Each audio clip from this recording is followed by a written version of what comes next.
Lord of the Mysteries Chapter 341. Translator, Atlas Studios. Editor, Atlas Studios.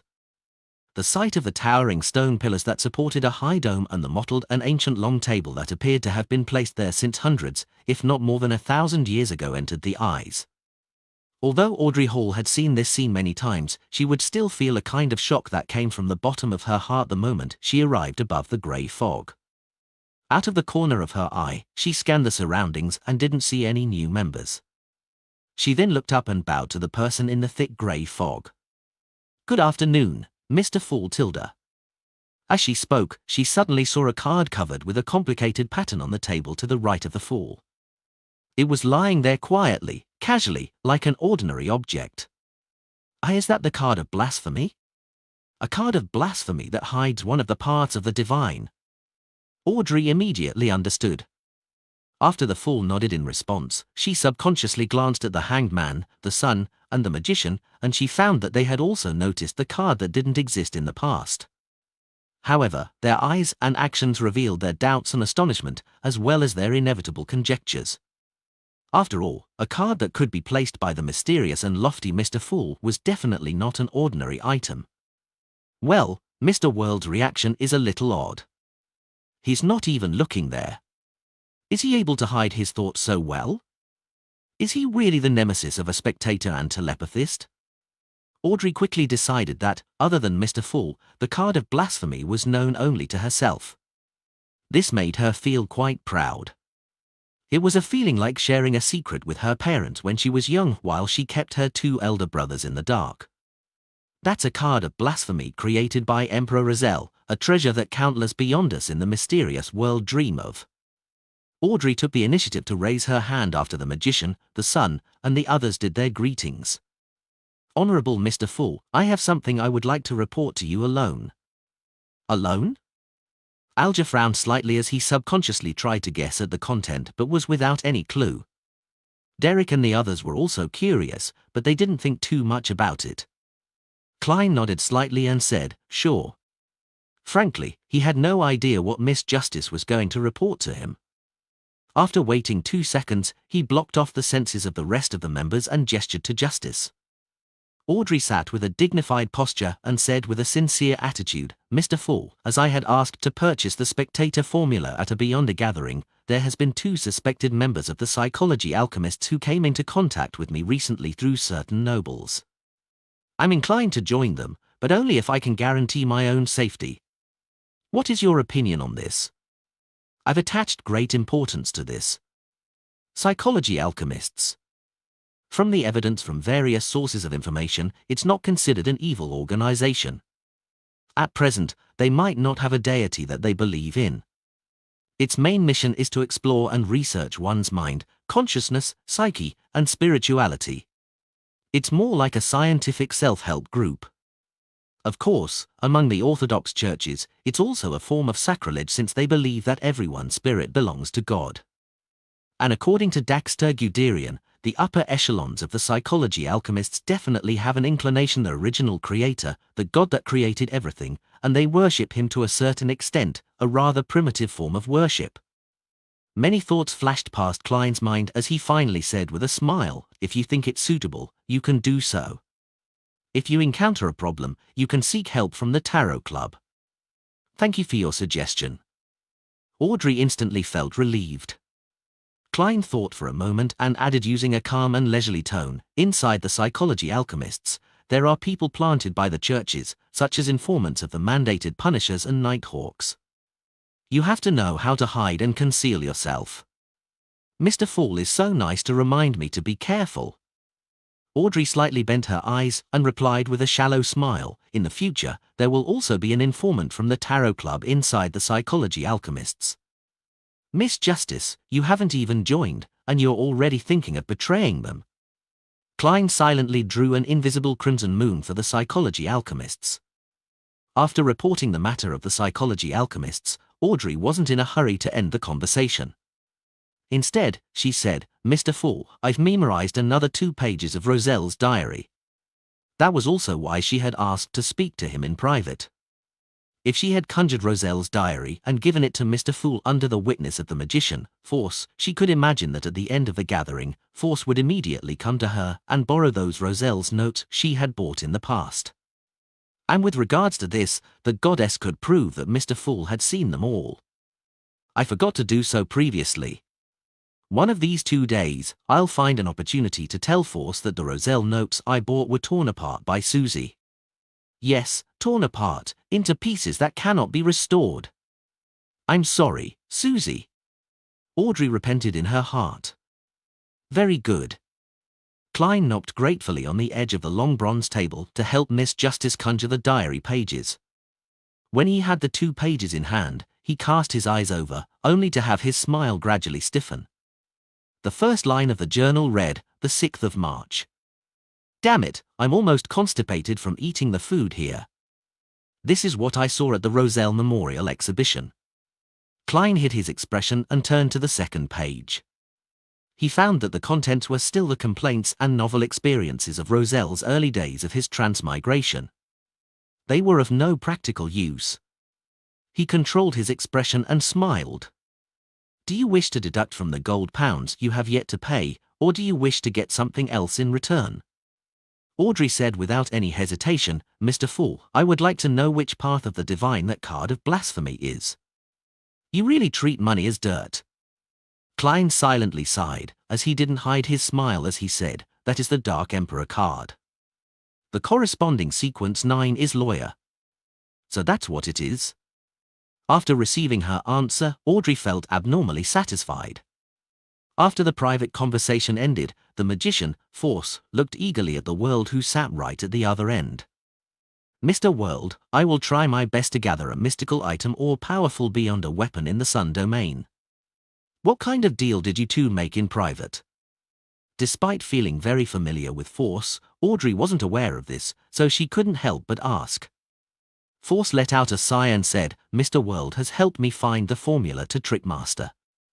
Mr. World sure is capable at finding formulas. Does he have extensive and reliable resources and connections in this field? Audrey listened in surprise. The hanged man, Alger, concealed his solemn expression, once again re-evaluating the world and raising his assessment of him. As for Derek, he felt rather expectant. He hoped that after he finished digesting the light suppliant potion, Mr. World would be able to easily find for him the formula for Sequence 7, Solar High Priest. The World laughed hoarsely when faced with the numerous gazes that were staring at him. Miss Magician, before you purchase it, it's best that you chant Mr. Fool's honorable name and request that he'd pass the relevant information to me. Yes, I have already sought Mr. Fool's permission and he has agreed to help us. If I'm not satisfied with the items that you have set your eyes on, perhaps I will consider switching to another request. Klein now had 3 alternatives for the items in the Sun domain, so he planned to compare them before making any finalization. One of them was the brooch which old Mr. Eye of Wisdom had mentioned. It had the effect of purifying and warding off evil spirits and letting the wearer use a portion of the spells in the Sun domain. The negative effect was that the wearer would never feel cool, forever stuck in a hot and irritable state. Klein found the mystical item only okay, and since the price could be close to £2,000, he was unable to afford it, even if he had sold the briber formula, therefore, he planned to wait a few days. If Miss Magician and the lady with the artisan backing her couldn't find something better, then he would cash out the formula and buy the brooch. Okay, I'll give you the information no later than tomorrow. Force had confirmed that Mr. A would be hosting a gathering that very night, but she had given herself another day for any unexpected outcomes. When the conversation was over, Alger looked around and said, as if he had already prepared a draft, I recently took on an investigative mission. I'm not sure if you have any relevant leads. In the past 2 to 3 years, many original native tribes in the southern continent have been plundered and all their people were taken away. In the various colonies, on the islands at sea, some slaves have also mysteriously escaped. Such situations have not happened in a long time since the countries of the northern continent abolished the slave trade. Have you all heard anything that's relevant? Your favorite stories on n/o/uve/elbinin.com. His eyes swept over Justice, the Magician, and the World, but he didn't look at the Sun. How could a boy trapped in the city of silver inside the forsaken land of the gods know about what was happening outside? Audrey carefully recalled the conversations she had heard at the many noble gatherings, but after a while, she said, "No, I've never even heard of such a thing." The magician and the world shook their heads. Is this indicating that slave trading in the black market is flourishing again? Why would they need so many slaves? Klein sat at the end of the long bronze table and thought about the matter suspiciously. Seeing that no one could provide any clues, and how Mr. Fool showed no interest whatsoever by not interrupting, he said without changing his expression, "You can attempt to seek out the formula for Wind Blessed. I will provide you with payment that would absolutely be enough to satisfy you." The formula for the Wind Blessed? He's almost done digesting the potion of the seafarer. Klein activated his spirit vision and glanced at the hanged man. Sure enough, he found that the surface layer of his astral projection was not only pure blue like the sea, but it also had slight ripples, as if slowly undulating. If I do the math, it took Mr. Hanged Man nearly 4 months to digest the seafarer potion. He's often at sea. Audrey also made a judgment based on what she had observed. Another point that Force paid more attention to was that Mr. Hanged Man was likely a Sequence 7. A mid-sequence beyonder, she nodded indiscernibly and said to herself. After the Hanged Man finished announcing his mission, Derek raised his hand and said with some apprehension, "I've been assigned to go on a mission. I will be heading to the half-destroyed temple that I mentioned previously, in the near future, yes, the one related to the fallen creator. The leader responsible for this operation is Shepherd Elder Lovia. Do you have any suggestions?"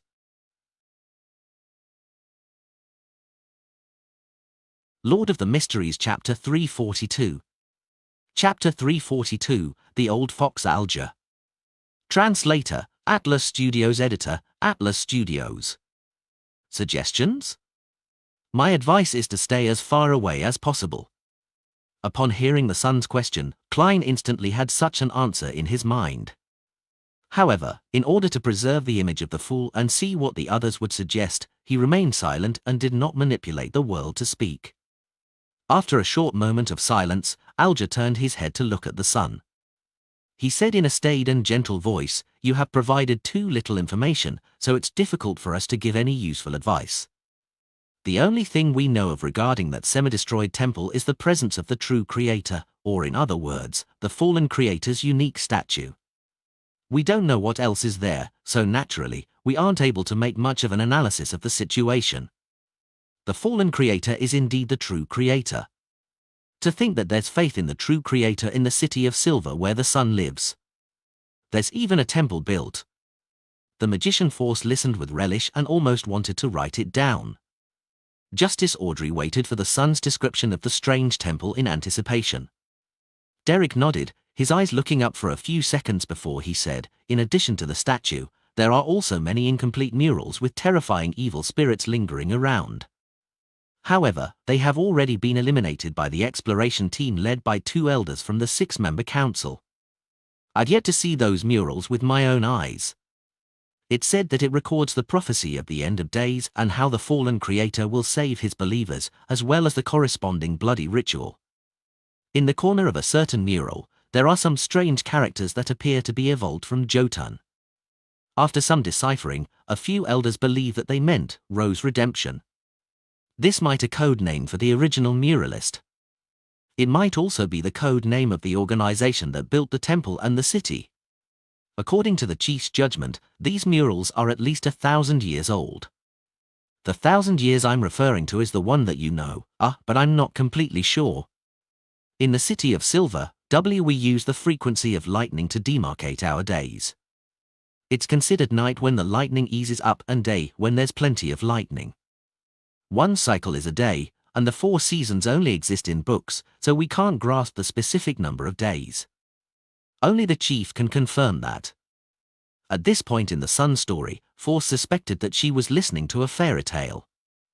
A city without the sun, without the red moon, without day and night or changes in the seasons, it sounded unreal no matter how she listened to it. Only fairy tales or novels would make such daring descriptions.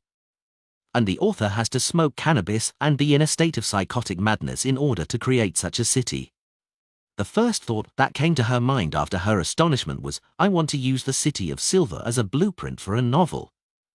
However, she soon gave up on this idea, for she didn't know what the City of Silver really implied. She wasn't sure if it was a secret that was collectively concealed by the 7 churches, and she was afraid that as soon as the book was published, she, as the author, would have the Nighthawks knocking on her door, claiming to collect the copper pennies in her gas meter. So that's the kind of environment which the City of Silver has. The Sun also often mentions of monsters lurking deep in the darkness. Unfortunately, I'm only at sequence 8. Otherwise, I would really like to ask Mr. Fool to send me there for an adventure. No, Audrey, you are no longer an innocent girl. You should be aware of how much danger is involved in this matter. Justice Audrey switched between letting her thoughts run wild while also engaging in self-reflection. At least 1,000 years?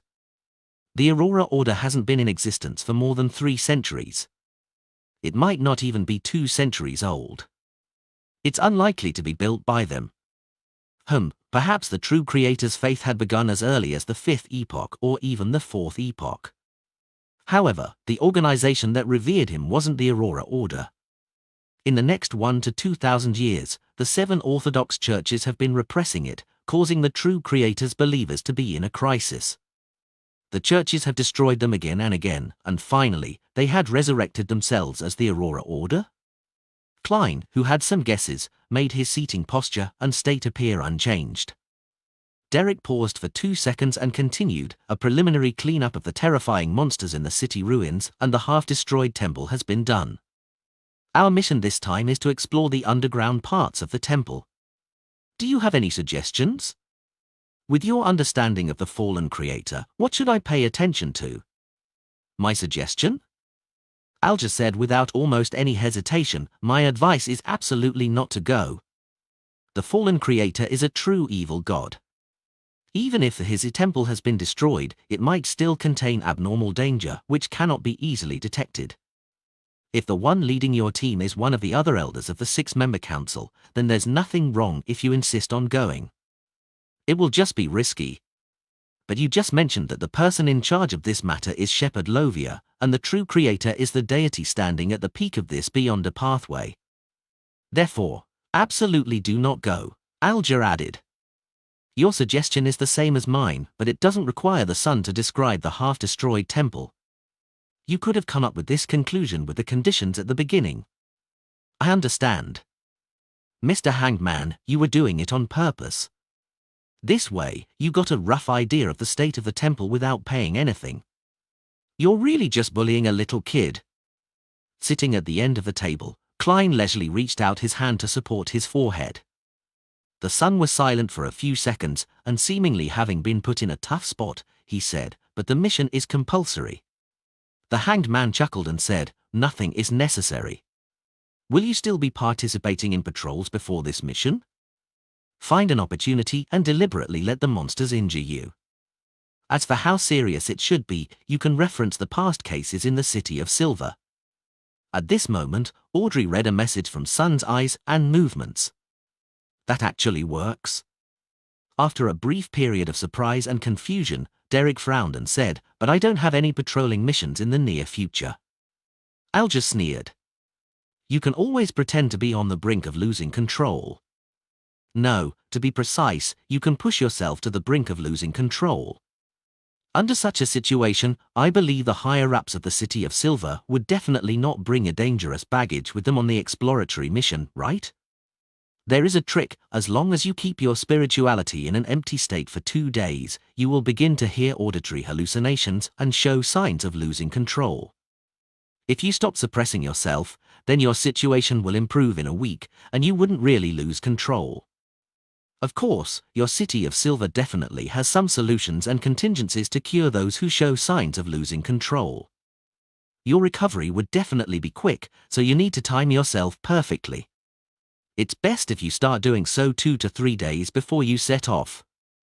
Derek was stunned for quite a while before he muttered to himself, yes, those who show signs of losing control will be placed under control and be quarantined underground in the spire, where they will be treated with medicine, rituals, and mystical items. If the situation isn't too serious, then they only need to consume medicine. Sigh, an honest and good kid has been corrupted by an old fox just like that. But, Mr. Hanged Man, how do you know of this trick of pushing yourself to the brink of losing control? If you use this trick often, losing control might really happen. Klein sighed in his heart. Audrey was dumbstruck when she heard this. She felt as though she'd been educated. Seeing that the son was still hesitating as though he didn't wish to lie to the City of Silver's elders, Alger slowly asked, do the other elders of the 6-member council know that the fallen creator controls the shepherd pathway? They don't. Derek shook his head honestly. Alger asked again, do you think it's possible that Shepherd Elder Lovia will do harm to the City of Silver? Just answer yes or no, there's no need for any explanations. Yes. Derek finally couldn't lie to himself. Alger chuckled and said, so, you are the only one who knows of this matter, but you haven't found a way to warn the other elders of the 6-member council, right? Yes. Derek's expression grew heavier. Alger changed his seating posture as he leaned back.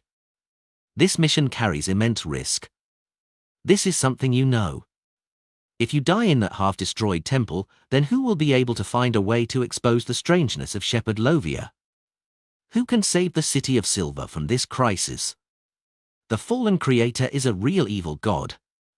You are not pretending to lose control or lying to others for your own personal interests. You are doing so to save the City of Silver.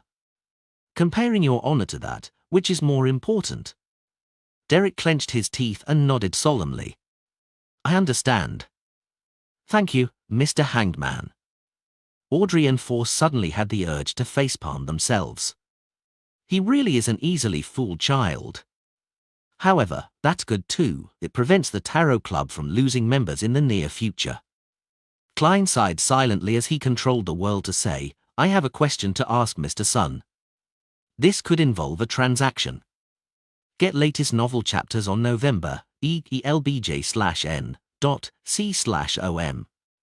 Therefore, I'm requesting a private exchange. Klein quickly switched back to himself and nodded indifferently. Sure. After the others were screened, the world looked at the sun and asked, does the City of Silver have a way to remove an evil god's mental corruption on a Beyonder characteristic?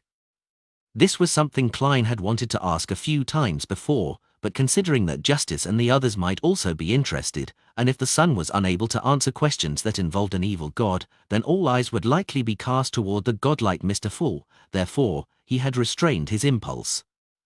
It was only moments ago when he got inspiration from Miss Justice and came up with the idea of communicating privately. We have never encountered an evil god. Derek answered earnestly, we can only separate a rampager's mental corruption from a Beyonder characteristic. That's it. This might actually work, after all, I have the grey fog. Klein suppressed his joy and made the world speak, what do you need in return? It's not a matter of compensation. Sun shook his head. That method and the corresponding knowledge requires me to be at least the captain of a patrol team, or even a strong warrior like the captain of an exploration team in order to be privy to such matters. The former requires being sequence 7, while the latter requires a minimum of sequence 6. Phew. Klein sighed, letting the world hoarsely say, I hope that you can attain the qualifications as soon as possible. Lord of the Mysteries Chapter 343. Translator, Atlas Studios. Editor, Atlas Studios. After the private communication between the world and the sun, the tarot gathering began its free discussion session. Audrey asked with great interest about the unique scenery of the sea and of any strange happenings, while Alger gave selective descriptions according to his own knowledge. Force listened quietly and was inspired to write a novel about a pirate king, of how he captures a female passenger and has a complex love affair with her, a fantasy that coexisted with reality. Derek could only imagine what the sea looked like based on the paintings in the City of Silver and the corresponding words. In the end, Klein, whose spirituality was gradually drained, announced the end of the tarot gathering. After which, he quickly returned to the real world and made up for it with a nap. 7:30 at night. In Emperor's Borough. Inside a particular noble's house. Force put on a hooded robe. After so many days, she was once again attending the gathering organized by Mr. A. She sat quietly in a corner, and whilst pretending to casually survey her surroundings, she noticed that Mr. A, who was sitting alone on the sofa, seemed a little different from before. This wasn't a change in appearance or temperament, because the other party's face was completely hidden in the shadow of his hood, preventing her from making out anything. The difference she felt was an almost intuitive feeling. Mr. A is no longer as carefree and indifferent as before, with him always looking at everyone in a supercilious manner. The current him seems to be very repressed, like he's trying his best to control something. He feels a lot more dangerous now. In the past, Mr. A was a mountain.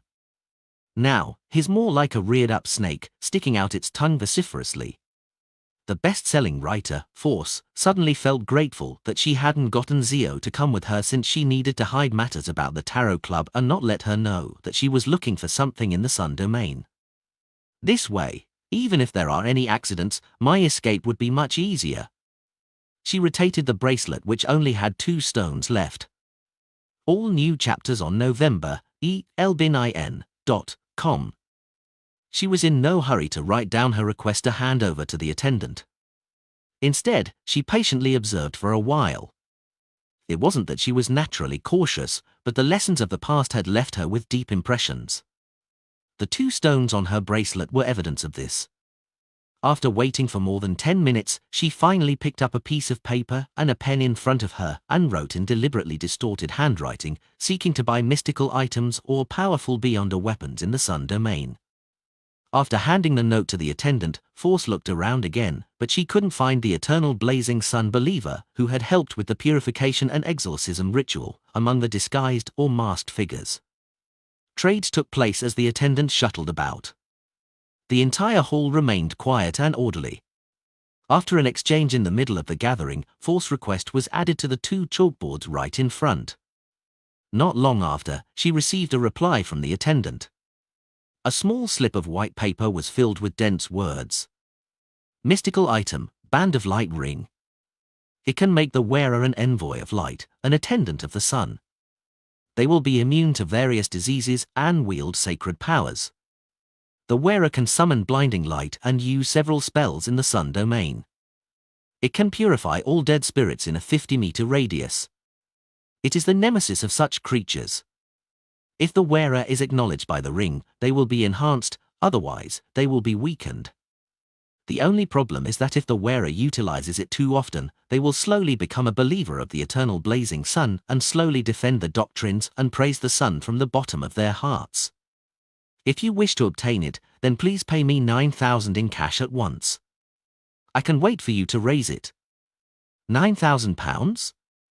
Force's mouth gaped open, as though the other party was robbing her. This was a huge amount of wealth that she wouldn't be able to borrow, even if she asked someone to lend it to her. Aside from the deposit for the assassination of the Inti's ambassador, the amount of money she had seen so far combined had never been this high. A person with £9,000 in cash was considered a tycoon, even in Backland. Although I know that mystical items are expensive, I never expected them to be this expensive. Does he plan on getting the £9,000 and not participate in Beyonder gatherings anymore and leave the circle so as to enjoy life in peace? For a moment, she didn't dare to reply to the seller. She pretended that nothing had happened and listened for nearly 10 minutes, but when she received no additional response or response to relatively inexpensive Beyonder weapons, she got up and went to the washroom. After confirming that no one was around, she closed the toilet door and sat down on the toilet. She recited Mr. Fool's honorable name, told him in prayer about what had just happened, and asked him to pass it on to the world. Klein, who had heard the layered, illusory sounds, quickly went above the endless grey fog and gained a basic understanding of the situation. £9,000? He mouthed the number, his expression twisting slightly. After silently calculating the amount of money he could raise in a short period of time, he let out a breath, conjured the fake person, the world, and manipulated him to give a response. The negative effect of this mystical item is too serious. I do not wish to be a believer of the sun. You don't have to worry about this anymore. We'll transact using cash instead. Pay £450 and you'll get the formula for Trickmaster." The moment he finished his sentence, he cut the connection. Watching as the world disappeared, he raised his hand to rub his forehead and muttered to himself, "Next, I'll have to see the information on what kind of items that barbarian lady can gather. Otherwise, I can only purchase that brooch from Eye of Wisdom." In the washroom, Force let out a sigh of relief. She indicated that she would hold the sacrificial ritual as soon as she got back. "It's a pity that I don't know the formula for now. Otherwise, I could take the opportunity to see if there are any Beyonder ingredients I need."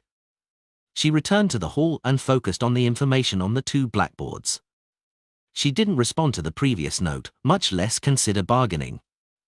Even if the seller was willing to discount it by £1,000, she wouldn't have the money or liquidity to buy it, and more importantly, she felt that Mr. World couldn't afford it either. She stayed until the end of the gathering, and because of Mr. A's changes, she didn't linger or talk to anyone. She quickly left the house. After more than 10 minutes, the gathering came to a complete end, leaving Mr. A and his attendants alone. Slowly, Mr. A got up and walked down the stairs to the basement. Suddenly, his knees buckled, and he fell to the ground, rolling down several steps. He was sprawled on the ground, and the shadow beneath him quickly turned scarlet red. His flesh and blood melted and mixed into the shadow, making it look like a brand new, skinless, monster-like person that had been separated from his body. Gasp! Gasp! Mr. A's breathing gradually returned to normal as his taut body gradually relaxed. The blood and flesh that had separated flowed back once again. Everything returned back to normal. Mr. A crawled forward and knelt in the basement, once again confessing his sins while choking with sobs. He was confessing for his oversight from before, that he wasn't vigilant enough and caused the Lord's descent to fail. City of Silver, Derek Berg's house. He walked in silence a few times around the table, unable to make up his mind. His reasoning told him that Mr. Hangman's suggestion was the best one, but the faces of the other members participating in the mission kept flashing in his mind, and he felt that he had abandoned and betrayed them by pretending to lose control. Is there no way to save them? Should I find a chance to meet with the chief and tell him that the half-destroyed temple belongs to the fallen creator, who's an evil god that controls the shepherd pathway? That he should be careful of Elder Lovia and change the person responsible for the mission. But how should I explain where I got this information from? In their eyes, Mr. Fall would be the same as an evil god. Derek pulled his hair in frustration. The axe of Hurricane was placed in a position that was within reach of his hands. Every time a bolt of lightning streaked past the window, it emitted a faint light. Suddenly, Derek stopped and looked out into the darkness and into the dark sky. It was as if he had once again seen the state his parents were in before their deaths. He found the pain he had experienced when he stabbed his sword downwards. There's no time. I need to make preparations for the future so that I wouldn't be suspected for my discovery of that god being the fallen creator. As his expression distorted, he clenched his teeth and muttered to himself. He then suddenly left the side of the window and went back to the table. He began practicing the light suppliants Beyonder powers to drain his spirituality as quickly as possible. In the Hall family's luxurious villa. In an art studio, Audrey leisurely smeared oil paint when she heard a rhythmic knock on the door. When her maidservant, Annie, opened the door, she saw that it was her mother, Countess Caitlin. Although this lady was close to 50 years old, she looked to be in her early 30s. She had blonde hair, green eyes, and a beautiful and graceful appearance, enough to attract the attention of most gentlemen. "Mother, is something the matter?"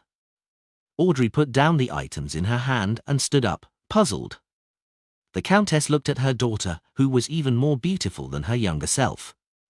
She smiled and said, "I just attended a dinner party. Lady Della said that you're very interested in psychology and that you wanted to hire a tutor, didn't you?" "Yes, but I haven't decided yet." Audrey replied hesitantly on purpose, just like she usually did. How could the Countess not see through her daughter's thoughts? She smiled and said she recommended a psychiatrist named Escalante. "If you have no problem with that, I'll send someone to invite her to tutor you twice a week. How about that?" "It's your decision." Audrey's smile blossomed. bit by bit. Mother, come and sit here. I'm lacking a beautiful model. On Tuesday morning, Klein confirmed through the Backland Morning Post that Eye of Wisdom's gathering would be held tomorrow night. He was relieved as he was no longer worried that his acquisition of the items he needed wouldn't be in time for Miss Sharon's attack on the enemy. To celebrate the good news, he decided to take a day off at the Quelaag Club. Lord of the Mysteries Chapter 344. Translator, Atlas Studios. Editor, Atlas Studios. Underground shooting range of the Quelaag Club. When he was done shooting, Klein meticulously serviced his free revolver and adjusted the ratio of purifying bullets, demon hunting bullets, and exorcism bullets to 3:1:1. Phew. He exhaled, put away the revolver, tidied his coat, and slowly walked back to the hall on the first floor. He had already heard from the attendant that the dish that was in limited supply today was pan-fried dragon-bone fish. As soon as he entered the buffet cafeteria, Klein saw an acquaintance, Tarlim Dumont, the equestrian teacher from an abject noble family with short brown curls. He was eating his lunch with unfocused eyes. Klein carried his plate over, sat down, and greeted him. Tarlin turned his head and glanced at him. His lips quivered a few times, and after 3 or 4 seconds of silence, he finally opened his mouth and mumbled, "Sherlock, do you know rare people who have strange abilities and are very powerful?" "Yes, the one in front of you is one." Klein's eyebrows twitched. He didn't give a direct answer. "What do you want to do?" Tarlim opened his mouth but said nothing. With a solemn expression, he thought for a while before he squeezed out a smile and said, "It's nothing. I was just asking out of curiosity." He had asked what should a person do if he fell in love with someone he shouldn't have the last time, and this time, he's asking if I know of anyone with strange abilities.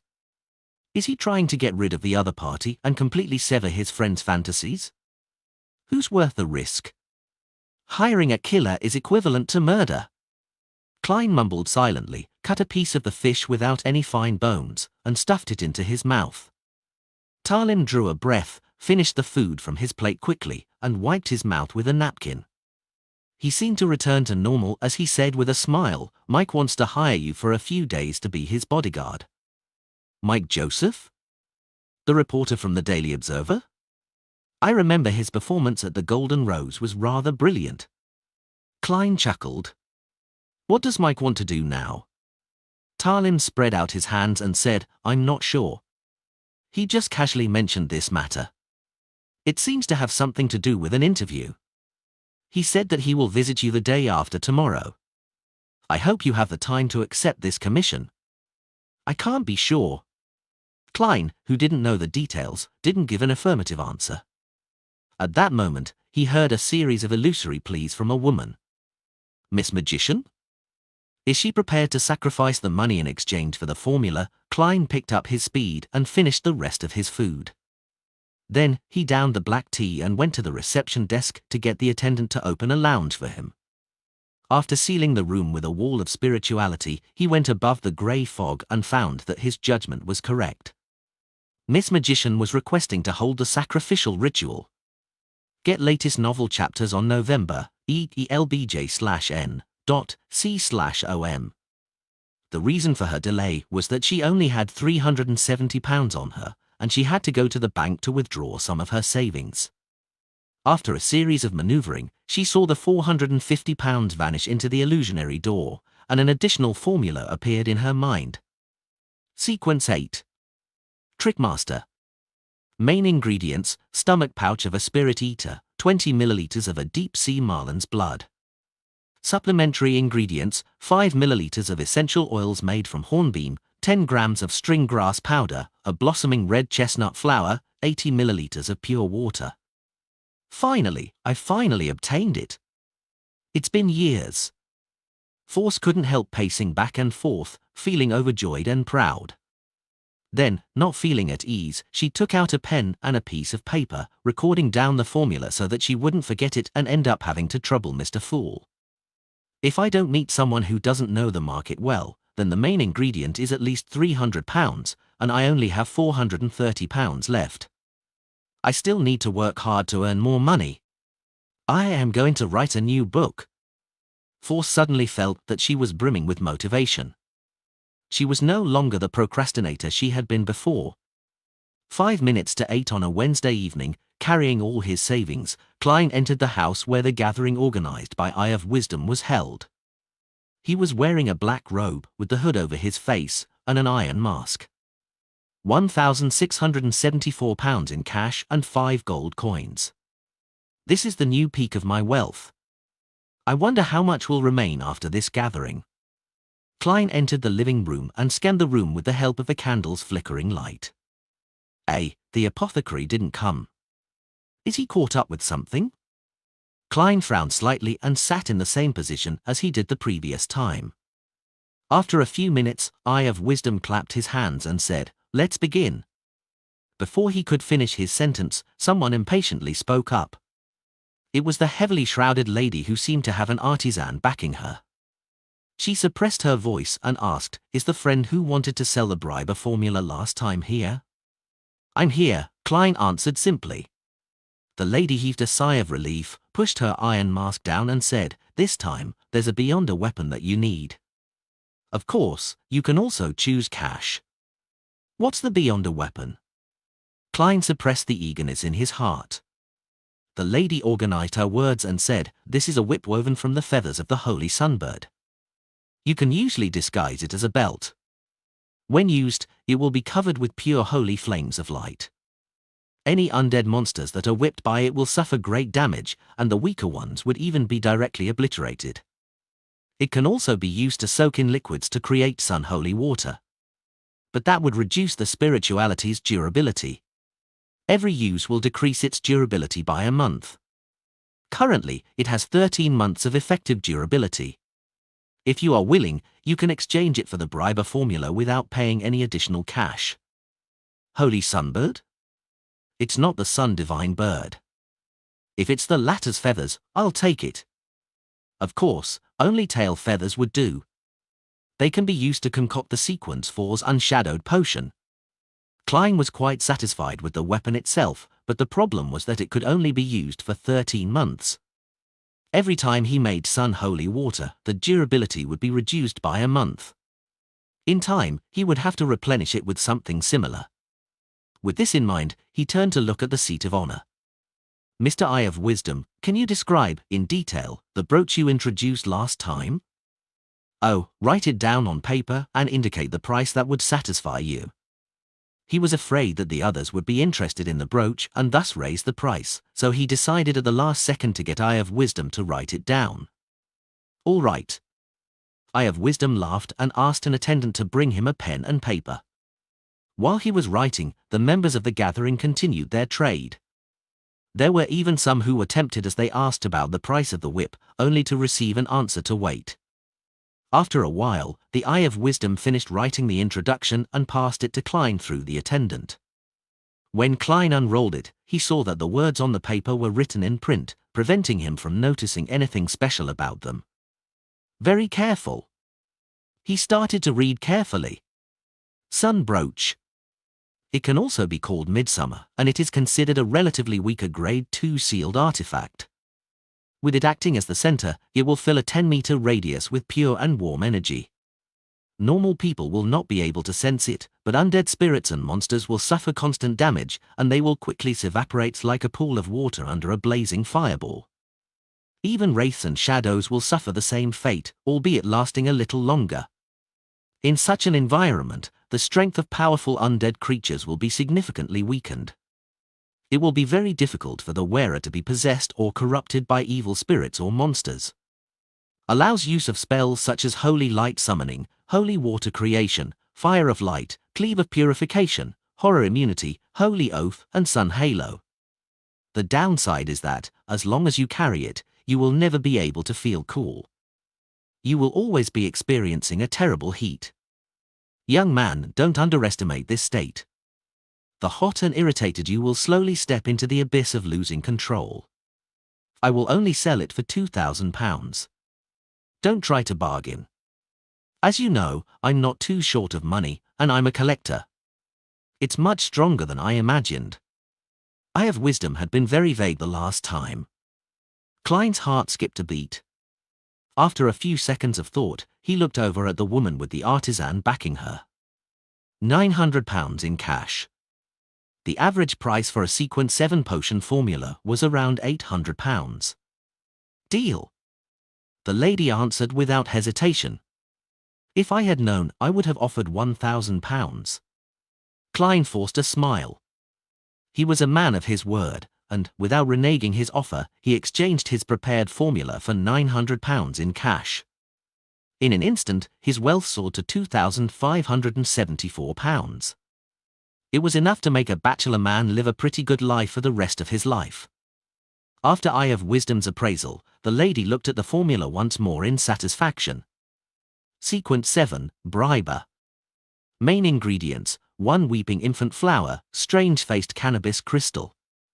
Supplementary ingredients: 5 drops of golden Jimson weed juice, 5 drops of black Jimson weed juice, 4 drops of fantasy grass essential oil, 80 milliliters of red wine. After completing the transaction, Klein drew a deep breath, looked at Eye of Wisdom, and solemnly said, £2,000. I want that sun brooch. Eye of Wisdom chuckled and said, to be honest, I really don't wish to sell it, but since I have 2-081, sun brooch isn't necessary to me. Besides, I have already named my price, and reneging isn't my style. Wait 3 minutes for me. I'll get the sun brooch. All right, Klein replied, feeling both expectant and also feeling the pinch. At this point, the Beyonders in the activity room cast their gazes on him. A deal of £2,000 rarely appeared at this level of ordinary gatherings, perhaps not even once in a year or two. Klein could feel the greed and covetous feelings in their eyes. After a short silence, the transactions continued until Eye of Wisdom returned. In his open palm lay a dark golden brooch shaped like a sunbird. It was obvious that the Eye of Wisdom had some sweat on his face. Lord of the Mysteries Chapter 345. Translator, Atlas Studios. Editor, Atlas Studios. You can confirm it before you pay. The hooded Eye of Wisdom walked directly to Klein and handed the dark golden brooch to him. Very generous. Klein reached out to take it, but before he could examine it closely, he felt his surroundings become very hot. Even the wind felt as if it had been ignited. Once it entered his nose, it would spread to his lungs. At this moment, he seemed to have left the cold and humid backland, finding himself in the desert and wilderness, right in the middle of the northern continent. Hanging above him was the sun that radiated endless light and heat, and in his surroundings was the extremely dry and boundless yellow sand. Phew, it makes me want to eat ice cream. Sweat slowly seeped out of Klein's forehead, but under the iron mask, the liquid couldn't fall freely. It could only stick on the spot. Through direct contact, he could feel the pure and warm power radiating out, but the Beyonders around him were not affected in the slightest. After fixing the brooch in place, Klein released his spirituality and infused it into the dark golden surface. With a boom, he saw the sky filled with dancing dots of pure gold light as he received a great deal of information. This included how to use some of the spells in the sun domain with the help of the brooch. Most important of all were the tricks to injecting spirituality and the corresponding activation incantations. One of them included providing the brooch with 2 seconds of spirituality, allowing it to summon a holy beam of light that descended from the sky to purify the undead and inflict certain damage on other targets. A continuous supply of spirituality for 5 seconds, together with the use of the word sun in ancient Hermes, would create a small amount of sun holy water, which would exorcise evil spirits, drive away the cold, and purify wraiths. In addition to the difference between strength and time intervals, the other corresponding spells could be cast as well. Fire of Light was a sacred, concentrated flame that suddenly appeared out of thin air via a mere thought. Cleave of Purification was an effective attack against wraiths, and it could also be used to augment bullets. Horror Immunity allowed the wearer to no longer feel fear. Holy Oath was used to temporarily strengthen one's strength, agility, fire damage, and holy damage via chanting the corresponding ancient Hermes term. Sun Halo targeted comrades who were within 20 meters of him. It could effectively boost their courage and purify the evil energies within their bodies. Not bad. Other than not being strange enough, it doesn't have too many flaws. It complements my magician abilities nicely. It's just a little hot. Klein's mind was filled with fantasies about himself in short-sleeved clothes. He rolled up his robe, took out a stack of bills from his inside pocket. Together with the £900 he had just received from the lady with the artisan backing her, he counted £2,000 in cash before handing it to Eye of Wisdom's attendant. After counting thrice and finally confirming that there was no mistake, Klein looked at his rapidly shrinking wallet, feeling both happy and sad at the same time. The money he had painstakingly saved had been reduced to £574 and 5 gold coins. However, he also obtained his second mystical item. The number of side effects was obviously fewer than the master key. It was a mystical item which was more outstanding, the sun brooch. The only drawback is it's just too hot. Klein reached out and touched his iron mask, and he nearly took it off to start using it to fan himself. With the reduction of his funds, Klein stopped considering the notion of purchasing anything else. He just sat there quietly, listening until the end of the gathering. Stimulated by the massive deal of £2,000, the gathering that night was relatively lively. For example, the whip woven from the feathers of the holy sunbird was sold for £850. Eye of Wisdom also made several purchases, buying an ancient book and a Beyonder ingredient. When the gathering ended, Eye of Wisdom surveyed the room and looked at Klein. He said with a chuckle, "You shall be the first to leave." Is he afraid that someone will rob me? Klein thanked him sincerely and walked out of the living room under the guidance of the attendant. He then impatiently took off his hooded robe and iron mask. He had already tried to use his spirituality to wrap and seal the sun brooch. It prevented it from constantly purifying the surroundings and prevented its existence from being discovered by other Beyonders. However, the negative effects couldn't be weakened unless it was not on his person. In order to ensure my mental health, I should only use it only when necessary. I can usually rely on purifying bullets and exorcism bullets. Klein left the gathering venue and took a long detour before arriving outside the Bravehearts bar. He entered, circled the area, and quickly came out again and hired a carriage. Unsurprisingly, he quickly saw a figure in a black regal dress outline itself opposite him. Sharon's appearance had not changed at all. She asked in an ethereal voice, "Are you done with your preparations?" "Yes, you can choose the ambush location and time. Notify me once you have confirmed the details." Klein nodded calmly. Sharon looked at him and said, "Okay." Seeing that she was about to disappear, Klein added, "Have Caspers prepare a box of explosives and bury them all over the planned battlefield." Sharon was silent for 2 seconds before she said, "Steve is also a demolition expert." "No, my main purpose is not to blast anyone apart." Klein smiled. "I just want to put on some fireworks." Sharon stared at him for a few seconds, then she nodded. Witnessing her figure fading rapidly, Klein leaned back against the wall and opened the window, letting the bone-piercing wind in, but he still felt hot. Back on Earth, I hated summer the most. I like ice pops, ice cream, cold drinks, watermelons." As he mumbled, Klein reached into his pocket and held the sun brooch. "This is a mystical item worth £2,000.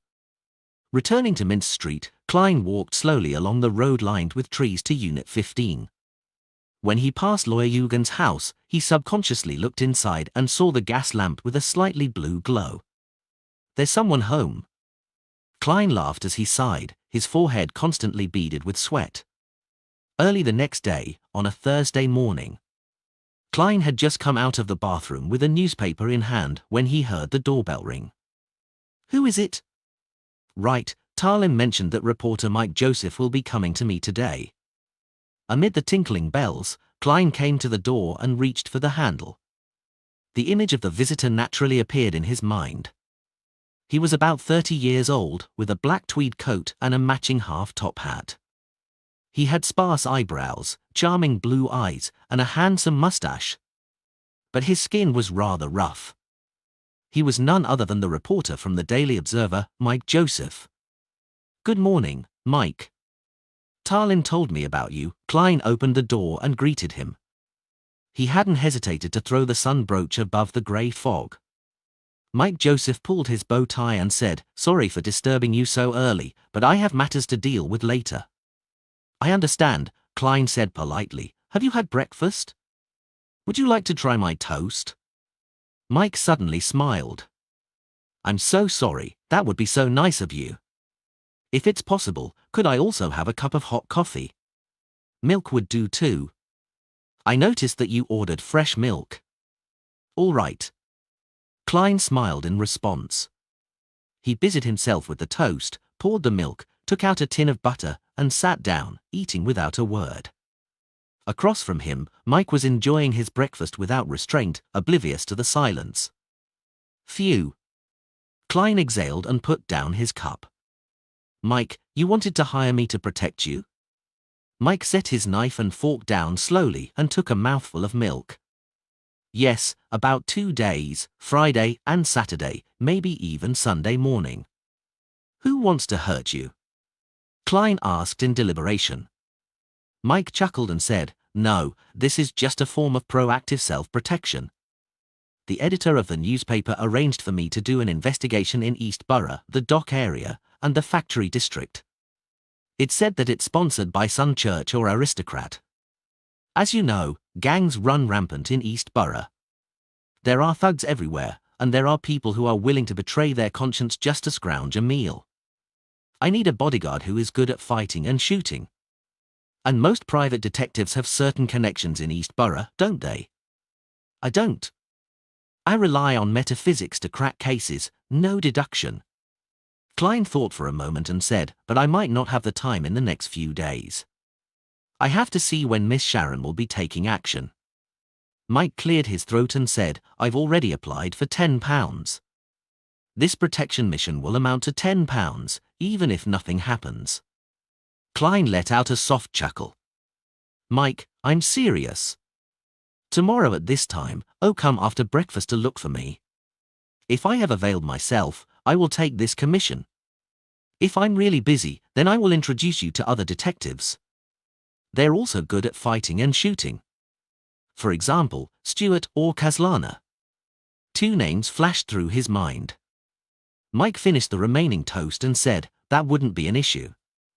After breakfast, Klein watched the journalist leave his home and admired the sights of the freezing rain outside through the oriel window, the passing carriages and pedestrians, the dark sky, and the colorful umbrellas. Finally, a normal mission. It neither involves beyonders nor does it have anything to do with finding cats and catching adulterers. It's a pity that it isn't a commission regarding a murder case or something like that. Otherwise, I would be able to experience what it feels like to be a true detective. There is always only one truth one. Klein's thoughts wandered aimlessly as he felt an inexplicable sense of carefreeness. If not for the fact that he was still worried about the situation regarding Sharon and Marek, he planned to relax completely, visit all kinds of museums, buy a ticket to a large theatre, listen to a few operas and musicals, and enjoy the delicacies of the various nations that had gathered in Backland City. "Well, I'm a casual tourist, a lonely gourmet." Klein gave a self-deprecating laugh, turned around, and walked towards the sofa, intending to look through the newspapers he hadn't finished reading. Suddenly, he noticed that a slip of paper had appeared on the coffee table. The handwriting was elegant and reserved, "Tonight at 10 o'clock. We'll meet at the back door of Braveheart's bar." Klein was stunned for a moment. He turned his head to look outside the window, sighed, and said, "Is it finally starting?"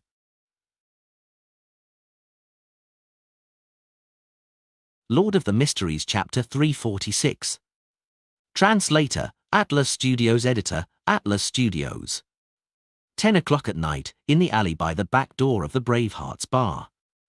Like the previous time, Klein, in his black double-breasted frock coat and matching half-top hat, had merely circled the bar once before he walked to the nearest street as though he were on a stroll.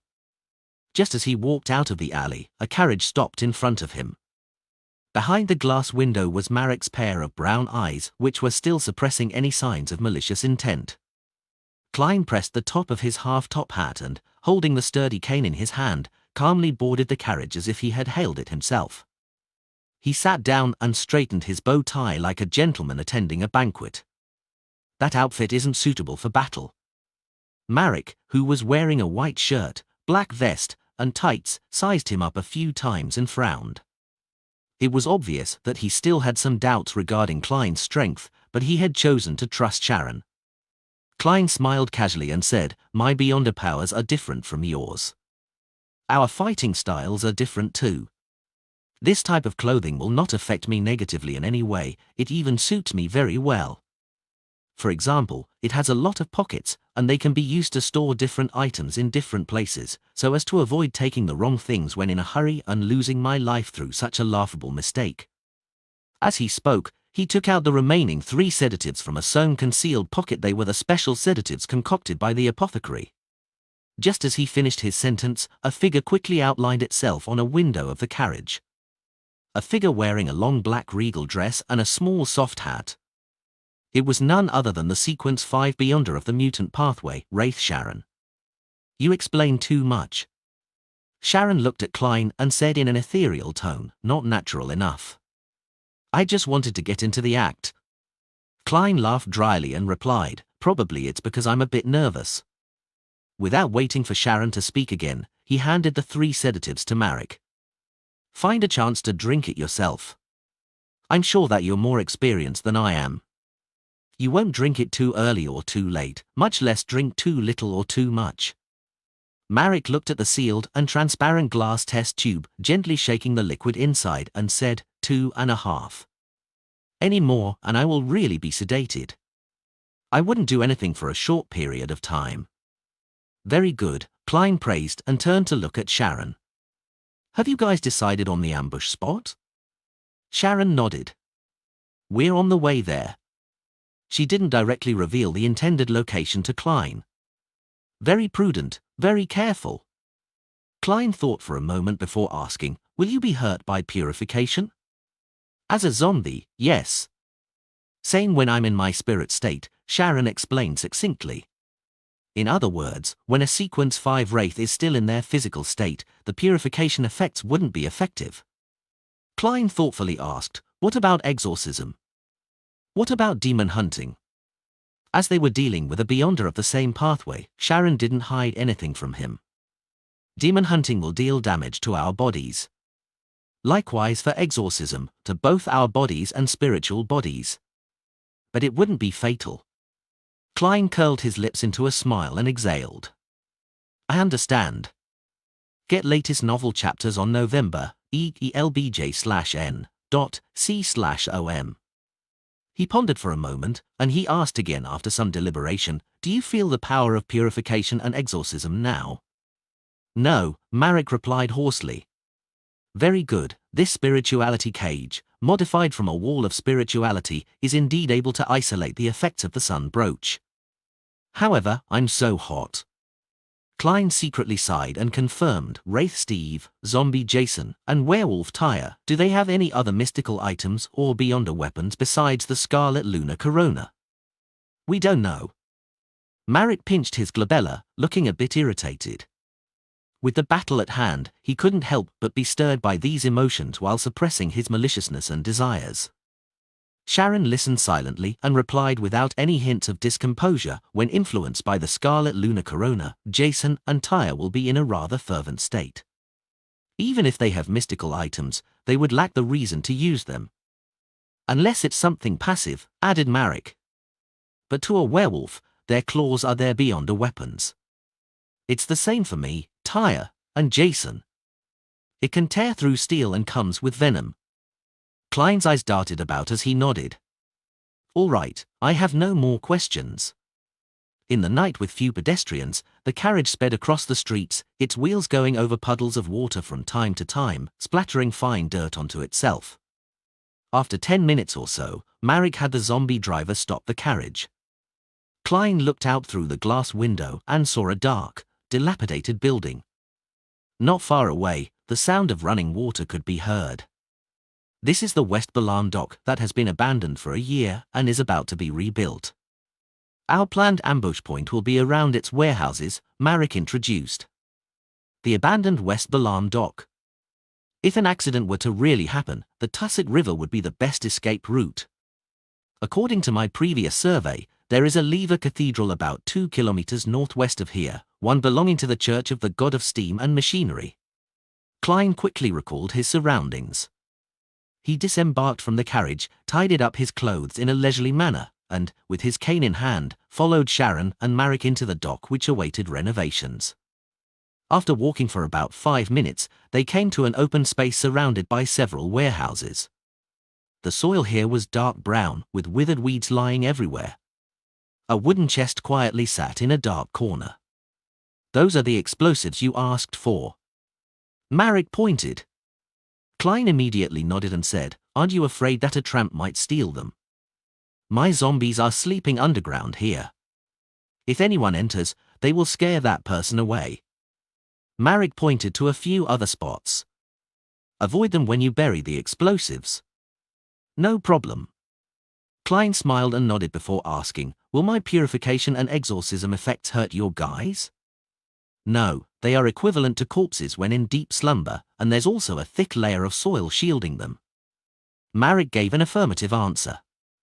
After looking around, Sharon became talkative for once. "Stay here and make your preparations. We'll go and lure the enemy over. It won't take more than 30 minutes. Please make use of the time. After you finish your preparations, hide in a warehouse. Don't be in a hurry to make your move. Make sure to be patient. No matter how dangerous the situation is, treat it as normal. When I become weak and the Scarlet Lunar Corona appears, you can use that ice to search for Steve and launch a sudden attack on him. I will also use my mystical item to complement you." Klein listened attentively, chuckled, and said, "A very simple plan." "The simpler the plan, the more effective it is," Sharon calmly responded. Marek pinched his forehead, shook his head, and said, "Steve isn't a fool. If any problem arises in a complicated plan, it will lead to a complete disaster." After they finished their exchange, Sharon vanished and Marek quickly departed from the dock. After watching them leave, Klein took out a small square metal box from his pocket. Its surface was covered in a thin film of spirituality. This was the spirituality cage that had been modified from a wall of spirituality. It could, to some extent, isolate the outside world from the effects of certain mystical items, but it couldn't abate the negative effects they had on the possessor. Of course, sealed artifacts which were too powerful or too strange were definitely not something that a spirituality cage could deal with. They required a special sealing environment that was specially designed for it. For warehouses, overgrown with weeds. The ground is muddy from the rain earlier. Klein took out a piece of paper and shook it. "Pa!" The paper quickly became taut and as hard as an iron plate. Klein held the note and dug a shallow hole in the middle of the open ground. He buried the small square iron box in his hand. There was only a thin layer of soil between it and the outside world. Next, he took out the explosives from the wooden box and buried them in different corners and in different warehouses. He buried the remaining explosive sticks near the center. After finishing all of this, he took out his revolver and adjusted the ratio of the bullets again: 3 purifying bullets and 2 exorcism bullets. Putting away the revolver in his underarm holster, Klein tidied his clothes, walked to a gap between 2 warehouses, and threw a paper figurine there, right above some buried explosives. He examined his surroundings again, and then he took out another square metal box. He removed the spirituality cage on its surface and took out the dark golden sunbird-shaped brooch, solemnly wearing it on his left chest. Phew! Klein let out a breath, left the place, circled the exterior, threw out some inconspicuous items, and burned away the used piece of paper. When he returned, he climbed to the top of one of the warehouses and hid in the shadows. Reaching out his hand, he counted and confirmed the various charms, extract, and herbal powders. He touched the iron cigarette case and snapped his fingers. The paper figurine he had left between the 2 warehouses stood up and transformed into a gentleman wearing a black double-breasted frock coat, a silk half-top hat, and was holding a hard cane. The gentleman's position was rather remote and hidden, making it difficult for anyone who came in from the outside to notice him. With his stand-in present, Klein's figure disappeared from where he stood. However, his vision wasn't affected in any way, and he could clearly see the road that led to the clearing. Even though he had made preparations and had experienced many battles, Klein was still a bit afraid and nervous at that very moment. No matter how good a performance was, it could still be seen through. Furthermore, the enemy was a Sequence 5 wielding a mystical item. There was also a Sequence 6 and Sequence 7. Is this the state every magician is in before he goes on stage? Klein took a silent breath, suppressing his emotions and the heat of his body. That night, the crimson moon was constantly obscured by the clouds, and there was only a glimmer of light in the clearing. Before long, Klein saw 3 figures rapidly approaching. One in front, one in the middle, and one at the back. Lord of the Mysteries Chapter 347. Translator, Atlas Studios. Editor, Atlas Studios. Running ahead of the group was Marek. His disheveled hair was completely blown back by the wind, and his expression was twisted and hideous. He was even faster than a steam locomotive at its peak speed. With a whoosh, he arrived at the entrance to the clearing. But even so, he was still unable to escape from his pursuers. The closest figure to him was a man who had the same pale complexion as himself, with indistinct, dark patches on his face, as if they were healing marks from rotting wounds. The malice in his eyes was completely undisguised and unrestrained. He looked more like a zombie who was craving fresh flesh rather than a human being, and Klein guessed that he was Jason, a Sequence 6. The distance between Jason and Marek remained within 7 or 8 meters, sometimes lengthening, sometimes shortening. This repeated again and again, as they ventured back and forth. More than 10 meters behind them, a figure was left far behind. It was a thin but muscular man. His hair was shaved very short, and his hair stood erect like spikes. As he swung his arms, the tip of his palms flashed with a metallic light, reflecting the weak crimson moonlight. Those were black fingernails which were as long as daggers.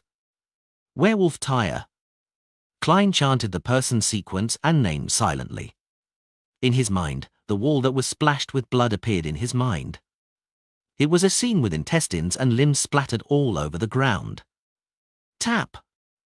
Tap! Tap! Marek used all his strength as he ran while Jason gritted his teeth and ran as fast as he could. At some point, the heel dark spots on his face began to swell, as if some sort of rotten liquid was about to ooze out. The two of them left the puddles of water and moist soil that were turning into white frost in their wake. Your favorite stories on n/o/uve/elbin.com. The withered weeds were lifted up by the wind created by the two of them. As they slowly fell down, they began to rot and decay at a speed visible to the naked eye. Suddenly, a pale hand reached out of the frosted soil and accurately grabbed Jason's ankle.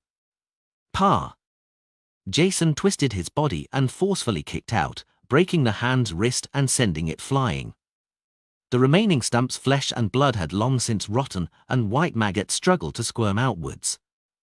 Marek stopped, pinched his lips with his right hand, and let out a shrill whistle. Bang! Bang! Bang! The soil in different parts of the clearing were lifted, and the expressionless corpses sat up. At the same time, a chilly wind suddenly swirled. Countless transparent shadows seemed to have caught the scent of a bloody feast, and none of them wanted to fall behind as they rushed towards Jason. Some pulled his arms, some pulled his calves, and some even hugged his head. Jason stopped and grunted. The shadows flew out, one after another. Some of them screamed miserably and disappeared, while others stayed in their original spots, lost. At almost the same time, Marek and Jason both raised their right hands, thumbs held up beside their forefingers, with their index fingers aiming at each other. Silently, the air between them exploded as black wisps of air billowed upwards. Marek took a step back, and a few strands of his disheveled hair withered in a blink of an eye and fluttered to the ground. Marek, you're still so weak. You still don't understand how to use the power of desire. Jason said with a low, hoarse laugh. At this moment, Werewolf Tyre had already arrived at his side. As for Steve, the Sequence 5 Beyonder in charge of the operation was nowhere to be found. Don't be in such a hurry to finish off Marek. Wait for Sharon to come and save him. Lord Steve is about to arrive, Werewolf Tyre whispered to Jason. He then extended his bright red tongue and licked his lips. I wonder what Sharon will look like when she has her clothes off. Before he could finish his sentence, he suddenly saw Jason turn his head. His face was deathly pale, and there were two identical figures in his eyes. Black regal dress, light blonde hair, exquisite face, and pale skin. Pa! He struck out with both palms and gripped Werewolf Tyre's neck. The creaking sound of bones giving way sounded out. Wraith Sharon had attacked. Tyre inhaled sharply, making his neck bulge like a water pipe. It grew strands of stiff black hair and briefly resisted the force that would snap his windpipe and neck. His eyes gradually rolled backward, showing its whites as his red tongue hung out and sticky saliva drooled down his lips. However, his right hand had accurately reached into his pocket. He had cracked a preset spirituality seal. The empty clearing, together with the warehouses, suddenly lit up as crimson moonlight filled the entire area. Jason's grip on Werewolf Tyre's neck began to weaken, and a figure in a small, soft hat appeared behind him. Tyre's face broke into a smile that was both smug and cruel. His right hand took out a miniature full moon from his pocket, a crimson full moon. It was a dark red accessory that constantly emitted a serene luster. Shaped like a full moon, it had crimson rubies embedded along its circumference. In the middle was a symbol that symbolized the moon, as well as many other mysterious labels. Sharon narrowed her eyes instinctively and retreated 2 steps back. Her incorporeality slowly receded. Her legs no longer seemed capable of supporting her weight. She fell limply to the ground, her black and complicated regal dress stained with dust and mud. Werewolf Tyre raised the palm-sized round accessory high up into the air, laughing as he gasped for breath. Lord Steve was right. You would definitely attempt to counterattack. And Sharon, your target for possession would definitely be Jason, whose sequence is higher than mine. Therefore, the Scarlet Lunar Corona was given to me. Guess, where is he now? This isn't as Sharon had expected. It seems like I can only choose the best opportunity to strike myself. Klein frowned as he heard this, and he forcefully suppressed the anxiety in his heart. At this point, Werewolf Tyre was in no hurry to attack. He knew that the longer the effects of the Scarlet Lunar Corona lasted, the weaker Sharon would become, and the more Marek would be in pain. In Jason's cold eyes, which usually had a hint of savagery and madness, there was no longer any rationality in them left. He was also affected by the Scarlet Lunar Corona, but he was used to indulging in his desires, so he didn't feel any pain. Instead, he felt a thirst for the fresh flesh before his eyes. Gasp! Jason let out a low, inhuman growl from his throat. His exposed skin and hair turned white. At that moment, Sharon raised her arms with difficulty and used her left hand to remove the black glove that she wore on her right palm. Jason happened to lunge at her, and a thin layer of ice covered the soil around her. Suddenly, endless rays of light burst forth from Sharon's palm. As they fed on Sharon's spirituality, they interweaved in front of the doll-like lady to form a bronze door, which was covered with mysterious patterns and filled with an indescribable smell. The door swung open with a creak and a crack appeared. From the crack, pairs of pale or transparent hands or arms covered in teeth or bloody, skinless arms, stretched out, crossed the void, and grabbed zombie Jason. Indescribable pairs of eyes were hidden in the darkness behind the door, quietly watching the prey in front of them. Before he could even react, Jason was grabbed by the arms, and he was entangled by smooth and incorporeal tentacles. These tentacles were dark green vines that had countless baby faces protruding out. These strange entities were crying and laughing as they tried to drag zombie Jason behind the door. Even though his thoughts were completely controlled by his bloodlust and the urge to kill, Jason instinctively felt afraid. Gasp! The sound from his throat suddenly intensified, and layers of frost immediately appeared on the worrisome-looking arm. The dark green vines that protruded from the babies' faces emitted painful groans as they continuously dripped with decayed, turbid yellow liquid. The pulling force abated, but it did not disappear. Jason kept directing ghosts to interfere, but but it was like throwing a stone into the sea. Even when he tried to use spells from Death's domain, they failed to deliver any striking results. His body began moving uncontrollably towards the crack of the illusory, mysterious door. Occasionally, he would manage to struggle and retreat a little. As he had taken a sedative in advance, Marek was not completely taken down by the pain.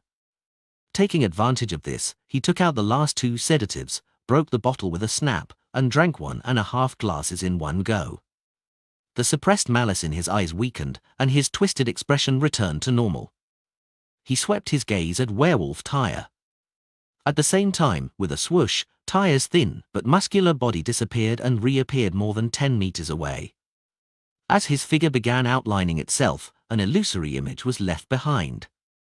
A black aura that seemed to be alive rose up from the ground, pierced through the remnant images, and disappeared with a flicker. Tyre hadn't used Blink, as his sequence didn't have the corresponding Beyonder powers to do so. He had relied on the Scarlet Lunar Corona to push him to his maximum speed. The speed at which he moved produced afterimages. At that moment, Klein, who was hiding in the shadows at the top of the warehouse, also reached into his pocket with his left hand, touching the iron cigarette case. He removed its surface spirituality cage and gently opened the case. He was sure that Wraith Steve had already arrived at the scene, otherwise, Jason definitely would have been dragged behind the terrible door if the deadlock continued.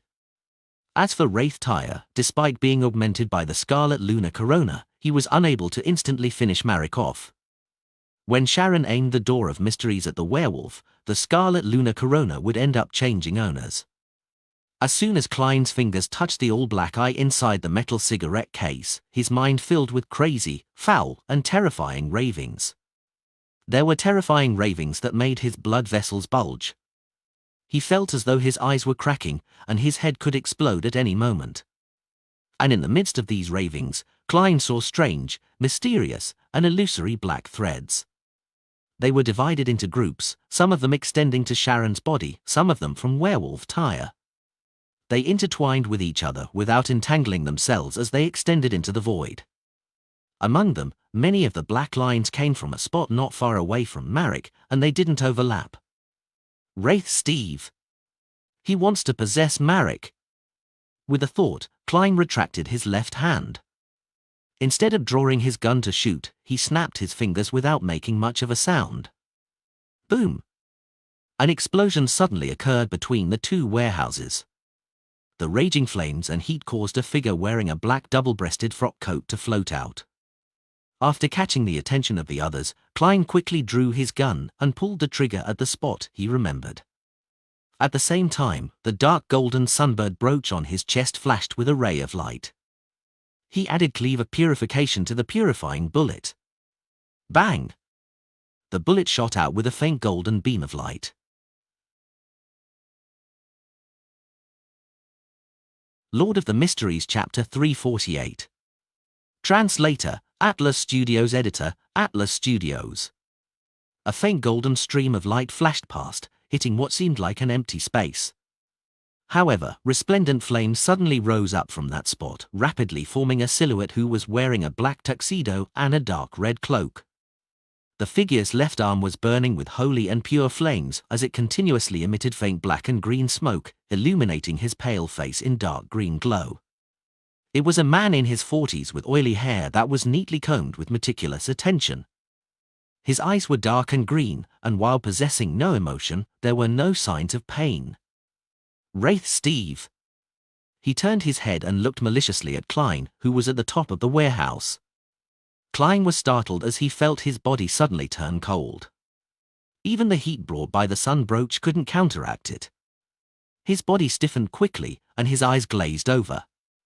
His pupils reflected the same 2 figures, a black tuxedo, a dark red cloak, a head of hair slathered with oil, a pair of dark green eyes, and the pale face of a man in his 40s. Almost in an instant, Klein was placed under Steve's control, his thoughts gradually numbing. This was the ability of a Sequence 5 Wraith. It was a strange and hardly defensible ability. Discover new stories on no/v/e/elbinin.com. Fortunately, he was adequately aware of everything beforehand and was already prepared for it. Moreover, the exorcism effect could effectively resist the possession of evil spiritual beings, so before his ability to think had completely disappeared, he stimulated the spirituality of his spirit body and injected it into the dark golden sunbird brooch. Just as he was about to raise his hand to grab hold of his neck, a warm and pure ray of light suddenly descended from the sky. It was like a pillar of light from the sun, bringing with it a feeling of brilliance and holy purification as it enveloped Klein within. It was a spell from the sun domain, holy light summoning. Amidst the holy light, the formless possession ability was weakened, and Klein's eyes suddenly regained their luster.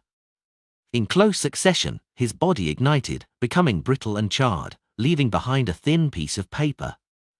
At the same time, between the gaps of the two warehouses, Klein, in his double-breasted frock coat and matching silk half-top hat, jumped out of the roaring flames from the previous explosion. His cane had been thrown away somewhere long ago, and the same figure floating above his head had also been successfully destroyed by the flames. It turned into pieces of ashes and scattered in every direction. Before Klein could confirm his situation, he felt an invisible grip on his ankle.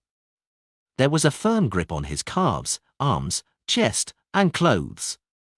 In his spirit vision, which had long been activated, Klein saw blurry, transparent figures. Some of them were incomplete, some were covered in blood, some of them had burnt black skin, and others were pale and cold. Phew! A cold wind of unknown origins blew at his neck, making his hair stand on end and made his body tremble uncontrollably. The dark golden sunbird brooch in front of him suddenly flashed with a brilliant light, and golden illusory flames started flaring up around him one after another. These flames emitted the aura of the sun, and because they were so dense, they formed a sea. This was the fire of light from the sun domain. The ghastly ghosts around Klein shrieked silently and vanished, and the cold wind at the back of his head was replaced by the scorching heat of the sun brooch. Klein, who was temporarily safe in this environment, couldn't help but sigh in fear. Even though he had prepared ahead of time and had obtained items to counter his opponent, a one-on-one battle with a Sequence 5 Wraith was still precarious. The performance had almost ended in failure from the very beginning. Not too far away from Marek, the dark red-cloaked Steve's figure turned slightly incorporeal. The bright flames on his left arm were quickly extinguished under the onslaught of the black aura. His eyes shone with dark green light, filled with malice and desire. He seemed to have lost his mind and ability to think. At this moment, with the shot's warning, Marek had distanced himself and directed the numb-faced zombies who had crawled out of the earth to surround Werewolf Tyre.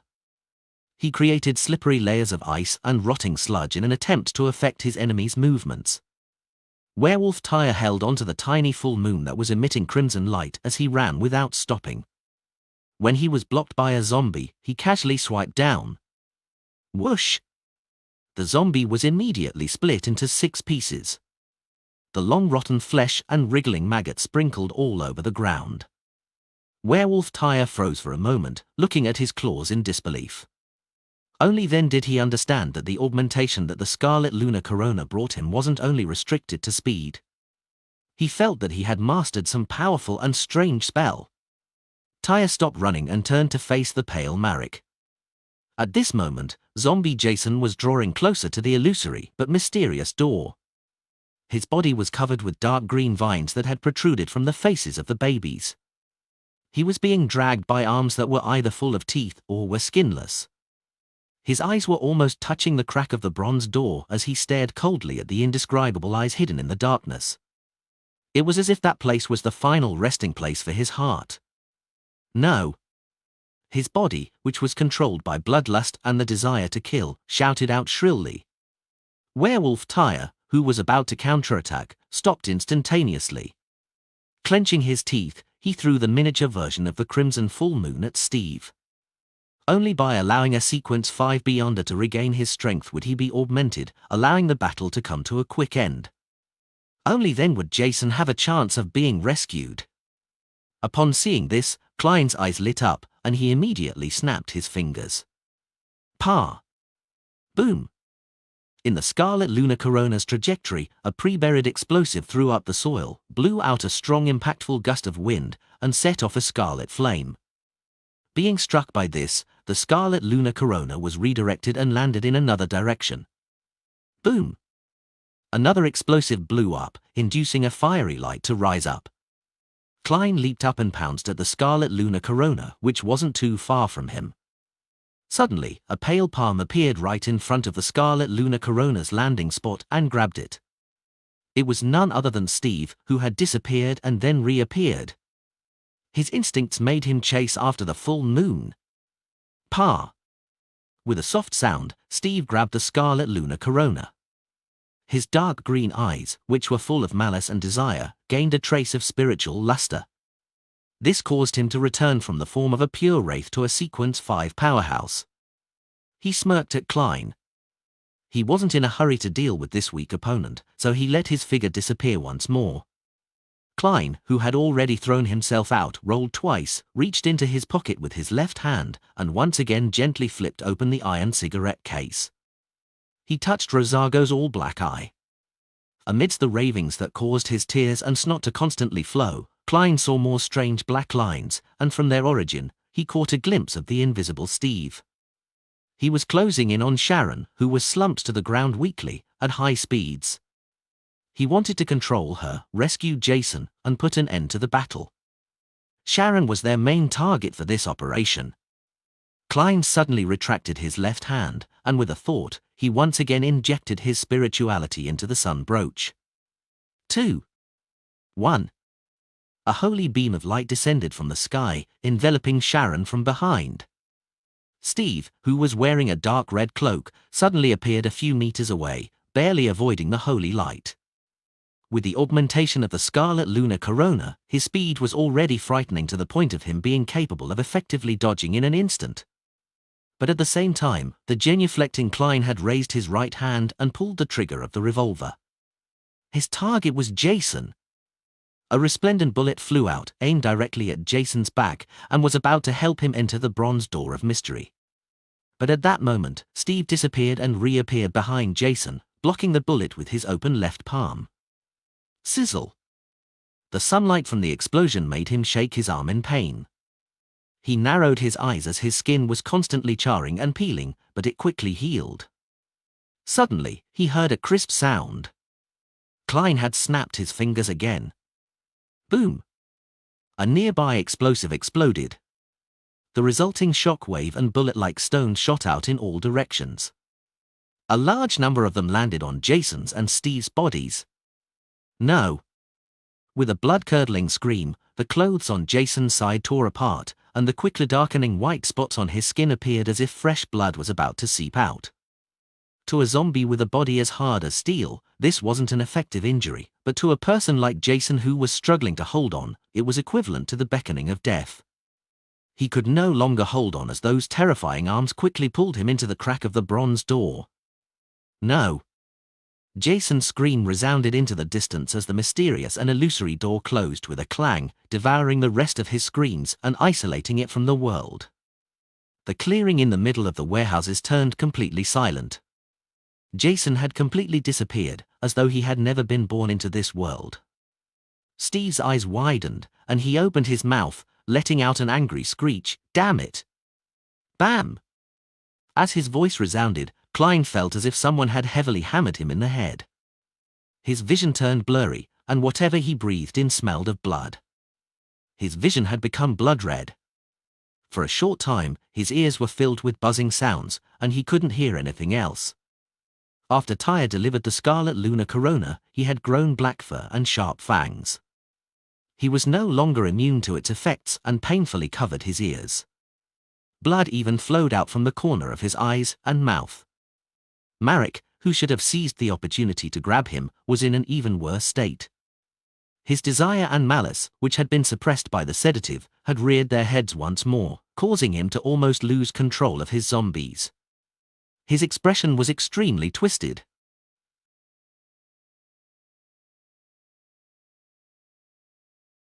Lord of the Mysteries Chapter 349. Translator, Atlas Studios. Editor, Atlas Studios. Due to Wraith Steve's shriek, the weakened Miss Sharon also revealed a painful expression.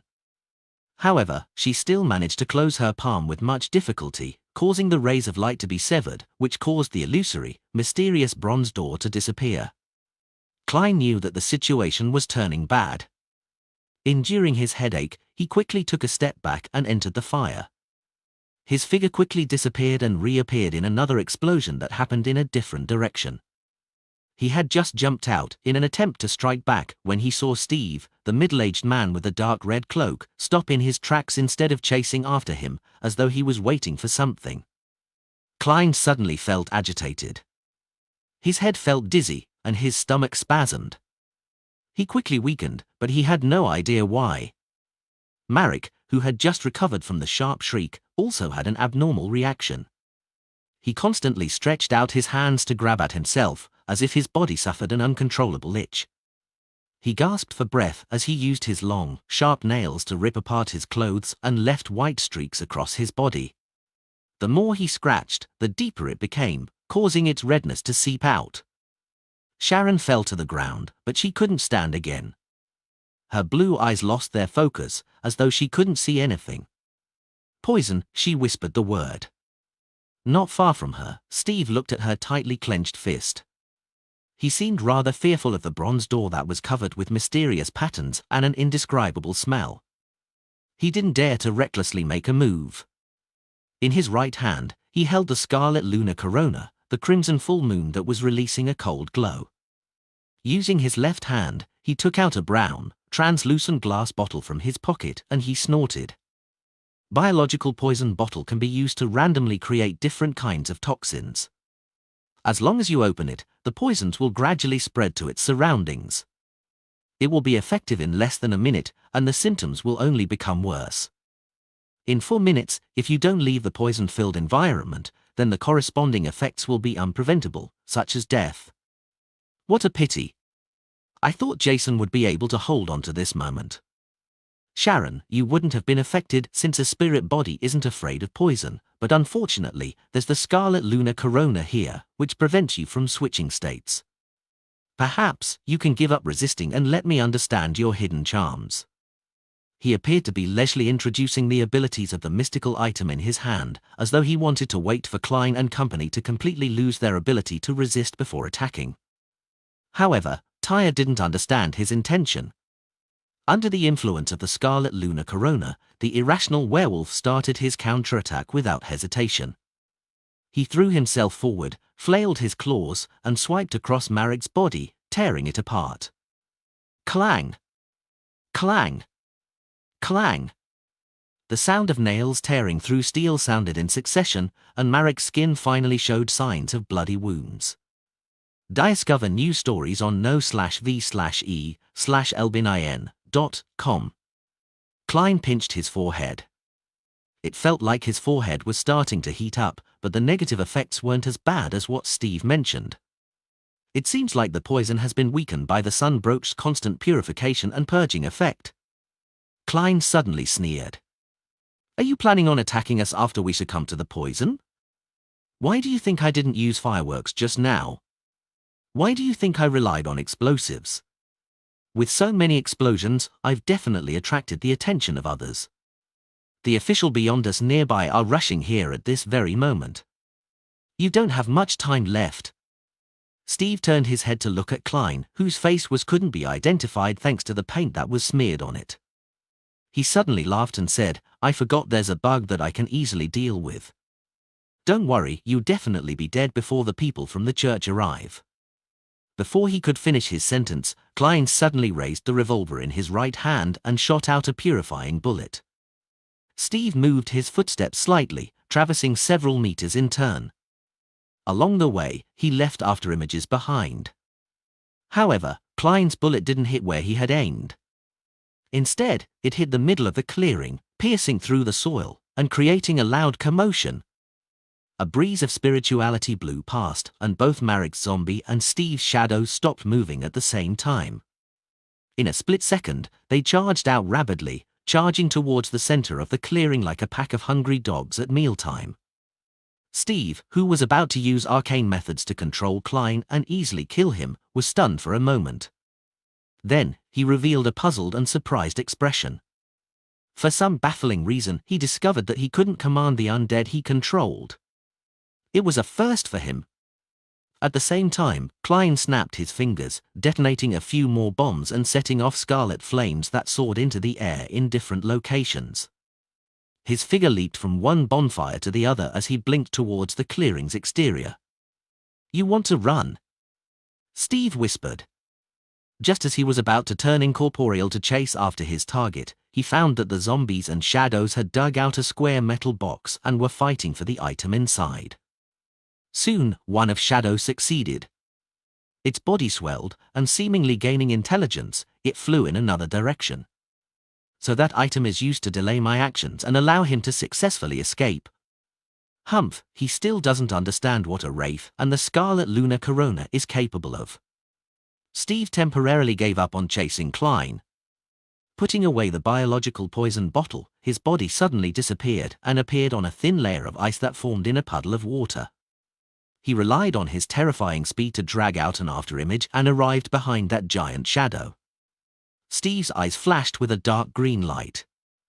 The shadow instantly dispersed without a sound, and the item in its hand dropped. The other zombies and shadows, completely disregarding the oppressive aura of the mighty existence as they rushed over to grab it. Steve was more and more alarmed and curious. He discovered that his spiritual intuition couldn't draw any revelations from the object that had caused the rioting of the zombies and shadows.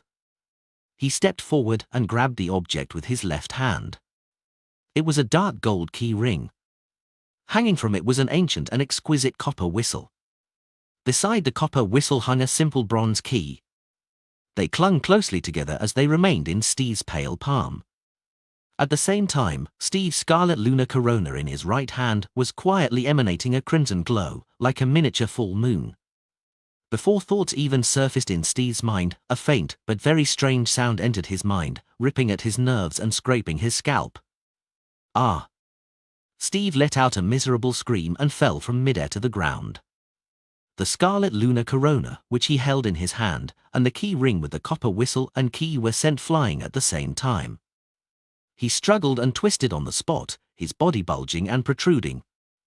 There were arms that were as small as babies, which grew out of his body, or a foul, light yellow liquid that sloshed inside his body. At this moment, a flame ignited again. Klein, who had escaped, leaped out and appeared in the path of the Scarlet Lunar Corona. He didn't attempt to catch the mystical item. Instead, with a gentle flick, he diverted its trajectory, sending it flying toward the weakened Miss Sharon. Steve's cries of pain gradually died down, and the Scarlet Lunar Corona accurately landed on Sharon. Sharon's figure instantly turned incorporeal, and the blue eyes that had lost their focus regained their luster. Clenching her right hand tightly, her left hand held the palm-sized accessory inlaid with a ring of dark rubies. Her body began to float. The Scarlet Lunar Corona allowed its wielder to be immune to the influence of the full moon. Sharon was no longer weak. And in her spirit body state, she wasn't afraid of the biological poison. At this moment, the zombies and shadows gathered together once again, fighting over the chained master key and as its copper whistle. Klein didn't care. He raised his left arm and pointed. The sun brooch on his chest flashed a dark golden glow and disappeared. An intense, bright, and holy light fell from the sky, shrouding the group of zombies and shadows that were fighting over it.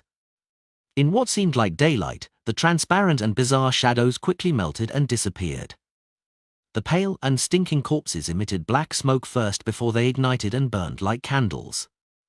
By the time the light disappeared, there was almost nothing left except for Azic's ancient and intricate copper whistle and the master key, which were both strung on an already blackened key ring. They lay there silently. Meanwhile, Sharon didn't care about Marek, whose injuries were turning graver thanks to Tyre's attacks. Instead, she relied on her own ability to phase into mirror-like items to reach the thin piece of ice that Steve had previously used and stepped out. She stretched out her right hand towards Steve, who was transforming into a monster, and opened it wide, aiming the palm of her hand at the enemy. Endless rays of light burst out and quickly intertwined to form the mysterious patterned bronze door. Creak! With a jarring noise, the small black hat on Sharon's head was blown away by a sudden gust of wind, and her carefully combed blonde hair cascaded down in a disheveled state. It was obvious that using the mystical item again was rather taxing on her. Creak! The mysterious bronze door produced a crack, and a series of shrill laughter, sobbing, and shouting echoed in the air. Arms either filled with teeth or completely without skin reached out wildly and grabbed at Steve, whose pustules were bursting one by one. The strange dark green vines that accentuated an infant's face and the slippery, illusory tentacles also bound the Sequence 5 powerhouse. Ah! Steve cried out again. The pale yellow pus, which flowed out, covered his entire body, allowing him to barely resist the pull. A bright red crack appeared on his face, and in it was a hole leading to a dark tunnel. At that moment, Klein raised his revolver and aimed it at him. Without any delay or hesitation, with his face disguised, Klein calmly pulled the trigger while wearing his half-top hat. Bang! Bang! With a flash of the sun brooch, 2 bullets filled with holiness accurately hit Steve in the head. Although they didn't pierce his skin or bones, they ignited resplendent flames, turning Steve into a bright torch. Ah! With another scream, Steve was pulled closer to the illusory bronze door. As Klein released the revolver cylinder, the shells fell to the ground, and he took out the metal box containing the Beyonder bullets.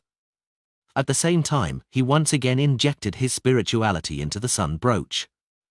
2. 1. A pure and flawless pillar of light fell from the sky and instantly hit Steve's body. Taking this breather, Klein inserted 3 purifying bullets and 3 exorcism bullets into the cylinder and snapped it shut. He aimed at Steve's head again, and with the flash of the dark golden brooch, he pulled the trigger hard, 6 times in a row. Bang! Bang! Bang! Bang! Bang! Bang!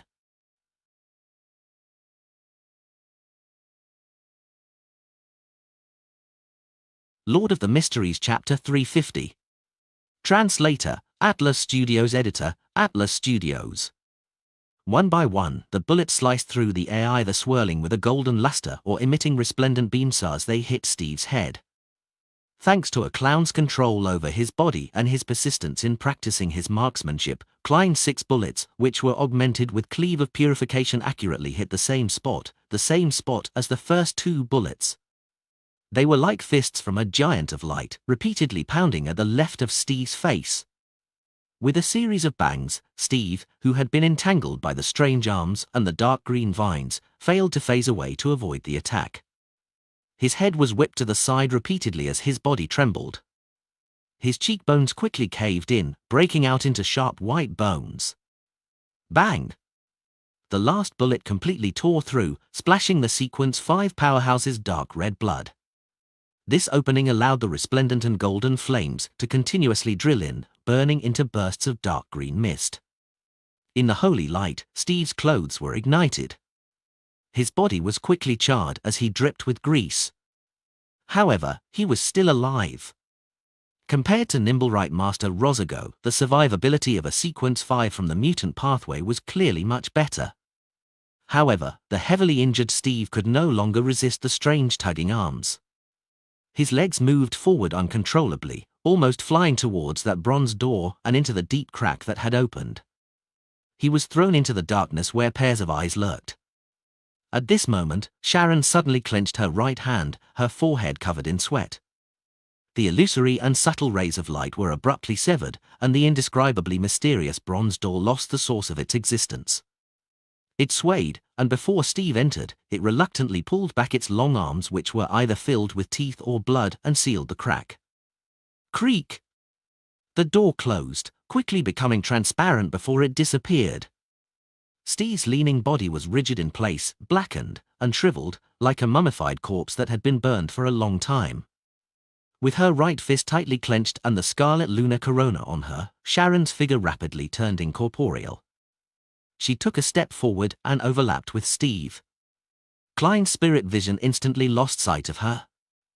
However, the charred Steve raised his fists and abruptly smashed them against his already severely injured head. Bam! His head turned into a pulp like that of a rotten tomato, and milky white spots sprayed out before splattering to the ground. A translucent figure was also expelled. It rapidly spread out, turning into something that looked like a giant jellyfish. Within it was a dreamlike liquid that was swishing and a pair of deathly pale eyes that were condensing.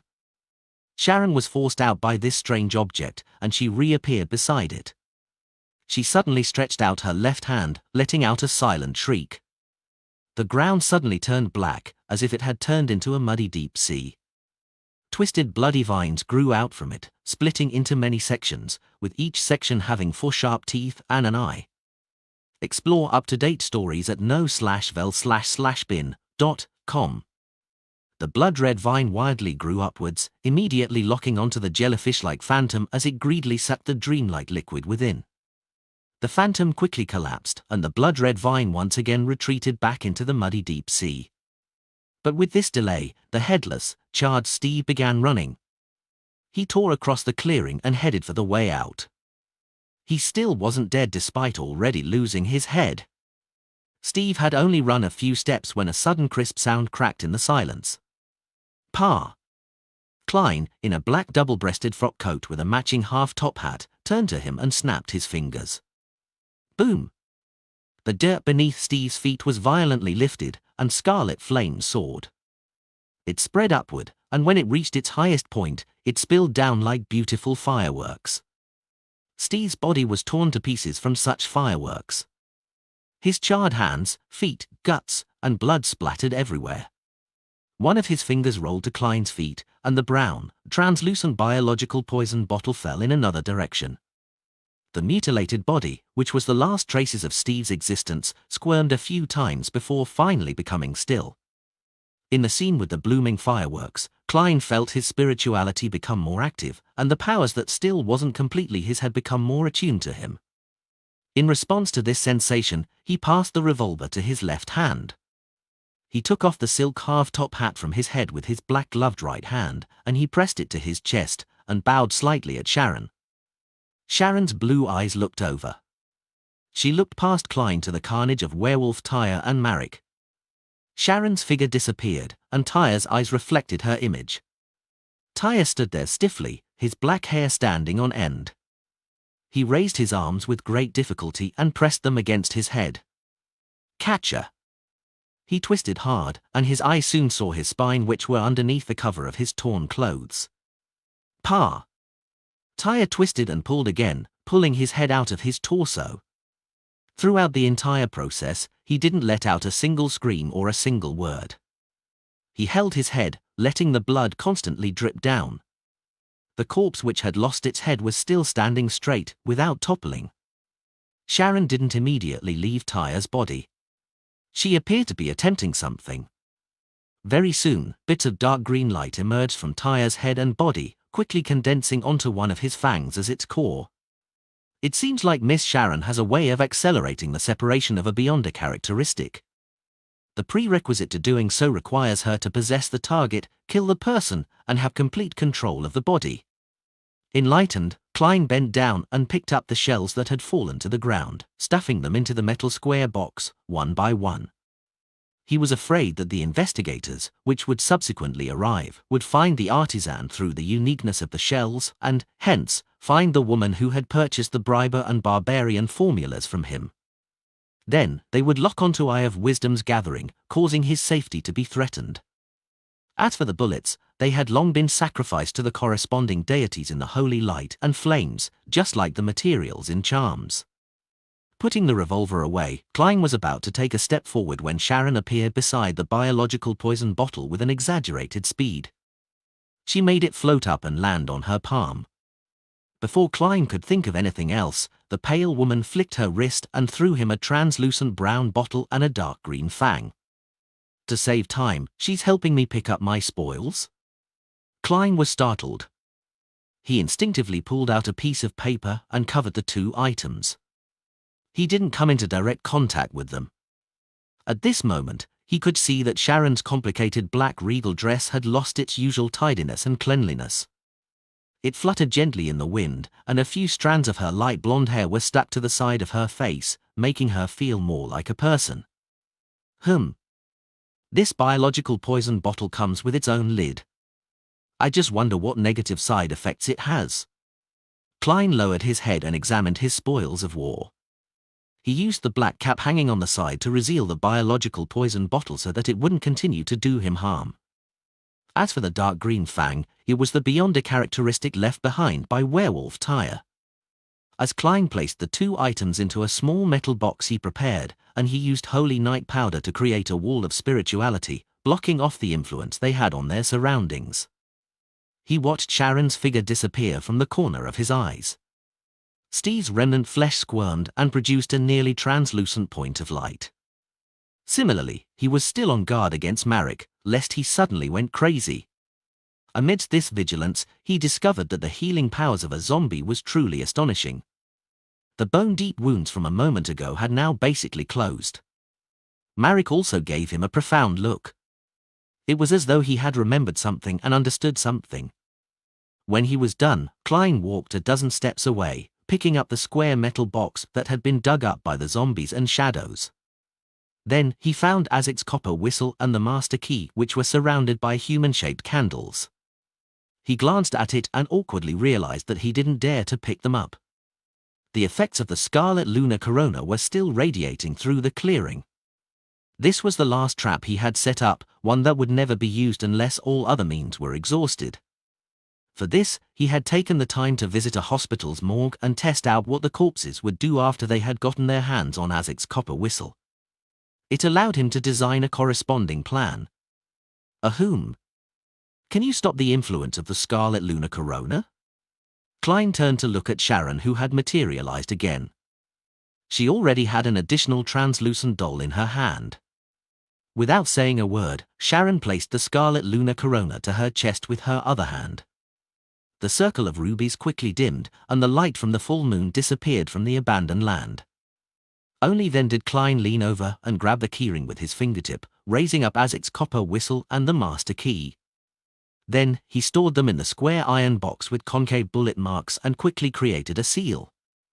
Meanwhile, Marek circled around and dealt with the scene. Sharon pulled up her small black bonnet and her figure disappeared before reappearing in front of Klein. "The Book of Secrets is in your room," Sharon said calmly.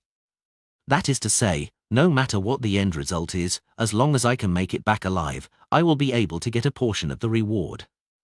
I wouldn't have gone through all this trouble for nothing." Klein smiled and bowed. "Thank you for your generosity. The official beyond us will arrive any time soon. We have to leave." Sharon nodded and asked, "Do you need any help?" "There's no need."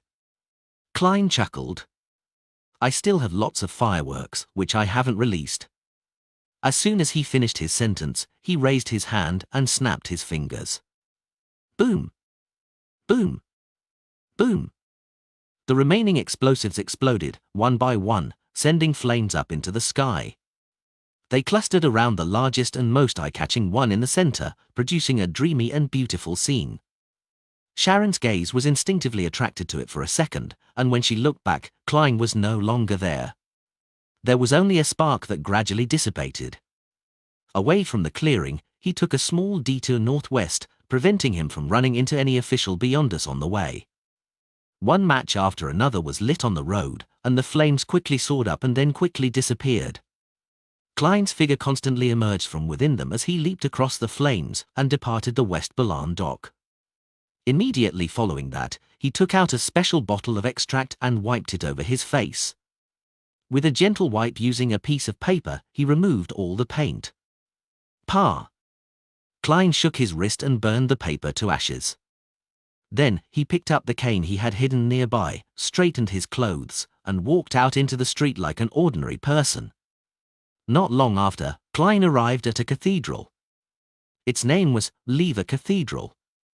As many devotees weren't rich, they might not be able to rest on Sundays and were usually busy during the day.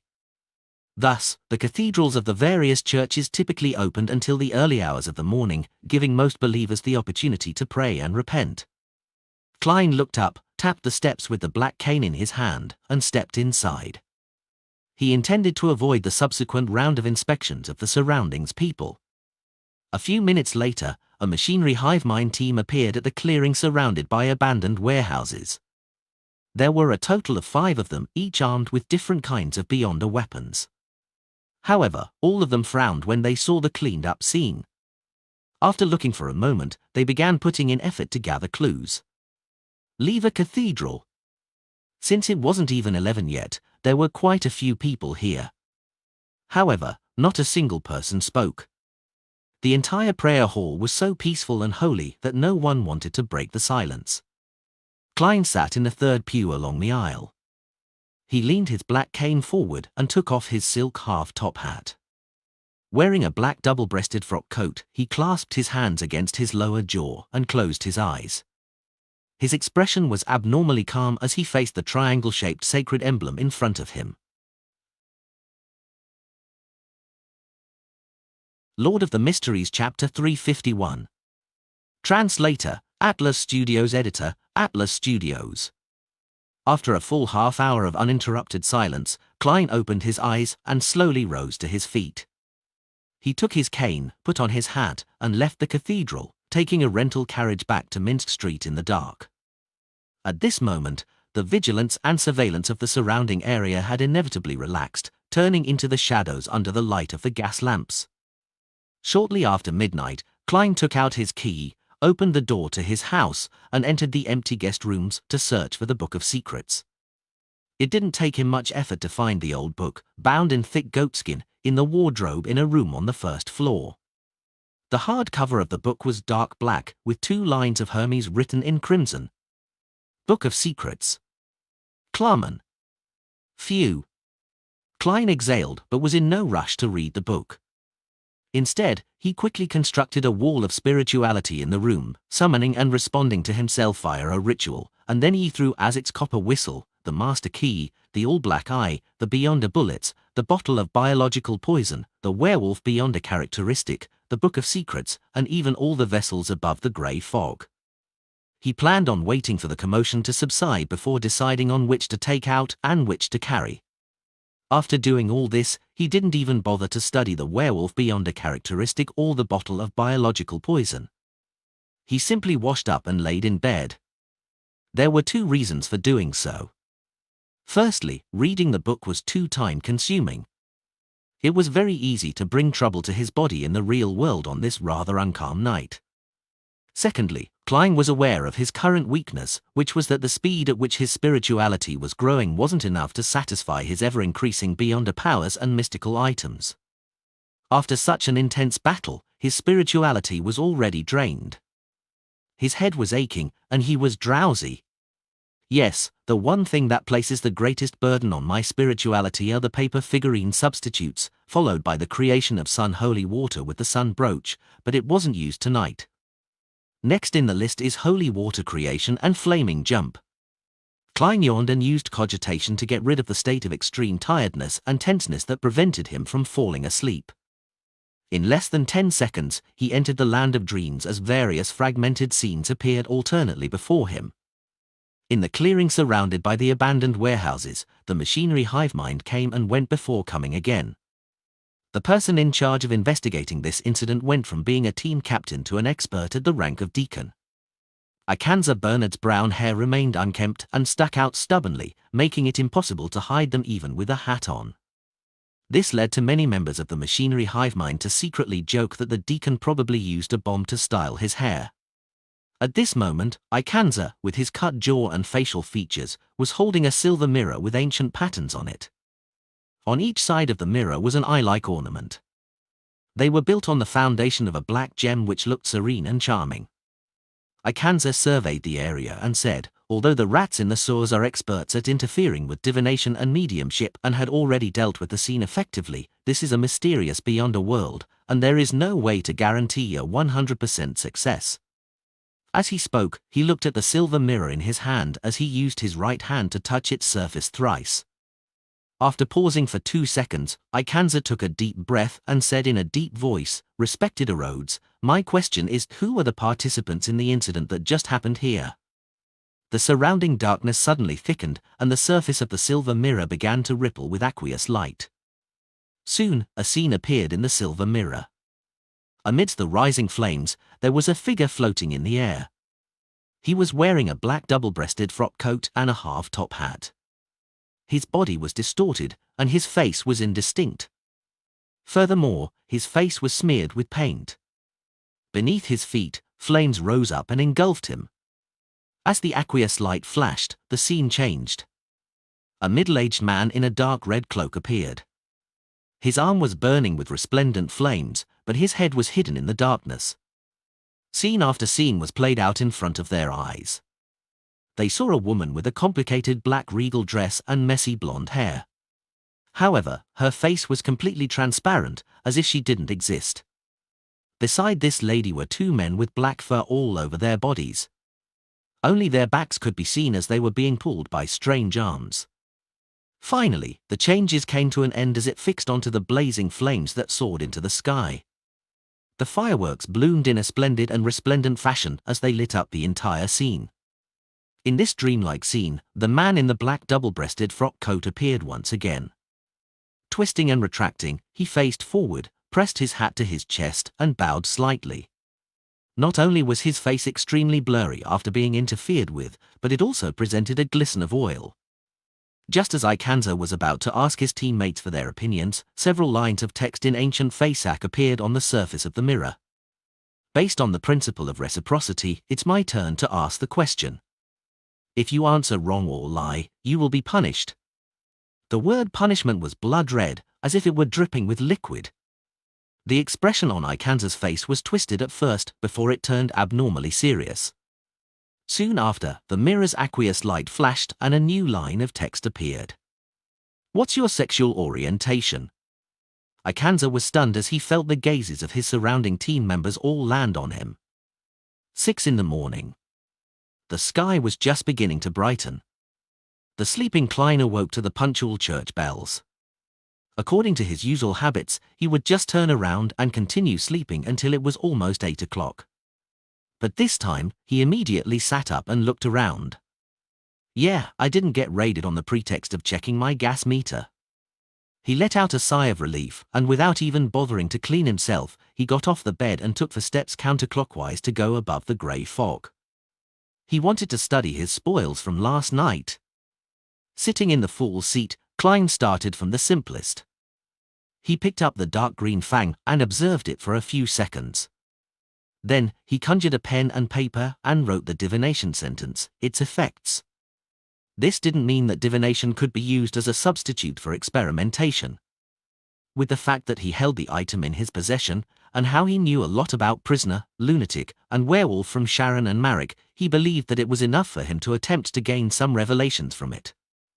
After reciting the statement, he quickly entered the dreamland and witnessed one scene after another. A vicious wound appeared on Werewolf Tyre's stomach, and his intestines flowed out as they were dragged across the ground. However, he only washed it with water and stuffed the intestines back into his stomach. He pinched both sides of the wound, and in the end, the wound actually healed. Under the perfect red moon, he faced the sky and let out a long howl. Black fur grew out of his body, inch by inch, and the fangs in his mouth were distinct. He waved his claws and cracked the steel plate that wasn't considered thin. He ran wildly through the wilderness, increasing the gap between him and the group of pursuing grey wolves as he ran further and further away. He made the attendants, whose eyes were glazed but cold, charge at their enemies without fear of death. He also used a variety of weapons to kill people, including bombs, and he became stronger as he lost his reasoning while in his enraged state. Opening his eyes, Klein roughly understood the characteristics of a werewolf and grasped the hidden dangers of this beyond a characteristic. Werewolf Tyre had been under the full moon's illumination, allowing him to be unrestrained towards his desires. After his death, he left a relatively strong spiritual mark, so those beyond us, who would use this beyond a characteristic to concoct a potion to advance themselves to the next sequence, had to resist this kind of effect at an early stage, otherwise, they would show signs of losing control. However, the negative effects had yet to reach the level of a sealed artifact, and the beyond a characteristic left behind by the werewolf could still be used as the main ingredient for a potion. That's good. Unfortunately, Zombie Jack's beyond a characteristic has been swallowed by that strange door. I wonder where it leads to and if there's a way to get it back. Klein put down the dark green fang, feeling both regret and sadness for his loss, before picking up the bottom of brown translucent biological poison. He repeated the same procedure and performed a dream divination, but this time he didn't have the confidence to gain a detailed revelation. Therefore, he changed the divination statement to its positive and negative effects. In the grey gloom of the dream world, Klein once again saw tragic scenes. Someone fell to the ground, scratching himself and ripping off his skin, flesh, and even bones. Another person held his head, his eyes losing focus while his auras weakened. One kept vomiting. Towards the end, the person who died was convulsing. Someone burst out laughing so hard that he couldn't even breathe. Some people stopped fighting and looked at each other. Then, they hugged and kissed each other. When the scene reached the end, the translucent brown bottle was placed into a cup with water. The transparent liquid inside gradually turned amber in color and was drunk. The person holding onto the bottle of biological poison was weakened at first before coughing.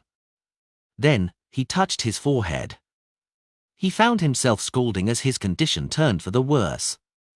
The dream quickly ended. Klein tapped his finger on the edge of the long table as he attempted to interpret the revelation with great difficulty. New N0vel chapters are published on N0V/E/#IN/co/M. According to Steve, the earlier revelations mean that after the biological poison's bottle lid is removed, it would keep emanating its poison. As for which poison the opponent gets inflicted by, it's completely random, and even the wielder is unable to control it. The poison inside is really quite abominable. The effective range of the poison cannot be deciphered via a revelation. Soaking it in water and drinking the amber liquid in advance would prevent one from getting poisoned? But how many minutes should the soaking take? Even if the person holding the biological poison bottle doesn't open the lid, their bodies would get worse as they slowly get infected, and the ailments become serious. What's the exact cut-off time? Klein rubbed his forehead, intending to do some experiment above the grey fog when he was free, but he didn't know if the biological poison bottle was effective in there. For example, in his current spirit body state, he wasn't afraid of being poisoned at all. I'll leave it at this. I'll study it in detail in the future. Klein turned his attention to the Book of Secrets, which was bound in goatskin. He then casually flipped to the first page. It was a title page with simple patterns on it, but with nothing written on it. Flipping another page, Klein finally saw the opening line of the Book of Secrets: "We worship the moon, not the ever-night goddess." Lord of the Mysteries Chapter 352. Translator, Atlas Studios. Editor, Atlas Studios. Another statement about only worshipping the moon and not the goddess? Klein couldn't help but have a look of contemplation. The last time he heard about such matters was when he was learning about the life school of thought. He never expected that the Shaman King, who had lived his entire life in the southern continent, would also have a similar point of view. In the Pale Era, at the end of the Fourth Epoch, the Berserk Sea became a veritable reality. Thus, the northern and southern continent were cut off from each other, and the life school of thought was formed in the early Fifth Epoch. Obviously, it was impossible for the life school of thought to extend itself to the southern continent before Ozel sent his men to find a safe sea route. Shaman King Klaman was a historical figure who was active in an era more than 1,000 years before the northern continent's invasion. In other words, the two Beyonder factions, which were in different continents, had no way of communicating with each other and had chosen to worship the moon itself and ignore the Evernight goddess at almost the same period of time. Such a coincidence inadvertently made one consider why. Could it be that the birth of a new god had taken away a portion of the authority related to the moon? But as a deity, he shouldn't be so obscure and unknown. In other words, although the goddess had snatched the authority of the moon, the followers of the primordial moon god had survived. They had been passed down from the Fourth Epoch or even the Third Epoch. Even after the separation of the northern continent and southern continent, they blossomed into two groups, one helmed by the Shaman King, the other by the life school of thought. Klein made a rough guess, but he was troubled by the lack of clues to narrow the scope. He gave up thinking about it for the time being and quickly skimmed through the rest of the content of the Book of Secrets. In the preamble, Shaman King Klaman said, very directly, that many of the rituals, deeds, astromancy, and summoning techniques in the book had originated from a primitive worship of the moon and described the corresponding honorific names in detail: the one and only red moon, the symbol of life and beauty, the mother of all spiritual forces. There's actually an honorable name. However, it lacks the more popular descriptions like those of the Evernite goddess or Mother Earth. If there really is such a hidden god, his followers would inevitably develop a simpler title to address him that's more suitable for praise than the worship of the primitive moon. Klein sensed something amiss as he began to analyze it with his own knowledge on mysticism. Discover new stories on no/v/e/elbinin.com. Besides, using the Lady of Crimson to hold a ritual would very obviously direct it at the goddess. But using an honorable name which is very similar but more detailed would circumvent the goddess, pointing it to the source of their power, the primitive moon. I wonder what arcane existence it is. Klein thought with wonder and alarm. Due to his lack of time, he skimmed through the details and found that, as Shaman King Klarman had said so himself, many of the deeds and rituals were directed at the moon.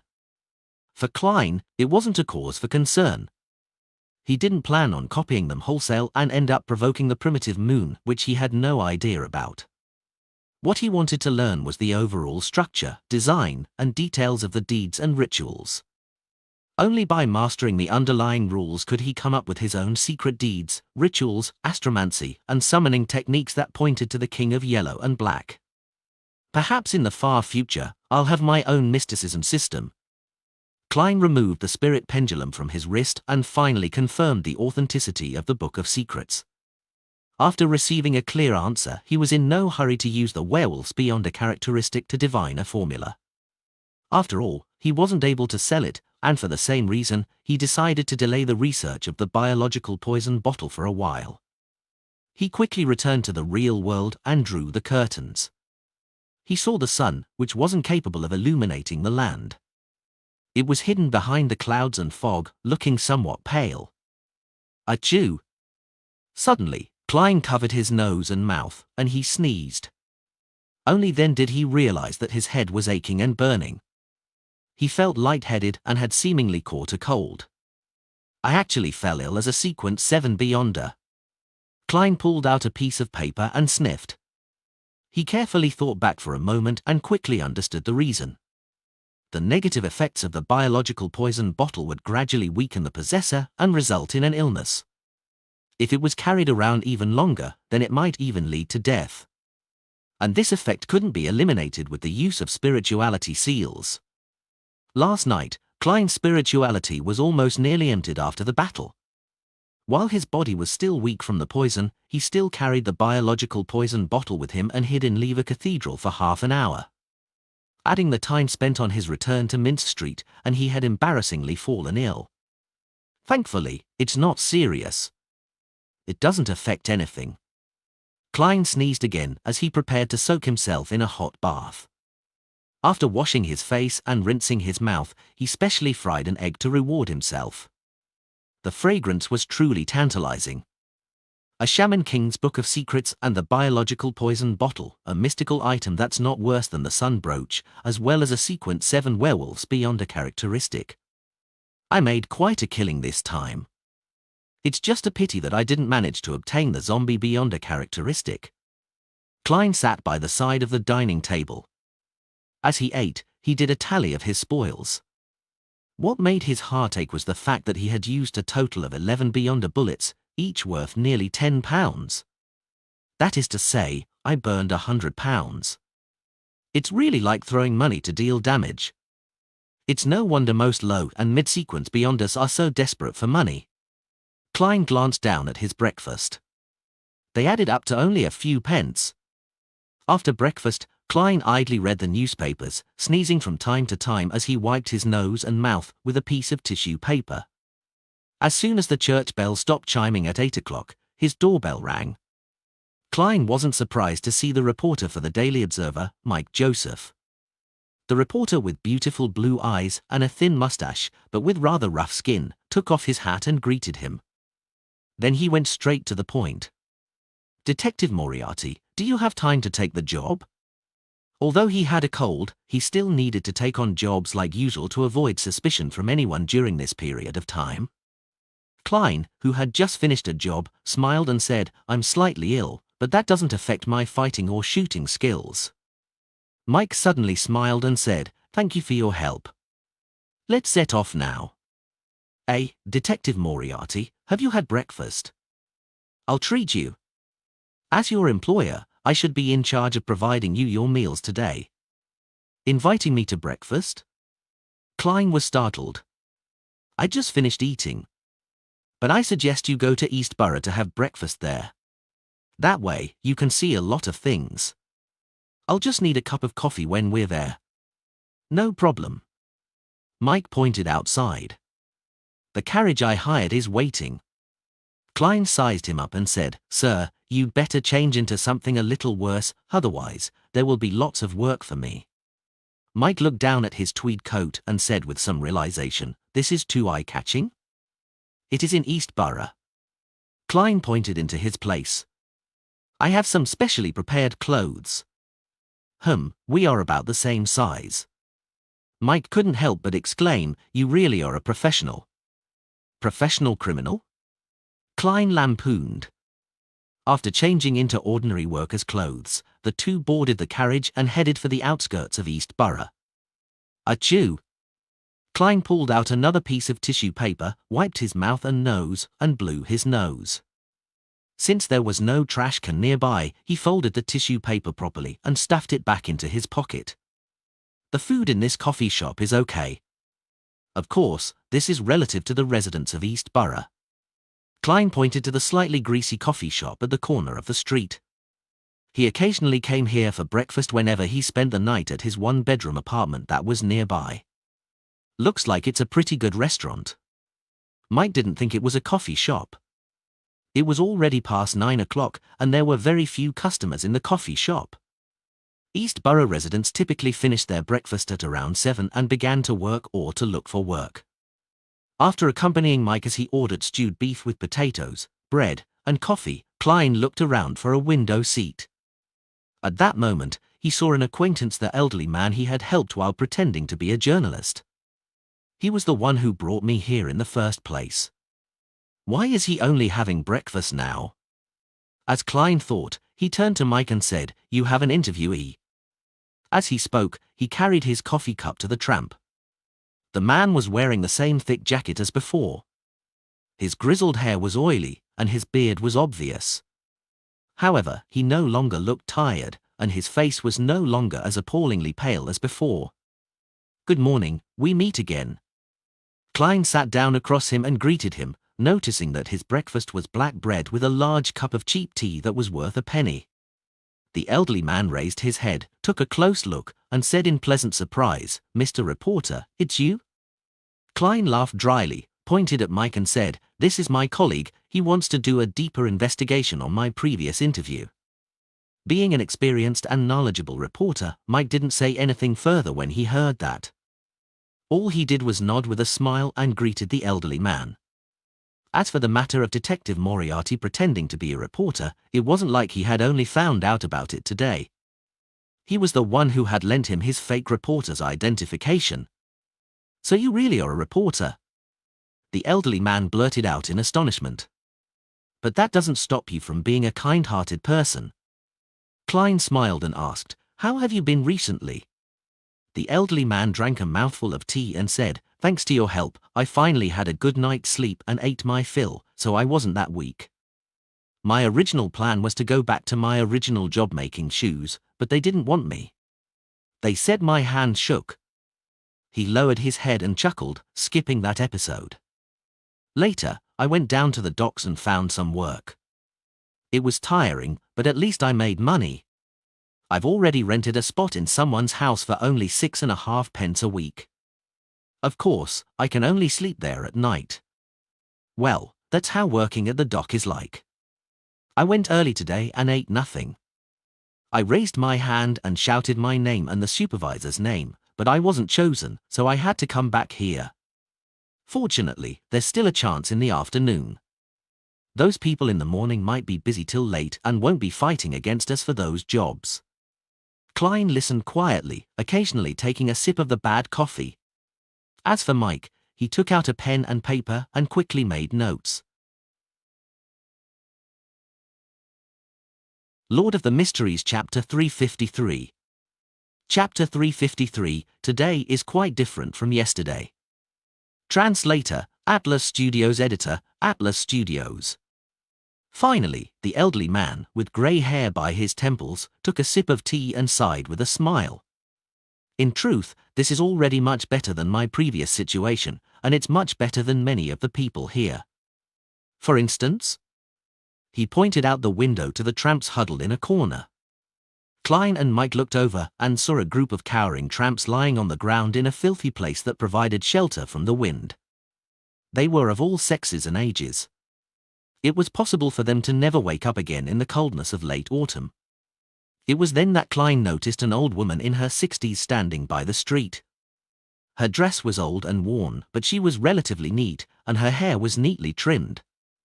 The white-haired old lady had the usual tired look of a tramp, but she still persisted in not squeezing together with the group.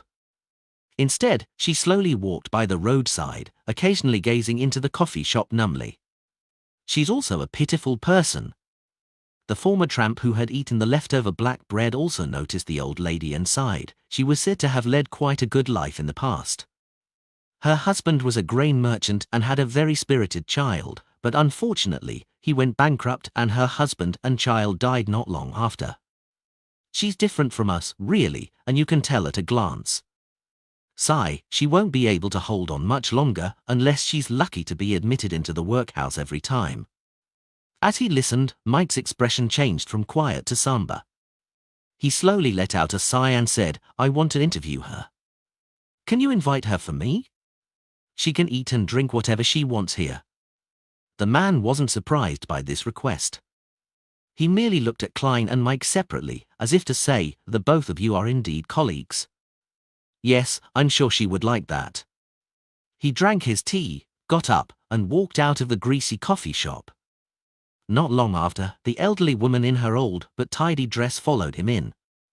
Her pale face slightly lightened thanks to the warmth of the coffee shop. She continued to tremble, as if she wanted to release the coldness in her body, bit by bit, and absorb the relatively high temperature within the coffee shop. Even after she sat down on the chair, it still took her a full minute before she could truly warm up. "You can order whatever you want. This is the reward for accepting this interview," Klein spoke on Mike's behalf.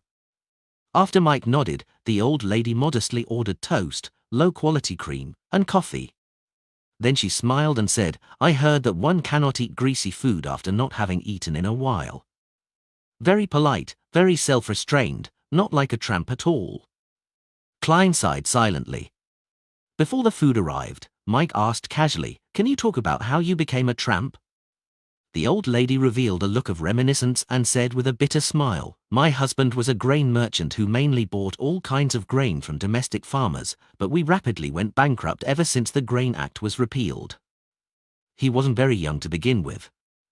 After suffering that setback, his body quickly collapsed. Not long after, he passed away. My child, a brilliant young man, had been learning the ropes of doing business from his father.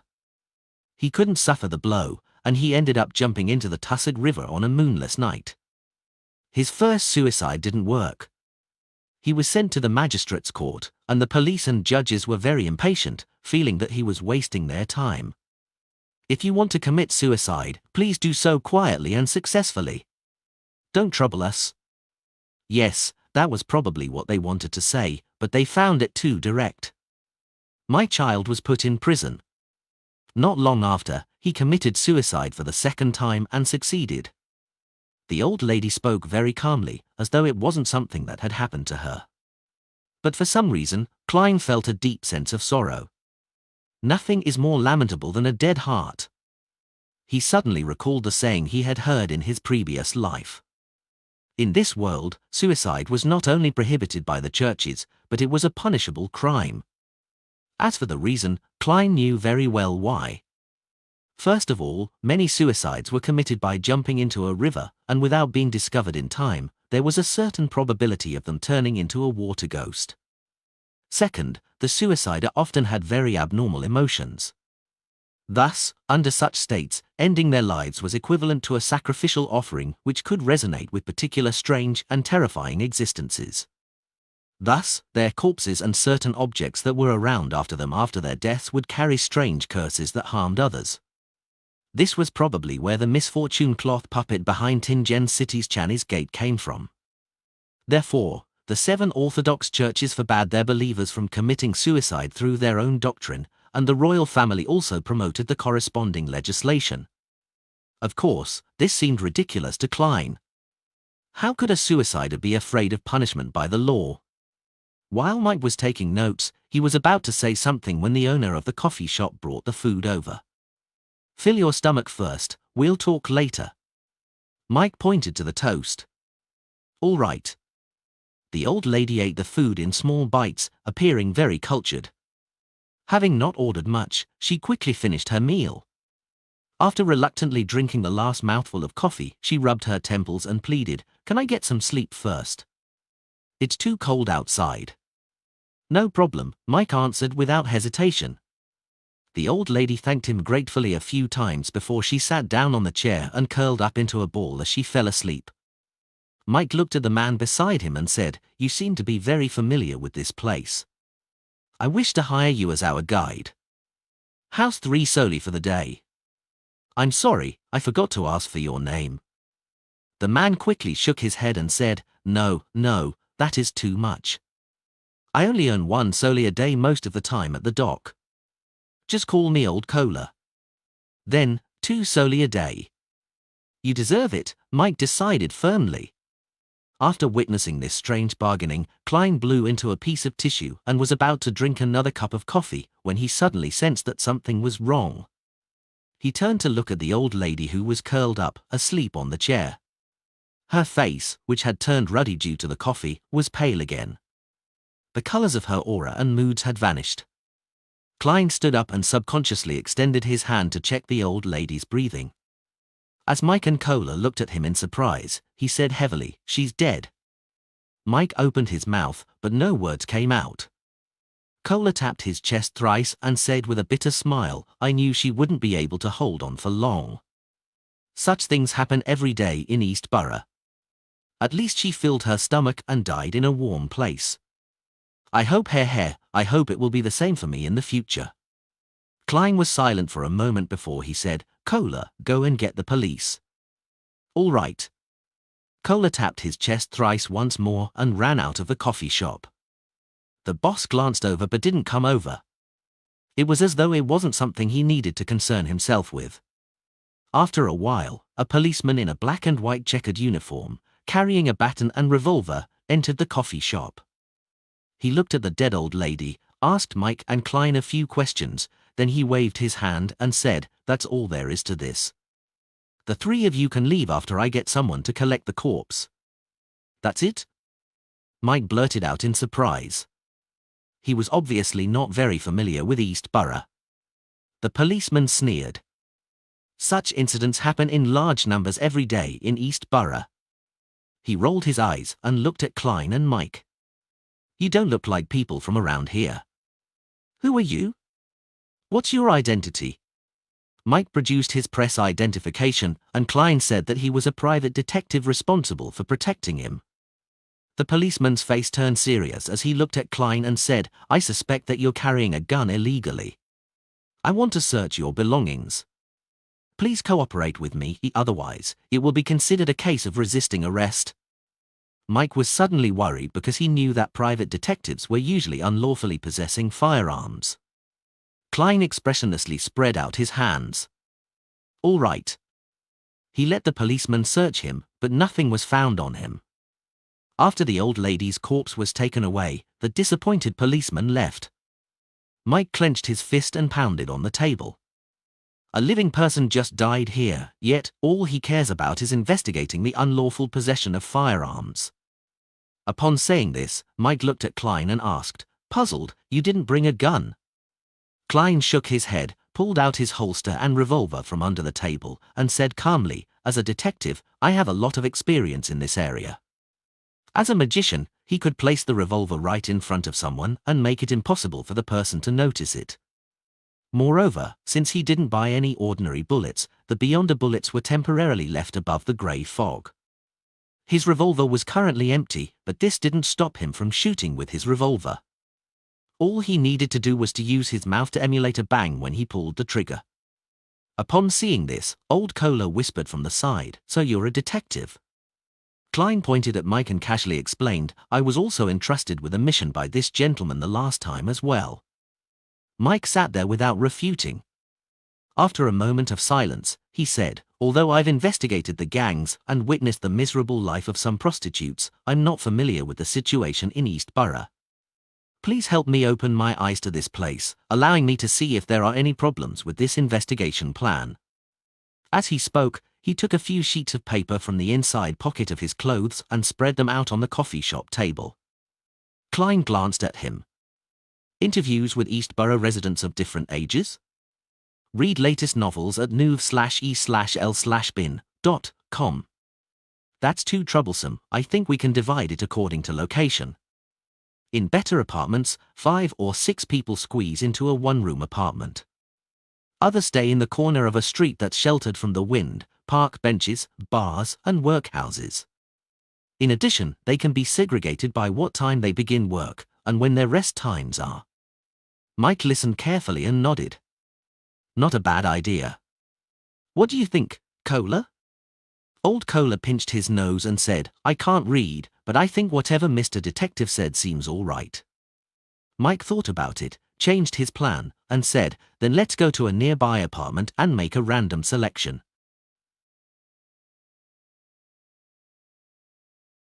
Lord of the Mysteries Chapter 354. Translator, Atlas Studios. Editor, Atlas Studios. Backlands, East Borough, at an intersection. Mike Joseph saw a number of pitiful-looking children in rags along the street. He wiped his mouth with a handkerchief and planned to head over to give them some pennies. However, his action was stopped by the former tramp, Old Cola. "They're thieves." Thieves? What about their parents? Or are they controlled by the gangs?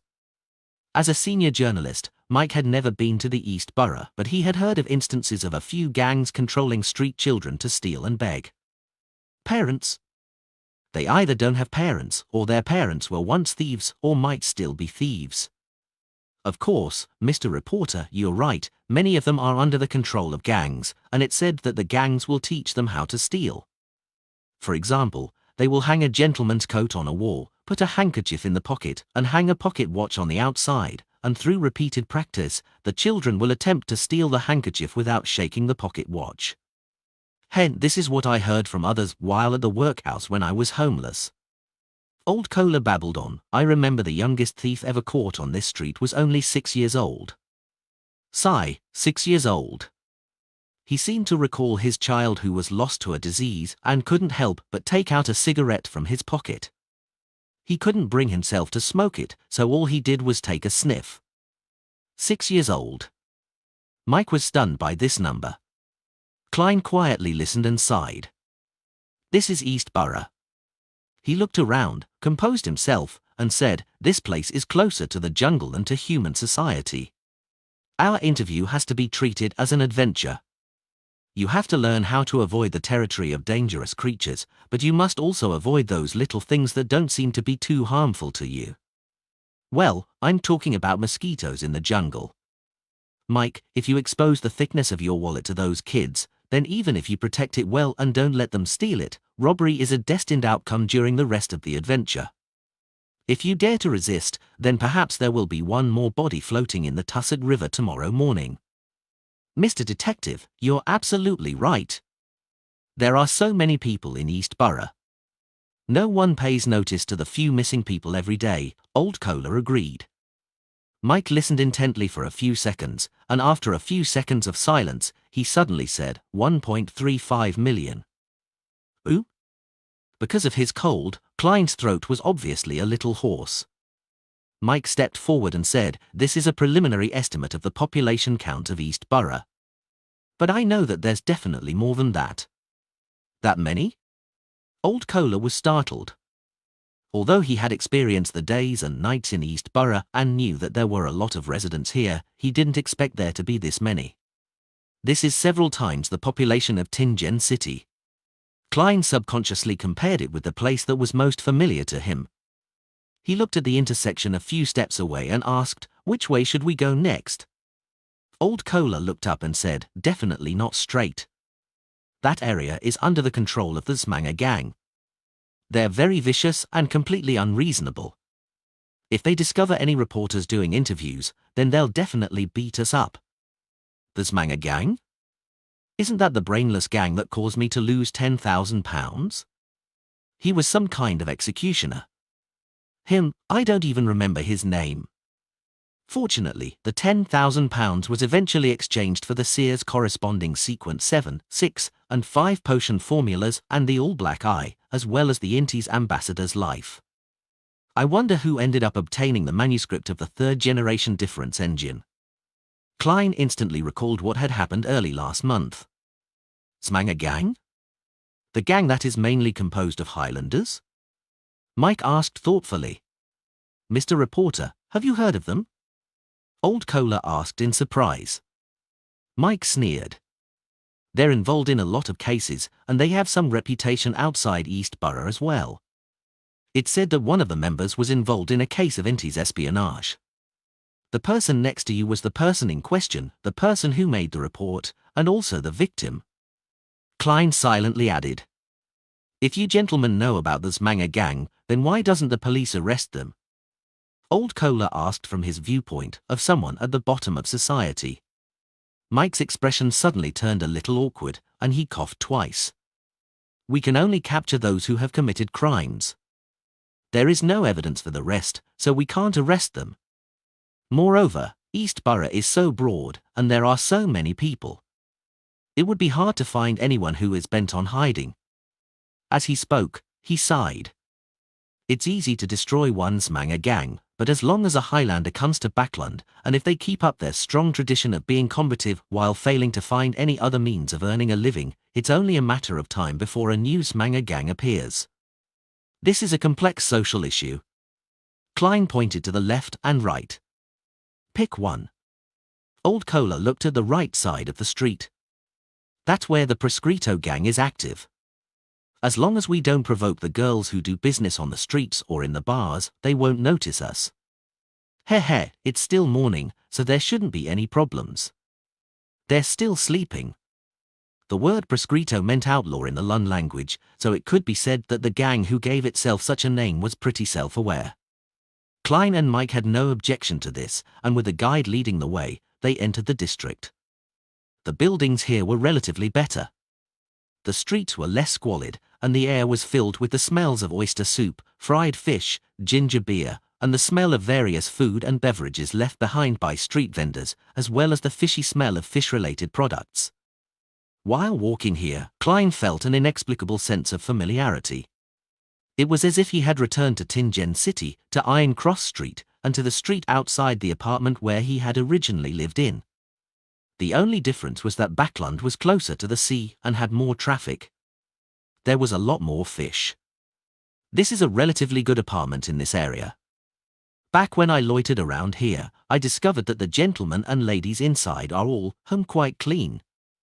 Old Kohler pointed to a pale yellow 3-story building. As they got closer, they noticed a sign hanging in front of the apartment. It had a picture of a pocket watch, a clock, and a screwdriver with the words "Watch Repair." "A watch craftsman lives here." Klein dug up a similar scene from the memory fragments of the original Klein. Back then, Benson, Melissa, and himself had gone to somewhere similar to repair the silver pocket watch which his father had left behind, but despite repairing it several times, it would quickly break. This continued until Melissa fiddled with it and ultimately fully repaired it. It became the most decent thing on Klein's person during that period of time. After Klein's death, the pocket watch, which had both monetary and sentimental value, was not buried with him. It should now belong to Benson, right? I wonder if he will think of me every time he takes out that pocket watch. Klein suddenly blinked and curled the corner of his lips. Probably. Mike wasn't sure. If anything went wrong with his pocket watch, it was usually sent to the original watch store he bought it from. The store would then send it to a repairman or to a craftsman who had partnered with them. As soon as they entered the apartment, they saw a middle-aged man with a messy beard. The gentleman had just come out of the bathroom and was about to return to his room. When he saw the three strangers come in, he hurriedly asked, "Do you want to repair something?" What a coincidence! We actually met the craftsman immediately. Klein was slightly puzzled. Mike took out his pocket watch, smiled, and said, "Yes, my pocket watch has recently not been keeping time well. Can you help me take a look?" He didn't reveal his identity and planned to interview him over some casual chit-chat. The middle-aged man immediately revealed a smile and led them into a two-bedroom apartment which had its door half concealed. He pointed at a chair beside the table and said, "Please wait a moment. I'll go get my tools." "Your tools are not at home?" Mike asked in surprise. The watch craftsman shook his head and laughed. "Explore new novels on novelbin.com. How is that possible? A set of tools is very expensive. There's no way I can buy them on my own. The only way is to pool everyone's money together to buy 3 or 4 sets, and whoever has business will use them. So, we moved in together. Heh, it's more convenient this way. If we live too far away, we will have to spend extra time and pay for the public carriage to borrow the tools." As he spoke, he left the room and walked to the side. So it isn't a coincidence that we met a watch craftsman. Many of the residents here are of this profession. Klein was suddenly enlightened. Old Kohler looked around the room and enviously said, "Before I fell ill, I lived in such a place as well. My wife would help others sew clothes at home. And my two children. Mike sighed and lowered his voice. "I thought watch craftsmen were rich." "Me too." Klein covered his mouth. After a cordial exchange with several of the apartment's residents, Klein and the others once again embarked on their adventure. They had walked about 100 meters when they heard people quarreling along the street. The two women were using all sorts of obscenities against each other, allowing Klein to learn many words he had never heard before. The reason for their argument was that the one on the left accused the woman on the right for making the apartment they lived in dirty and noisy. The woman on the right was scolding the woman on the left, thinking that it had nothing to do with her. After all, no one asked her to recruit guests at night and sleep during the day. "Is that a laundry maid?" Mike asked, frowning slightly. "Yes, I know her. She's a widow, helping people wash their clothes with her 2 daughters," Old Kohler answered certainly. Mike thought for a few seconds and said, "Take me to their place." Old Kohler nodded and led the two of them around the argument before they entered the dilapidated apartment building that was obviously inferior to the one they had just seen. As soon as he arrived outside the laundry maid's room, Klein immediately felt the dampness. In the room hung dresses that were not dried yet. A 17 or 18-year-old girl was squatting in front of a large basin, scrubbing clothes that were covered in bubbles. A girl, that was younger than her, was holding a hot iron wrapped in wet linen cloth. She was carefully ironing the clothes that were done washing and drying. Her careful actions implied that she had been scalded by the steam several times. This was both their workplace and the place where they slept at night. Wet moisture permeated the room and seeped into their bodies. In addition, the stench of all kinds of smells was very distinct. "Doesn't it feel terrible?" Mike pinched his nose. Klein replied in a muffled voice, "I've got a cold." There was no humor in his words. Mike released his fingers, walked into the room, and said to the two surprised girls, "I'm a reporter. I would like to interview a laundry maid." The girl who was scrubbing the clothes shook her head numbly and said, "We have a lot of things to do and cannot afford to waste time." Mike's request for an interview was rejected. He came out with a heavy expression and silently walked back across the street. After taking a look, he pursed his lips and said, "Let's continue." City of Silver. After a thorough examination of Derek Berg, who had experienced hallucinations both visually and auditory, he was brought to the bottom of the spire. This place took in residents who showed signs of losing control, and various methods were used to save them. Walking in the gloomy and creepy corridor, he suddenly felt a strange chill. "Help!" A sharp, shrill voice suddenly sounded from a sealed room. "Help!" The voice came to a sudden halt, and then there was silence.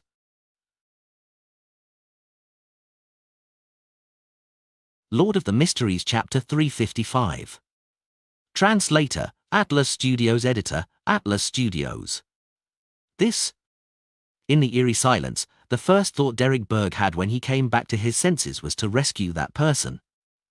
However, the two guards that held him in the middle didn't show any reaction to it, as if everything that had just happened was just his imagination. "Someone is calling out for help," the young Derek informed the two Dawn Paladins. On his left, a tall knight clad in silver armor calmly replied, "Don't be fooled. That's just the normal behavior of those beyond us who are on the verge of losing control." "Is that so?" Maybe he cried out for help because he just isn't willing to give up and lose control and become a monster. Derek thought sorrowfully. Following the change in his mood, the illusory, buzzing sound in his ears became more distinct. After silently taking a few steps forward, the Dawn Paladin from before pointed to a door on the left and said, "You will be staying here for the time being. We will bring you your food and medicine on time." As he spoke, he took out an iron-black bottle. This bottle was constructed from the remnants of the straw-like objects left over from the City of Silver's staple food, black-faced grass. Upon encountering a liquid, it would produce a thin film, thereby achieving a waterproof and sealing effect. Derek took the bottle and gulped it down, feeling a cool sensation slide down his esophagus and into his stomach. His entire being rapidly became quiet. The swaying scenes before his eyes stabilized, and the auditory hallucinations in his ears gradually weakened. Creak! At the sound of the iron door closing and locking, Derek entered his own room. The first thing he saw was a candle flickering with a faint yellow light, and then he made out a low bed, a chair, and a square table. Other than that, there was nothing else. However, the walls, including the door, were all engraved with complicated and mysterious symbols and labels. They seemed to form a complete seal. Derek's emotions were also suppressed by the medicine. He sat down on the bed without the slightest hint of curiosity before lying down. After an unknown period of time, he suddenly heard the sound of someone banging on his door. However, this didn't come from outside his room, but from his neighboring cell. Derek sat up and listened. He heard a sharp, high-pitched wail from the knocking. His hair stood on end as he abruptly stood up, taking an extremely defensive stance. At this moment, thumping sound spread to the metal walls that were separated by two rooms, slowly smashing a protrusion. Derek was about to pray for holy light when the scene before his eyes suddenly lit up. It seemed as if the entire space around him had been moved to the outside world, just in time for the lightning to streak past. The sound of the wall being smashed beside him had vanished, and the bottom of the spire regained its silence. It wasn't an absolute silence. Rather, the sound of light footsteps echoed for a long distance. It only turned silent after the echoes continued on for a long time. Derek was wondering what had happened to the Beyonder in the neighboring cell when someone knocked on the metal wall on the other side. Tack! Tack! Tack! It was as if someone had bent their finger and was tapping lightly. "Who is it?" Derek asked, raising his voice in slight alarm. The knocking immediately stopped, and after a few seconds, a deep yet rather old voice was faintly transmitted. "So it turns out to be a young fellow. You are?" Seeing that the other person could communicate rationally, Derek leaned against the wall and pressed his ear against the cold metal. The elderly voice chuckled and said, "The person next to you almost lost control several times. He ultimately couldn't be saved today." "He completely lost control?" Derek asked through the metal wall. "So he's become a monster now?" "No, not a monster, but a corpse. He was finished off by the item sealed in here." The elderly voice sighed. "I've been here for 42 years. Yes, those guards told me that they've seen too many similar incidents." Derek was surprised and returned with a question, "You've been here for 42 years? Normally speaking, losing control could be divided into 3 stages. The first stage was warning signs, such as auditory and visual hallucinations. In the second stage, the person's body and mind were already out of control, and from time to time, they would display either terrifying or strange states. As for the third stage, it was a complete breakdown, transforming the rampager into a terrifying monster. The time it took from the second stage to the third stage was rather quick. Perhaps just after discovering the symptoms, one would witness a seemingly ordinary beyonder turn into a monster which could be found deep in the darkness. In other words, after a second stage beyonder was sent to the bottom of the spire, they would either be treated with medicine, rituals, and other methods, slowly stabilizing themselves and allowing them to leave within 18 months. Otherwise, they would quickly lose control and be purged. It was impossible for anyone to be locked up for 42 years. As a first stage beyonder, they would only take between a few days to less than 20 days to eliminate all the symptoms and leave, fully treated. The elderly voice immediately chuckled and said, "That's right, I also didn't expect that I would stay here for 42 years. I don't have any signs of losing control, but they believe I'm rather dangerous and can turn into a monster at any time." Derek frowned slightly and asked curiously, "What happened 42 years ago?" At that time, neither of his parents had been born yet. The elderly voice was silent for a moment before saying, "I was once the captain of an exploration team. We found a destroyed city about half a month away from the City of Silver. This was calculated based on our speed. That city was similar to our City of Silver. It clearly has traces of it being ruled by giants, and it also believed in the Lord that created everything, the omnipotent and omniscient God. Unfortunately, they were destroyed countless years ago." Derek wasn't a stranger to such matters. He immediately guessed, because you encountered some strange incidents there, you were determined to be at risk of losing control. More or less. The elderly voice chuckled. After we explored the core area, we discovered that the city was attempting to change faiths. They created deities that they imagined would save them. However, it was useless. Even the statues of those deities were destroyed and spilled all across the land. At this point, his tone suddenly became heavy. "However, we met a person there. This is the first time in the past 2,000 years that our City of Silver had met someone who didn't belong to our city. Outside City of Silver, in the depths of the endless darkness, there really was someone still alive." Derek subconsciously asked, "You brought him back to the City of Silver?" The elderly voice said after 2 seconds, "Don't you feel shocked? The reason why our City of Silver works so hard to explore the surroundings is to find humans like us. We finally found them 42 years ago. This is indeed rather shocking news, but I often see Miss Justice, Mr. Hangman, and the others. I often hear of the Lun Kingdom and the 7 Orthodox gods. Isn't it very obvious that there are people outside the City of Silver, with cities and countries?" Derek scratched his head, and without much experience, he pretended to be shocked. I didn't notice this point. This is truly unbelievable. Other than the residents of the City of Silver, there are actually other people. Your favorite stories on n/o/uve/elbinin.com. The elderly voice remained silent for a while before saying, "Has the City of Silver's education become so terrible?" Without waiting for Derek to speak, he sighed and said to himself, "We very warily invited that person to the City of Silver as a guest." After some consideration, he agreed. We monitored and escorted him along the way back, but when we had almost arrived at the City of Silver, he suddenly disappeared. We searched everywhere, but we couldn't find him. After we returned to the City of Silver, my team members went crazy, one by one. They lost control. All of them. Not a single one was spared. The 6-member council suspected that we were contaminated by something and that the person was not a human at all, but an evil spirit, a monster. So, they locked me up here, and every so often, they would come over to confirm my condition, but they would never tell me what the problem is, nor would they let me out. Derek exhaled heavily and asked, "Do you remember what that man looked like?" He looked very ordinary, and nothing about him stood out. He was dressed just like us, and except for me remembering that he was a man, I can't remember what he looked like. However, the elders should be able to use beyond a means to directly see him from my vague, forgotten memories, the elderly voice recalled for nearly a minute and said with a bit of pain. Derek pressed him, casually, did he say what his name was? Did he tell you about his origins? The elderly voice acknowledged tersely. He told us that his name was. He paused for a moment before saying, Amorn. Sunday morning, in the factory district. In the past 2 days, Klein and Mike visited many places in East Borough under Old Kohler's guidance.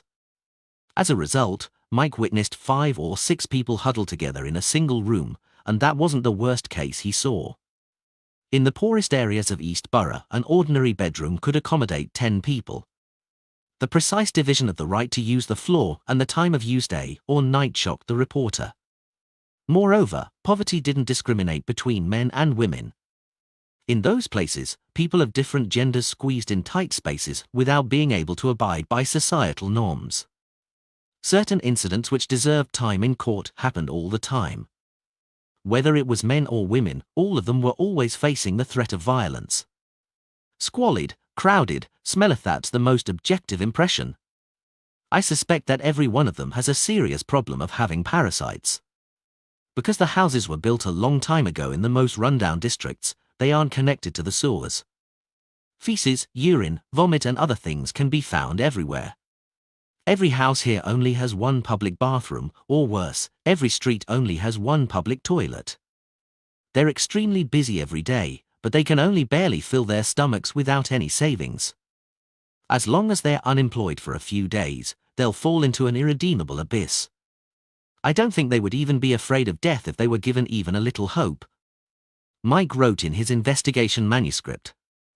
In addition, the reporter was impressed by the tramps who wandered the streets in the middle of the night, the girls who stood numbly by the street or in the bars, as well as the drinkers who completely let loose with their drinking.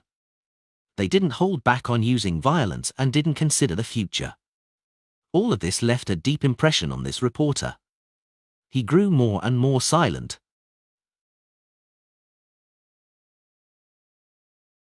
Lord of the Mysteries Chapter 356. Translator, Atlas Studios. Editor, Atlas Studios. Cough. Mike Joseph took out his handkerchief, covered his mouth, and coughed several times. The smog in the factory district was thicker than anywhere else. The air was grey with a yellowish tint as though it was floating dust. Occasionally a pungent, suffocating odour that even Mr. Reporter, who was long used to the backland air, could not bear. He turned to Klein, who was also coughing softly. I've always been a huge supporter of the government's establishment of the National Atmospheric Pollution Council and the Alkaline Industry Inspector, but only today did I learn that the problem has become so serious. If we don't take effective measures, it may become a tragedy in the future. Klein tried hard to clear his blocked nose. Perhaps the whole of Backland would be shrouded in smog that results in one's vision not exceeding 5 meters, and it's possible that an evil god would descend or be born in such a backdrop, he added silently. Old Kohler didn't quite understand the conversation. He cleared his throat that was filled with thick phlegm and led the reporter and the detective around the watchman and into a lead factory. Most of the workers were women. They were working busily without any protection, and the factory floor was filled with dust. Looking at the tiny particles floating in the air, Klein felt like he was looking at toxic gas. The young ladies without masks were like lambs waiting to be slaughtered. For a moment, he felt as though he was back in Tingen, back to the time when he had helped Sir Dueville deal with the grievance haunting him. He seemed to have already witnessed the future of each and every female worker, some of them with throbbing heads, some with blurred vision, some turning hysterical, some with gums with a blue line, and finally, they either went blind or fell dead. It's like a large-scale, bloody sacrificial ritual. The only difference is that the target is that flashing symbol of money. If the Aurora Order, Rose School of Thought, and other evil sects could make good use of similar situations, just like what Lenivas did, there would be a huge problem. Klein covered his mouth and nose as he quietly watched.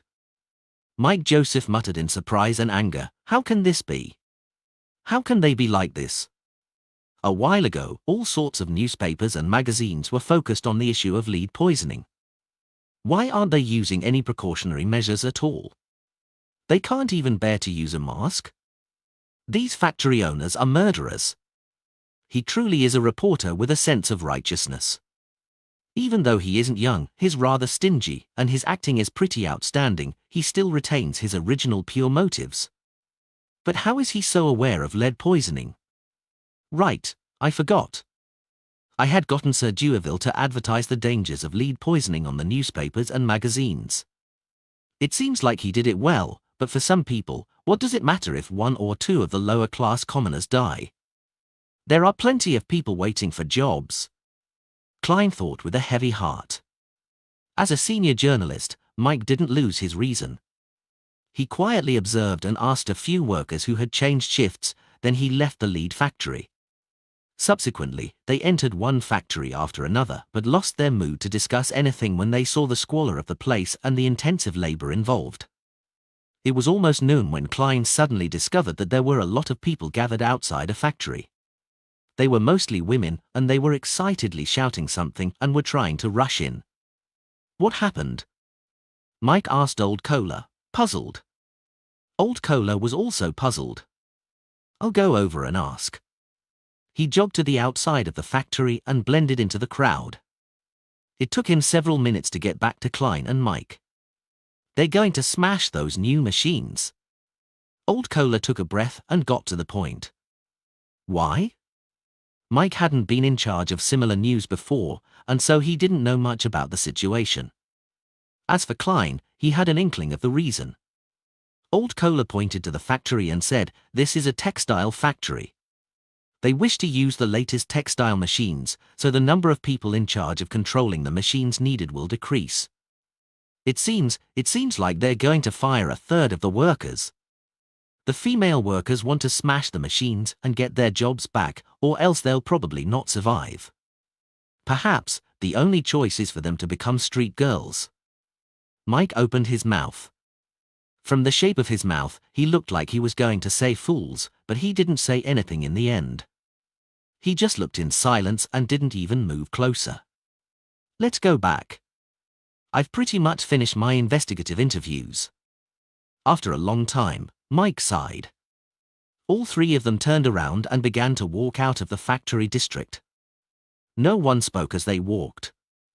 As they were about to part, Mike glanced at Klein and spoke in a low voice.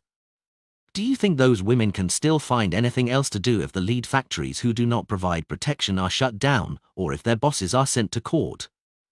Klein gave it some serious thought and said, if it's just a few factories, there won't be much of a problem, but some female workers might suffer from the hunger and cold while looking for other jobs, and they would gradually lose their strength because they don't have any savings. It would be a disaster if too many factories are shut down in a short period of time, not to mention the people who lose their jobs after the new textile machines are used. The Backlund factory district alone might have thousands or even tens of thousands of unemployed workers who have no food or clothing, roaming the streets like zombies. They might lower the conditions of their pay in order to snatch the jobs of others. Who knows how many people in East Borough will lead an even more difficult life or die as a result. It would be a hell-like scene, and even if this world doesn't have Beyonder powers, it would still bring about a huge disaster. And now, the various evil gods are lurking in the darkness, waiting. Klein swallowed all the words in his mind. Mike fell silent again, and after paying £10 and 6 soldi, he left the smoke-emitting factory district in a carriage. Klein looked at the carriage ride into the distance, but didn't say anything. Back when he was a Nighthawk, he had known and come into contact with the lives of the poor, but the impression left on him wasn't as deep this time. A multidimensional observation revealed a human abyss in front of his eyes. East Borough is truly filled with hidden dangers and Tinder-like threats. If one isn't careful, it can be ignited by a cult. Klein pondered for a few seconds and said, "Cola, I'd like to ask you to help me keep an eye on the situation in East Borough. Oh, only when you're not bogged down by work. I'll pay you, giving you the money to build a relationship with the other workers. Every week, we will set a time to meet at the coffee shop from before." Old Cola's eyes lit up. No problem. He made no mention of the price, and he fully trusted the good detective. Klein weighed his options and said, "Every time we meet, I'll give you 15 solely as funds and compensation. If you provide me with information that I'm satisfied with, there will also be an additional 5 solely as payment. £1? Old Kohler blurted out in shock. In his warmest and happiest days, he was paid only 21 solely a week, or £1 1 solely. Yes. Klein nodded. You have to pay attention to your words and actions. Don't be in a hurry to gather information. Maintain a state of speaking less and listening more. Otherwise, you'll be in danger. Informant fees such as these can theoretically be reimbursed, but I'm now a self-sponsored 50p party one. Klein sighed as he gave a self-deprecating laugh. Empress Borough in Miss Audrey's study within Count Hall's luxurious villa. The blonde was listening to Miss Escalante, her psychology teacher, as she occasionally stroked Susie, the big dog who was sitting beside her. With dark hair that went all the way down to her waist, Escalante Osalika noticed that the dog also seemed to be listening intently. She couldn't help but smile and pause for 2 seconds. Following that, she continued with her introduction. There are currently no completely orthodox theories in the field of psychology.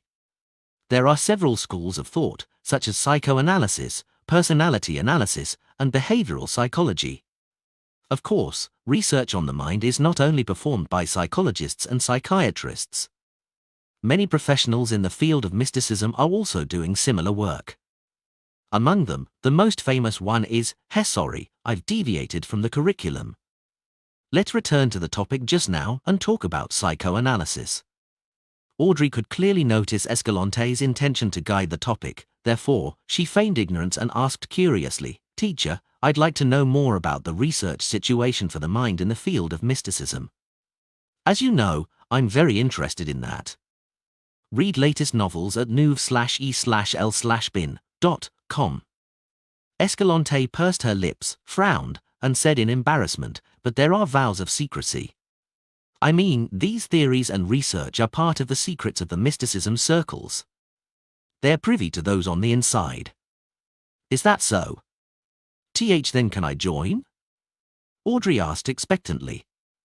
They aren't involved in anything evil, right? How is that possible? It's just a seminar organized by enthusiasts. Escalante diverted the topic after mentioning it. Let's talk about this later. Let's continue with the lesson first. I've got to know where to draw the line. I'll do it one step at a time. If this is the general trait of the members of the psychology alchemists, then I don't have to worry too much about it being filled with lunatics and perverts like Mr. A. Audrey deliberately put on an expression of reluctance when skipping the subject, but she still politely listened to the theoretical foundations of psychoanalysis. When the class was over, and after sending Escalante off, she returned to the study, carefully closed the heavy wooden door, and said to the huge golden retriever, Susie, what do you think of her? She's not sincere. Susie answered flatly. Then, she tilted her head and said, however, what she said is very interesting. I think it's even more interesting than meat and biscuits. Susie, do you wish to be a psychiatrist in the future? Specializing in the treatment of mental illness in animals? For example, that horse which is suspected to suffer from depression at the Glades. Audrey suddenly fell into deep thought, wondering if she should prepare a special white coat and gold-rimmed glasses for Susie to look a little more professional.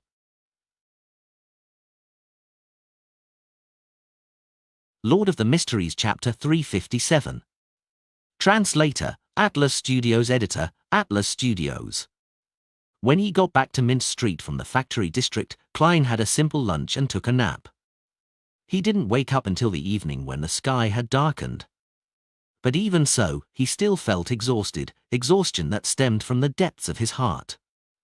After quite some time of being lost in thought, Klein went down to the first floor and lit the gas lamp. He prepared to sit on the sofa and read the day's newspapers, but when he glanced around, he saw an invitation letter on the coffee table. He was stunned for a moment before realizing that it was an invitation letter which Mrs. Stellan Sammer had sent her maidservant to deliver a few days ago. I almost forgot about this. The disguised matchmaking banquet. Klein put down the invitation letter and walked to the bathroom on the first floor. he used cold water to wash his face, sprucing himself up to look much more energetic. Compared to when he first arrived at Backland, there was a much thicker black stubble around his lips and under his chin. Although it didn't completely eliminate his scholarly bearing, it made him look more mature and rugged. Someone who doesn't really know me well wouldn't be able to recognize me in person. Klein exhaled silently, wiped his face clean, and put his gold-rimmed glasses on the bridge of his nose. He took a short break, changed into a shirt with a starched collar and a black tailcoat, and then, quite formally, he put on his silk half-top hat and picked up his cane stick and invitation letter before leaving the house for the unit beside his. Amidst the tinkling of the doorbell, he saw Julianne, the maidservant, open the door, and Stellin with her blonde hair coiled up high, and her ears adorned with silver earrings. Klein took off his hat, bowed, and praised politely, "Mrs. Sammer, you are very beautiful today." Although his words were extremely perfunctory, it was true that she was much more beautiful than usual. It appeared that her ability to doll herself up meticulously had experienced a significant breakthrough. It seems like the adultery case made her besties with Mary. Besides, Mary is now a tycoon with a wealth of tens of thousands of pounds, and she has been admitted into the National Atmospheric Pollution Council, allowing her to acquaint herself with many people in power. She must have had sufficient experience in the areas of makeup, clothing, accessories, and so on. Klein nodded in understanding. The corners of Stellin's mouth couldn't help but curl up. "These are my new earrings that cost 8 soli. Lady, you haven't changed in the slightest." Klein smiled and handed his hat, cane, and coat to the maidservant. The fireplace and the pipes in the room brought the warmth of early summer. Many women and young ladies were not dressed that conservatively. Some of their fair arms were exposed, while others bared their creamy chests. "Luke is talking business with some friends. Let me apologize on his behalf." Stellin played her role as the female host to its fullest. "Have your meal first. I'll introduce you to a few well-educated ladies later. Actually, there's no need for that. Just let me eat in peace." Klein smiled. "I can already smell the fragrance of the food." Since there were quite a lot of guests, with over 20 of them, the dinner was in the form of a buffet. Klein took a plate and walked around, and he found that the food was a lot more varied than before. Cold trout, chicken pie, mutton stew with peas, salted breast, curry, roast beef, turkey, beef tongue pastry, ham, salad, and cream cake. The alcohol provided was still champagne and red wine. This suited a carnivore's palate very well. Klein, with his large plate, didn't make conversation with anyone. He hid in a corner and slowly savored the food. It's not as good as the chefs at the Quelaag Club. From time to time, he would inwardly make comments on the food. He was about to go for second helpings when he was finally discovered by Stellin Sammer. At the same time, he saw an acquaintance beside the lady.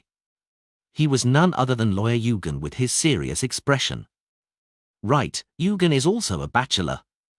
Klein smiled and walked over, taking the initiative to ask, "How is Mrs. Doris's recovery?"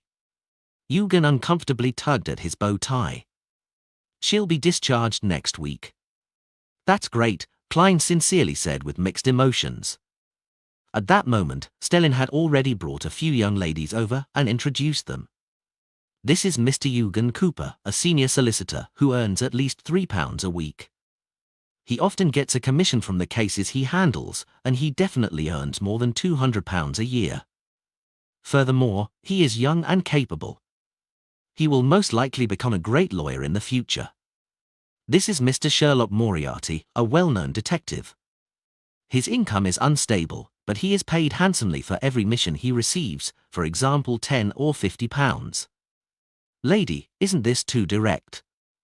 Klein couldn't help but silently lampoon. Eugen, who was standing beside him, evidently frowned. Without feeling that she had made a faux pas, Stellin continued the introductions. "Miss Sarah Taylor. Her parents are teachers at a grammar school. Miss Angelina Watson. Her father is a civil servant at the Backland Police Department." Klein smiled numbly and greeted each lady. After Stellin was done, Eugen said in a deep voice, "Mrs. Sammer, It's impolite to mention the income of others in front of others. Stellin wasn't mad. Instead, she replied very seriously, "No, it's very important. If you end up liking each other and decide to start a family, then income is essential. Think about it, there must be meat, vegetables, fruits, milk, white bread, butter, cream, and other foods every day. It costs at least £1.05 solely a week on food alone, not to mention the alcohol. In addition, to rent a better house is nearly £1 a week. Yes, there's also the need to purchase water, gas, charcoal, soap, and the like. One still needs to consider transportation expenses. This adds up to about 10 solely. That is just the most fundamental expenses. Are you not bringing your wife to a musical concert or to go watch a play? Don't you need to get new clothes every year? Ladies, I believe that a family must spend at least £30 a year on it in order to be considered to be living a decent life. In addition, there is the salary of the maid, the cost of education for any children, the emergency money that's needed to be set aside for medical treatment, as well as the expenditure of some necessary decorations. Only with an income of more than £200 a year can those needs be met. Only then can a happy family be achieved. Thus, in order to not delay everyone's time or cause any misunderstandings, I believe it is necessary to include this in the introduction. As a lawyer, Eugen was momentarily unable to provide a rejoinder. Fortunately, he always had a serious and stern expression on his face. How big-hearted! But the basic etiquette is to tell the two parties this information in private, and of course, I know exactly why you're making the introduction straight to their face. Klein smiled. Yes, income is very important. Only with an income of more than £400 a year can one host a dinner at this level. Only with that much can one afford to have his wife be dressed in beautiful dresses and exquisite earrings. Stellin raised her chin slightly as she tried her best to suppress her smile and said, £430. I mean that there must be some savings each year, to prevent any accidents or to have spare cash to invest into stocks or bonds. That was her husband's approximate annual income. After finding a common topic for the two groups of strangers, she left and greeted the other guests. Klein could also clearly sense that Sarah, Angelina, and the other ladies were more interested in lawyer Eugen. After all, he was a good-looking man, and his job and income were very stable. As for a private detective who might be locked up in the police station at any time, they were not the first choice for middle-class women. Besides, Klein now looked rugged with his beard. It wasn't a surprise that the girls would remain a little apprehensive towards him. After a short casual chat with them, he found an excuse to leave before hiding in a corner and eating while he enjoyed watching Eugen's awkward and helpless performance. At this moment, it was a wonder where his eloquence as a lawyer had gone to. A few minutes later, the two children at the Samus ran past Klein while playing. They noticed the gentleman in the corner, stopped, and, with widened eyes, asked curiously, "Mr. Moriarty, we heard that you're a detective." "Yes." Klein smiled in response. The little girl said innocently, "Can you tell us about the cases you've cracked?" Her twin brother nodded immediately. "The cases I cracked? If it doesn't involve wraiths, puppets, or devil dogs, then it's about finding cats or catching an adulterer. There's really nothing suitable for children." Klein thought for a few seconds, then chuckled. "All right, this is a story about treasure. An officer who had just returned from East Balam was suddenly murdered. He had mostly forgotten the detective novels he had read in his previous life, so he could only make them up based on a vague impression. The two children didn't care about the irrationality of the plot and listened very seriously, even learning to ask what happened next. Without realizing it, Klein was a lot more relaxed. When the banquet was almost over, and he was about to leave, he saw that Stellin's face was filled with joy. "What is the cause for celebration?" Klein casually asked. Stellin raised her head slightly and replied with a reserved smile, "Mary has received a luncheon invitation from the Chief Secretary of the National Atmospheric Pollution Council, Mr. Hibbert Hall, on Monday. This gentleman is the eldest son of Count Hall, a true nobleman. He has invited all the members of the council and has allowed them to bring 2 or 3 friends with them." Stellin paused. Luke and I were just invited by Mary. Monday afternoon. Dressed to the nines, Stellan Sammer, who was accompanied by her husband Luke Sammer, followed Mary to Emperor's Borough, where they saw a large building. Marble statues, pools, fountains, gardens, and lawns reflected themselves in her eyes, making her feel nervous even before she entered the villa. "Luke, does my necklace not match my dress?" she asked her husband as she tilted her head. Luke shook his head and laughed. "Darling, you're too nervous. You don't have to worry about that. The nobles only live in a place that's slightly bigger than ours and eat a little better. We aren't lacking in any way." Stellan nodded when she heard that, as though she had found her confidence. Entering the villa, they saw the gorgeous crystal chandelier, the hall which could accommodate many dancers, and the plates of delicious food. Foie gras, pan-fried dragon-bone fish, baked lobster, Ormir grape wine, misty champagne. It's exactly the same as the magazine's description.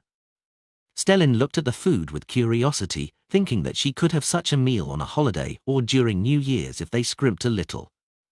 Except for the Ormir wine and the misty champagne, she finally added in her mind. At this moment, her gaze suddenly straightened as she saw a young girl wearing a beige palace dress walking over. The girl had blonde hair and green eyes, and she was abnormally beautiful. She wore a pair of white silk gloves with a pair of small beautiful emerald earrings. She exuded pureness and elegance. "She's just like an angel." Even though she had always been proud of her appearance, Stellan couldn't help but exclaim in admiration, and she felt an inexplicable sense of inferiority at that moment. "Hello," she clumsily greeted with the etiquette she had just learned. "Hello," the girl returned the greeting gracefully. After they had passed each other, Stellan accompanied her husband and Mary to meet the distinguished guests and the noble, Mr. Hibbert Hall. After a while, she walked to the balcony by herself, intending to ease her mood. However, she unexpectedly saw the angelic girl from before. She was looking out over the landscape. A large golden retriever obediently sat beside her rose ribbon-rimmed shoes. "It's so cute." Stellan made an attempt to make conversation. The young girl replied with a faint smile, "Let me thank you on Susie's behalf for your praise." As she looked at the duo, Stellan suddenly felt that she should own a similar pet for herself. This was the only way to showcase the Sammer's dignity. She asked in a measured tone, "I heard that the nobles rear a lot of hunting hounds. Is this one of them?" "Yes." The girl, whose emerald green eyes looked more enchanting than her earrings gemmed, slightly nodded. "May I know how much money is needed to buy one?" Stellan asked with a smile. The pure and elegant girl looked down at the huge golden retriever and, without minding the question, answered with a slight smile, £450.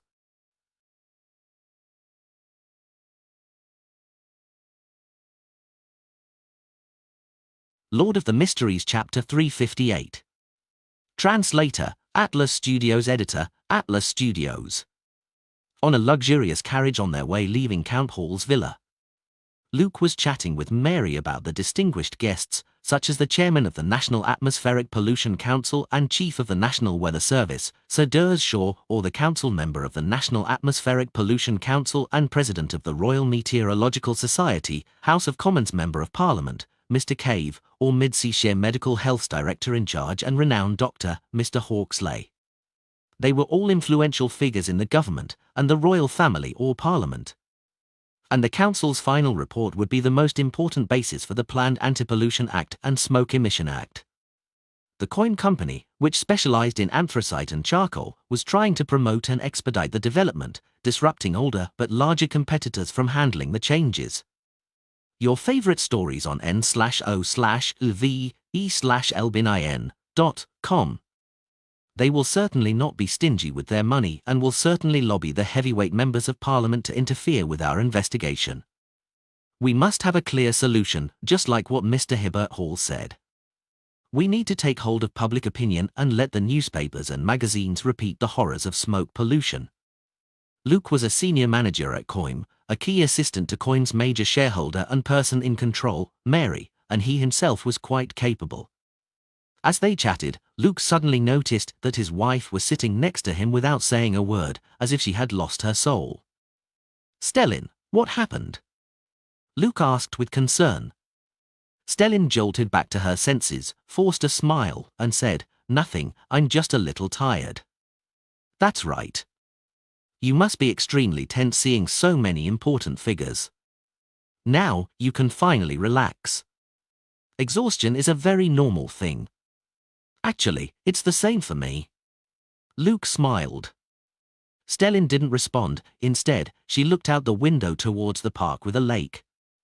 Her ears were still ringing with the casual words of the young noble girl from before. £450. A trained hound is priced between £450 and £700. City of Silver, at the bottom of the spire. Derek Berg was locked in a small room, eating food and taking his medicine regularly. As a result, his mental state rapidly improved as his visual and auditory hallucinations were no longer present. I'll be able to leave in a day or two. It's really hard to stay locked up in such an environment for long periods of time. The former captain of the exploration team in the next cell has been locked up for 42 years, yet he's still very lucid and rational. If it were me, I definitely would have gone crazy. However, the explorations and strange monsters that he spoke of are rather attractive and even terrifying. Derek sat on the edge of the bed, looking at the candle that had burned to the end. Before the keepers delivered his next round of food and medicine, he would be placed in true darkness. At that moment, he saw a grey fog spread out as the deep voice of the fool sounded. Prepare for the gathering. Such a change was fleeting. Derek focused his attention and subconsciously counted his heartbeats. However, he soon realized that this wasn't necessary because his current state was one of solitude, and he didn't need to avoid others. Derek, who was no longer counting his heartbeats, quickly thought of a question. Would Mr. Fool's subsequent actions of pulling me above the grey fog be discovered and detected when I'm within the confines of the seal of the mystical object at the bottom of the spire? These were two mystical items that had prevented the complete destruction of the City of Silver in the face of several calamities. In his nervousness and uneasiness, Derek, who had been unable to come to a decision, saw endless dark red lights gushing out of the void and engulf him. The small, enclosed room turned completely silent. Even the sound of his breathing had become extremely weak. Suddenly, the metal wall between Derek and the former exploration team's captain produced a tapping sound. This was the signal the two of them used if they wished to talk to each other. Tack! The other person bent his finger and knocked again. After that, what should have been a third tap, that followed in succession, didn't happen. After a long while, the tapping sound hesitantly rang out again. Following that, both rooms fell into silence, and not a single sound could be heard. After finishing her luncheon, Audrey practiced on the piano before returning to her bedroom while keeping track of the time. As she passed her father's study, she saw that the door was ajar, and a thick stack of papers lay on the table. Those weren't there before. Curious, Audrey slowed down and winked at Susie. As a spectator, Susie often needed only a small hint to understand what her mistress wanted her to do. Of course, she would also occasionally pretend that she didn't understand, only wishing to lie still. Susie, who had received the signal, trotted silently into the study, then stretched out her front paws, placed them on the edge of the table, and stood upright. She quickly glanced at the front page of the stack of documents, returned to Audrey's side, and said in a low voice, "Survey of living conditions at all levels in East Borough, the dock area, and the factory district." Audrey, what do those words mean? Survey of living conditions at all levels in East Borough, the dock area, and the factory district. Why did Dad suddenly commission this survey? I don't remember ever mentioning anything about this to him. Audrey was confused and didn't bother to answer Susie's question. She looked around, and seeing that the servants were at their stations and not paying particular attention to her, she raised her head slightly and calmly turned to enter Count Paul's study. At the desk, Audrey looked down at the report and saw that the title was exactly as Susie had described it. It's document typed by a typewriter. The investigator is a reporter named Mike Joseph. There's the goddess's sacred emblem at the bottom. Was this commissioned by the Church of the Goddess? But why is Father given a copy? Oh, Father is a believer of the Goddess, and the Church wants him to provide some support on this matter? That's a good thing. Audrey made a preliminary judgment. She had originally thought of hiring others to do a similar investigation, but she felt that this was not in accordance with her intention of guiding others behind the scenes. It was very easy to be noticed and no longer be ignored by the other nobles, therefore she had been hesitant. Audrey reached for the file and flipped through it. She found that Mike Joseph wasn't the only one reporting on East Borough, the dock area, and the factory district. There were also quite a few people who had made their own field investigations from different angles. Some of them even mentioned the proliferation of cults and how some Beyonders were colluding with the gangs. Phew. Audrey looked at the clock in the study and saw that it was almost 3. She quickly gave up on reading the report carefully and returned the document to its original state. Before she left, she picked up a book and used it as a disguise for her purpose of entry. At 3 o'clock sharp.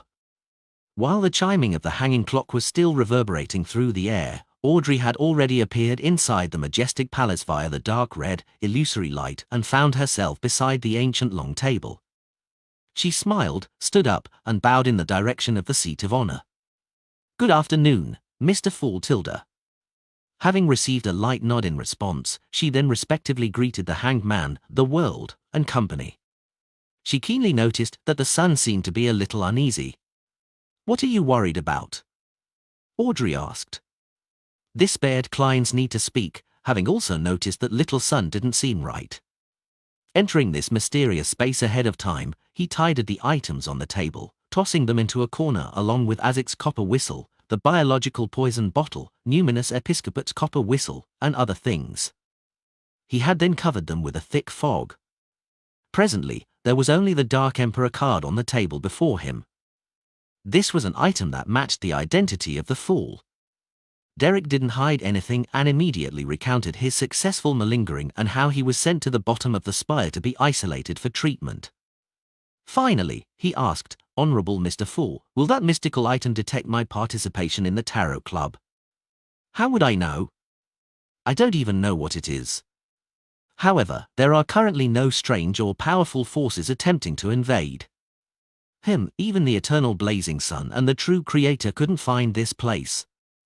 Klein tapped his finger on the edge of the long bronze table and replied in a relaxed manner, "Generally speaking, he wouldn't make any discoveries. But some mystical items possess special effects." Seeing that Mr. Fool had given an affirmative answer, Derek was immediately relieved. He tersely gave acknowledgement and said, "I'm not sure of its special effects either.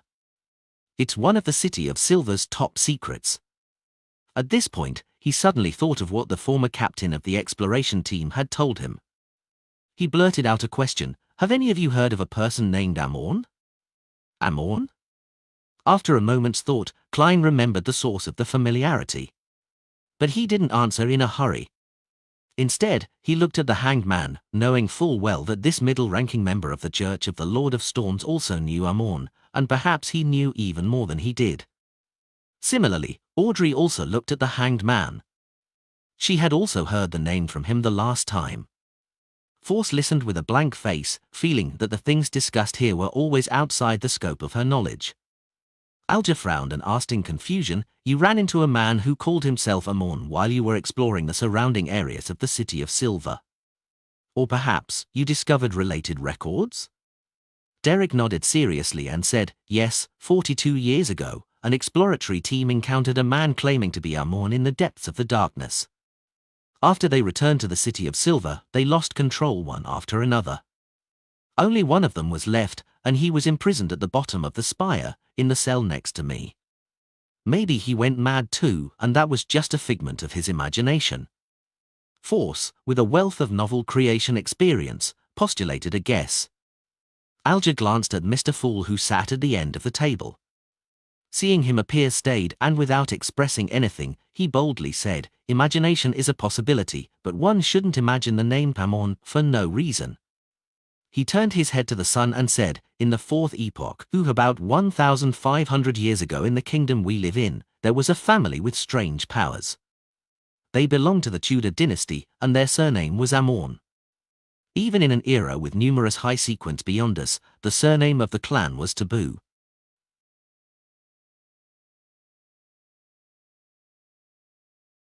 Lord of the Mysteries Chapter 359.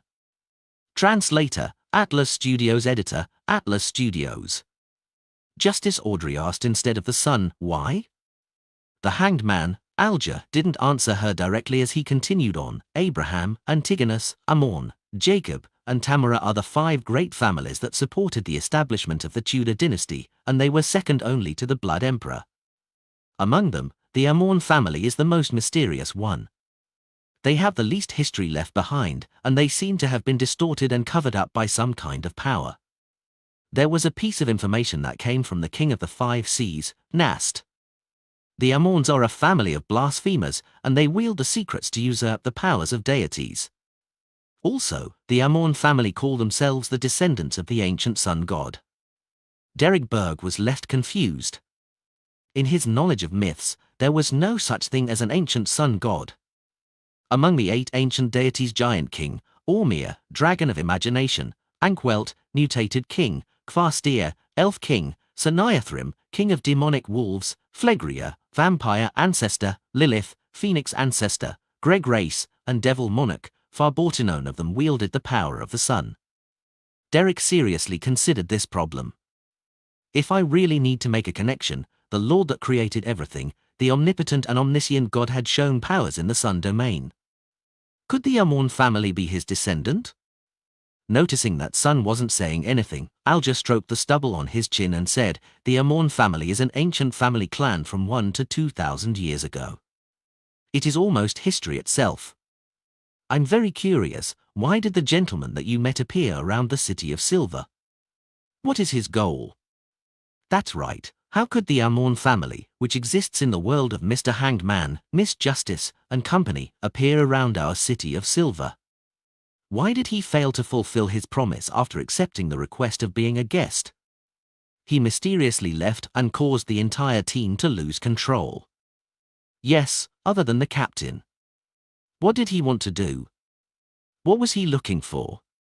If he is a descendant of the Lord, perhaps his purpose is the same as mine, to find out the cause of the cataclysm from ancient times and to find out the truth of the curse. Derek let his imagination run wild for a moment. After a while, he shook his head and said, Mr. Hanged Man, I'm unable to answer your question. I'm also trying to figure out this matter. Alger replied, looking somewhat disappointed. Try to communicate with the former captain in your neighboring cell more. See if you can dig up more information from him. Upon saying this, he thought for a moment and warned, however, you must be careful and prudent. I think that person is very dangerous. Very dangerous? You think so too? Derek asked, feeling somewhat surprised. The elders of the 6-member council also thought the same. The Hanged Man looked up at the lofty dome and took a deep breath. Those who don't think so are the ones without sound minds. Seeing that the son was still confused, he shook his head and said, he's the only surviving member of the exploration team. Just this matter alone is enough to prove that there's something tremendously wrong with him. He's been in the dungeon facing rampages for 42 years, yet he remains very lucid and rational. This shows how weird he is. Compounded with the matter regarding the mysterious Ammon, the danger is obvious. These were the little bits and pieces that Derek had thought about in the past, but he hadn't yet connected together. When he heard that, he suddenly became enlightened and immediately said sincerely, I understand. Thank you, Mr. Hanged Man. Audrey, who was listening attentively and observing, resisted the urge to cover her face with her hand. She felt that the son was even more naive than she was. Seeing that everyone's curiosity had been satisfied, that even the gloomy Mr. World had slightly adjusted his posture, and that the son didn't seem to have any other requests, she turned her head to the end of the long bronze table and said with a smile, Mr. Fool, I request a private exchange. Again.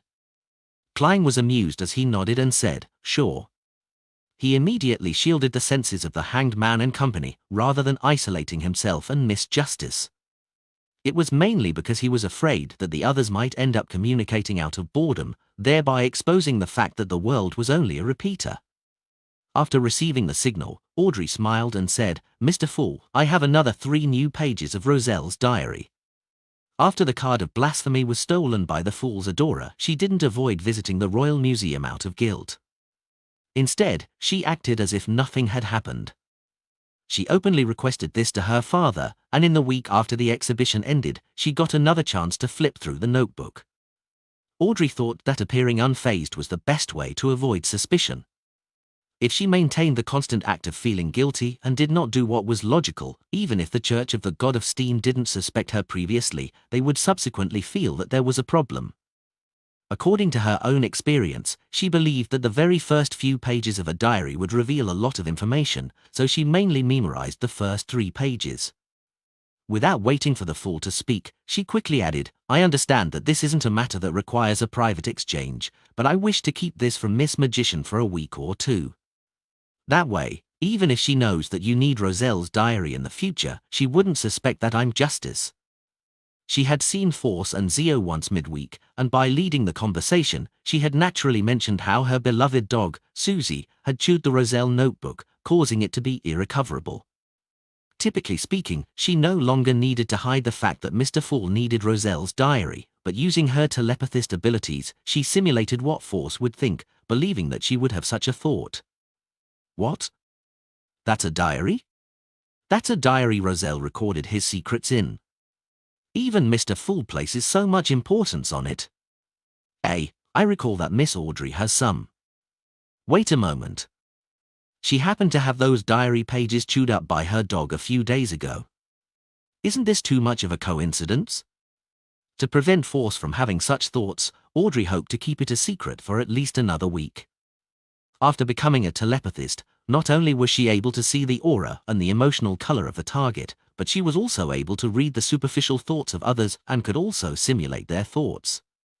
Thus, she understood one thing, that in the process of guiding others, she had to try her best not to be abrupt or act against logic and reason. Only when all the details were subtle enough and reasonable enough to make the target not realize that she was being guided would she be considered a qualified telepathist. Subtle and reasonable are the 2 most important keywords. Audrey concluded in her mind. The reason why she went to read Roselle's notebook again was precisely to avoid being unreasonable. She truly is worthy of being a telepathist. She's recognized long ago that Miss Magician is one of the 2 people that she had recommended. Klein smiled in a noncommittal manner. "What do you want to exchange those 3 pages for?" This question was asked with confidence because, after obtaining the Book of Secrets, his greatest weakness in the field of mysticism had already been bridged. As for the secrets of the other deities, as well as his knowledge of sequences, he knew a lot about them. Just any one of them was enough to deal with Miss Justice.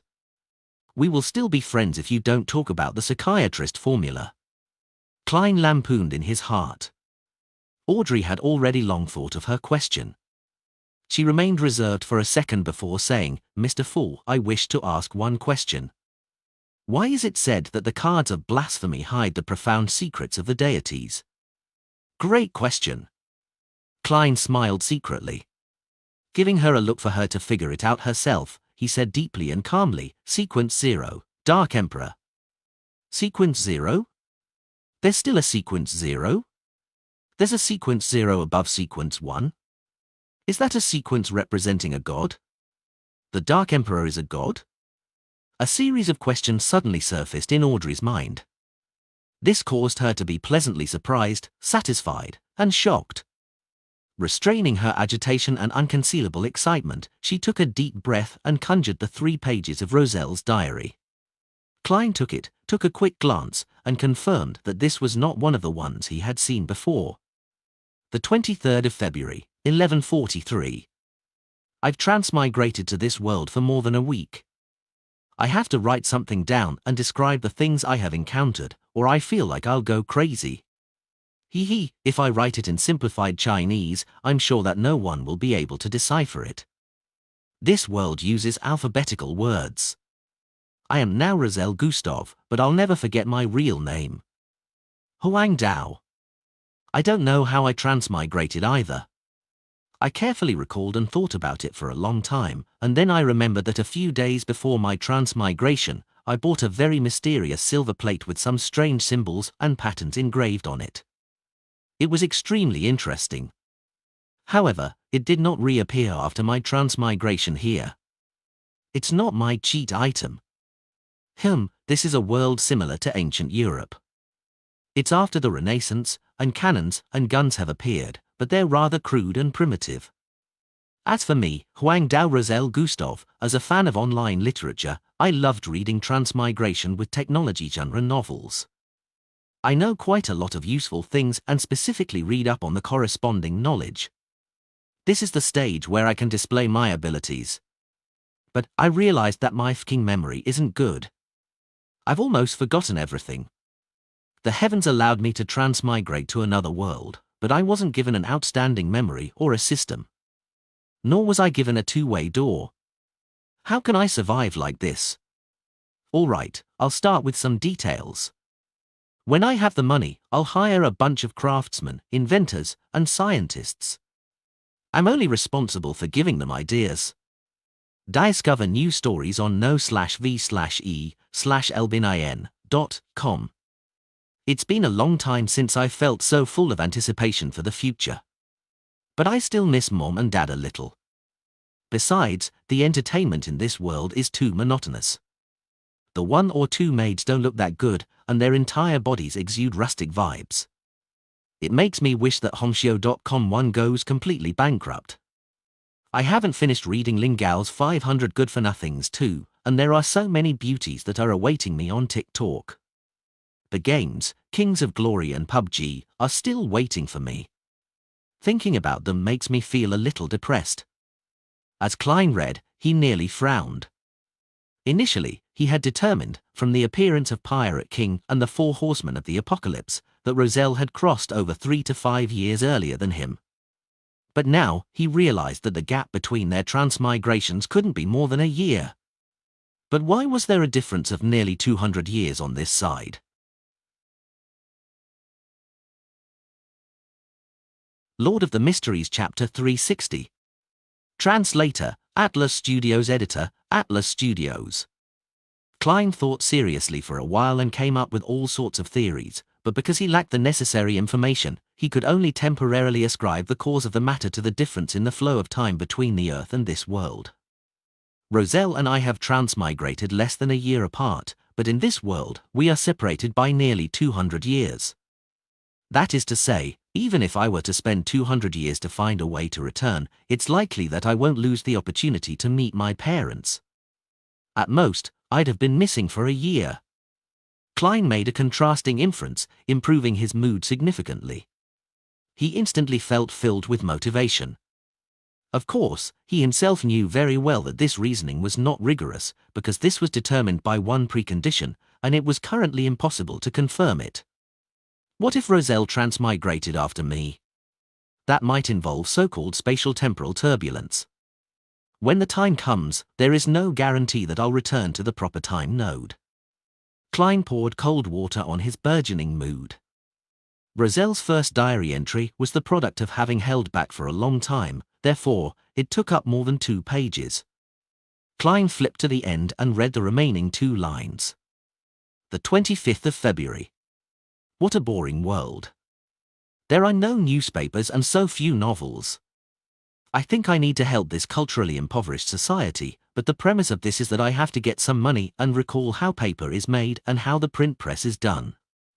As a transmigrator, I can only live on the pocket money that my new dad and mom gave me. I can only occasionally see 1 or 2 shiny Fermo gold. What a tragic story. However, hunting is quite interesting. The 28th of February. This world might be a little different from what I know it to be. I got lost while hunting in the woods today. As a result, I saw an unimaginably intense battle. In the battle, the man who was surrounded had additional eyes growing on his face, a total of 4 eyes. They even shot dark green light. This is f***ing illogical. Is this a humanoid monster? This is actually a fantasy world, right? That monster's opponent was even more powerful. He summoned a pillar of light that burned with golden flames. Yes, I think it was summoned. Fortunately, they didn't discover me. After getting rid of that monster, that person left with the corpse. I, Huang Dao, am indeed the protagonist. I discovered the truth of this world a few days after I transmigrated. Perhaps they can recognize the mysterious symbols and patterns on the silver token. Of course, I won't ask.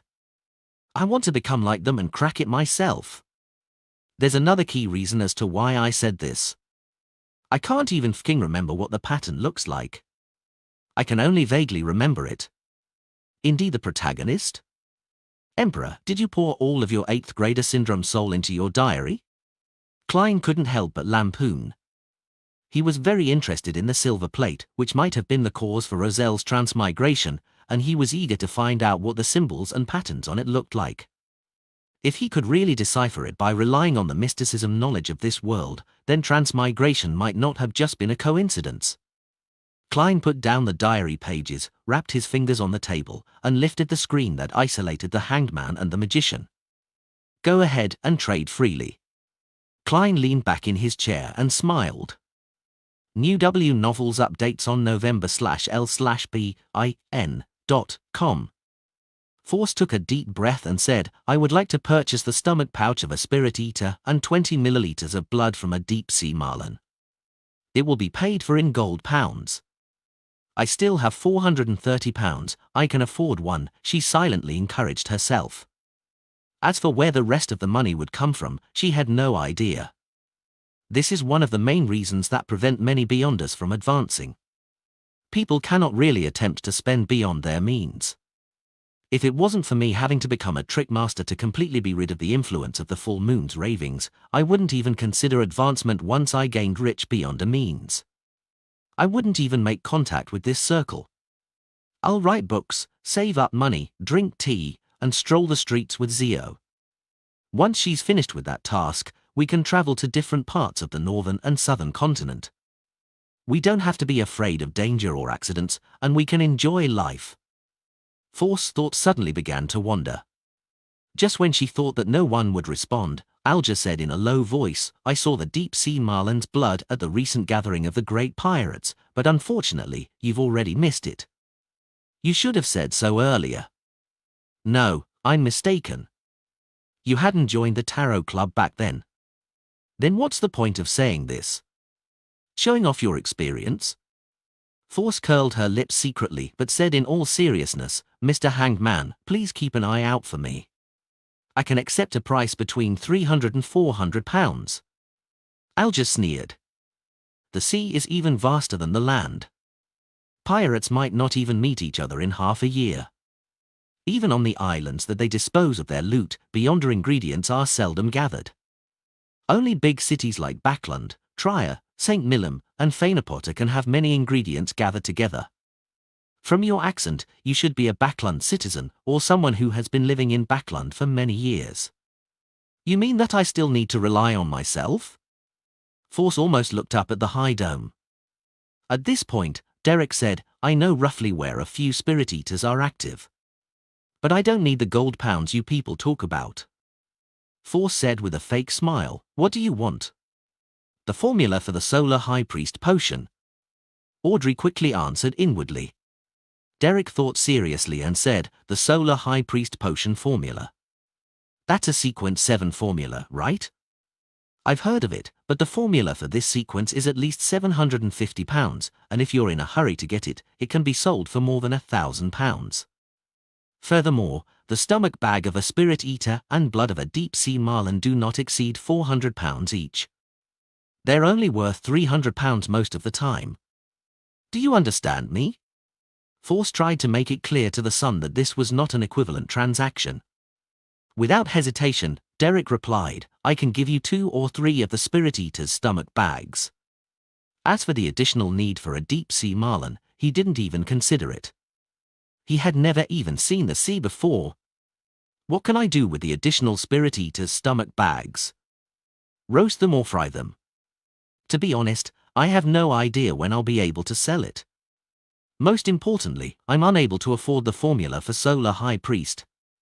Force forced a smile and said, I'll try searching.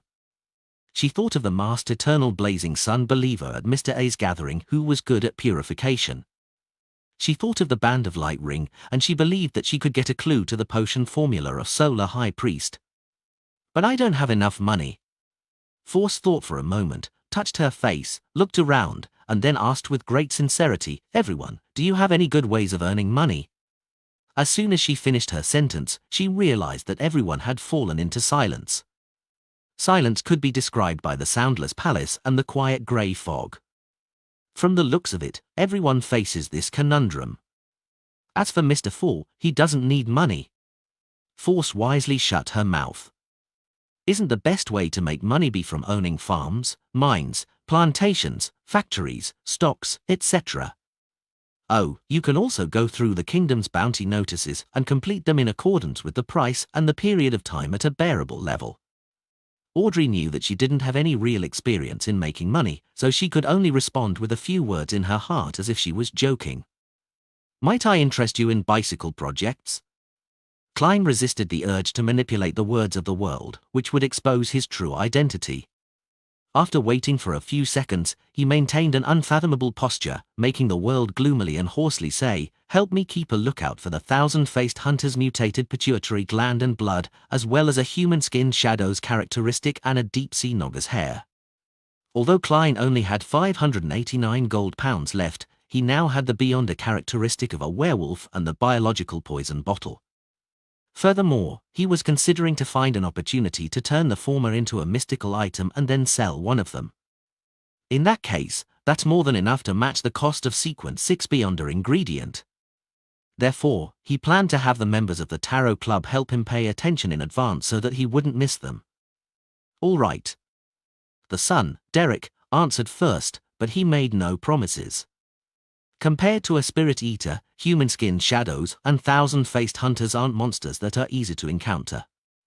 Thousand-faced hunter? I think I've seen a fossil of it, Justice thought as she replied, "Yes, I'll confirm that after I return." That fossil was in Duke Negan's treasury. If it's already a fossil, its beyond a characteristic has probably long been taken away. Klein manipulated the world and nodded noncommittally. After a moment of silence, Alger said, "Help me keep an eye out on a person who was involved in the disappearance of the colonial slaves that was mentioned before. He calls himself Balin, a man with reddish-brown skin and has the clear characteristics of a southerner, but someone has overheard him speak in a Backland accent.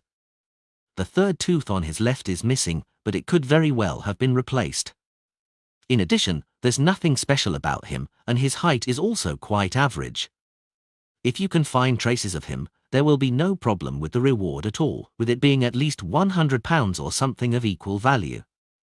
Even divination can't be completed with such a description, let alone carrying out a search for the person in the real world." Klein looked around and said, "Continue with your free exchange." At the end of the tarot gathering, Derek returned to the real world and found himself in the dark, cramped room. He sat on the ground cautiously for a few seconds, but he didn't discover any unusual changes. He was finally able to let out a sigh of relief. Remembering that Mr. Hanged Man had advised him to talk more with the former exploratory team's captain, Derek walked over to the corresponding metal wall, bent his fingers, and tapped on it. Tack!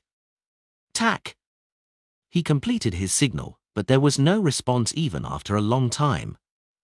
Did he fall asleep? Or was he taken to the six-member council? Derek wondered while looking at the dull metal wall. At this moment, an elderly and fleeting voice came from the bed behind him. "Are you looking for me?"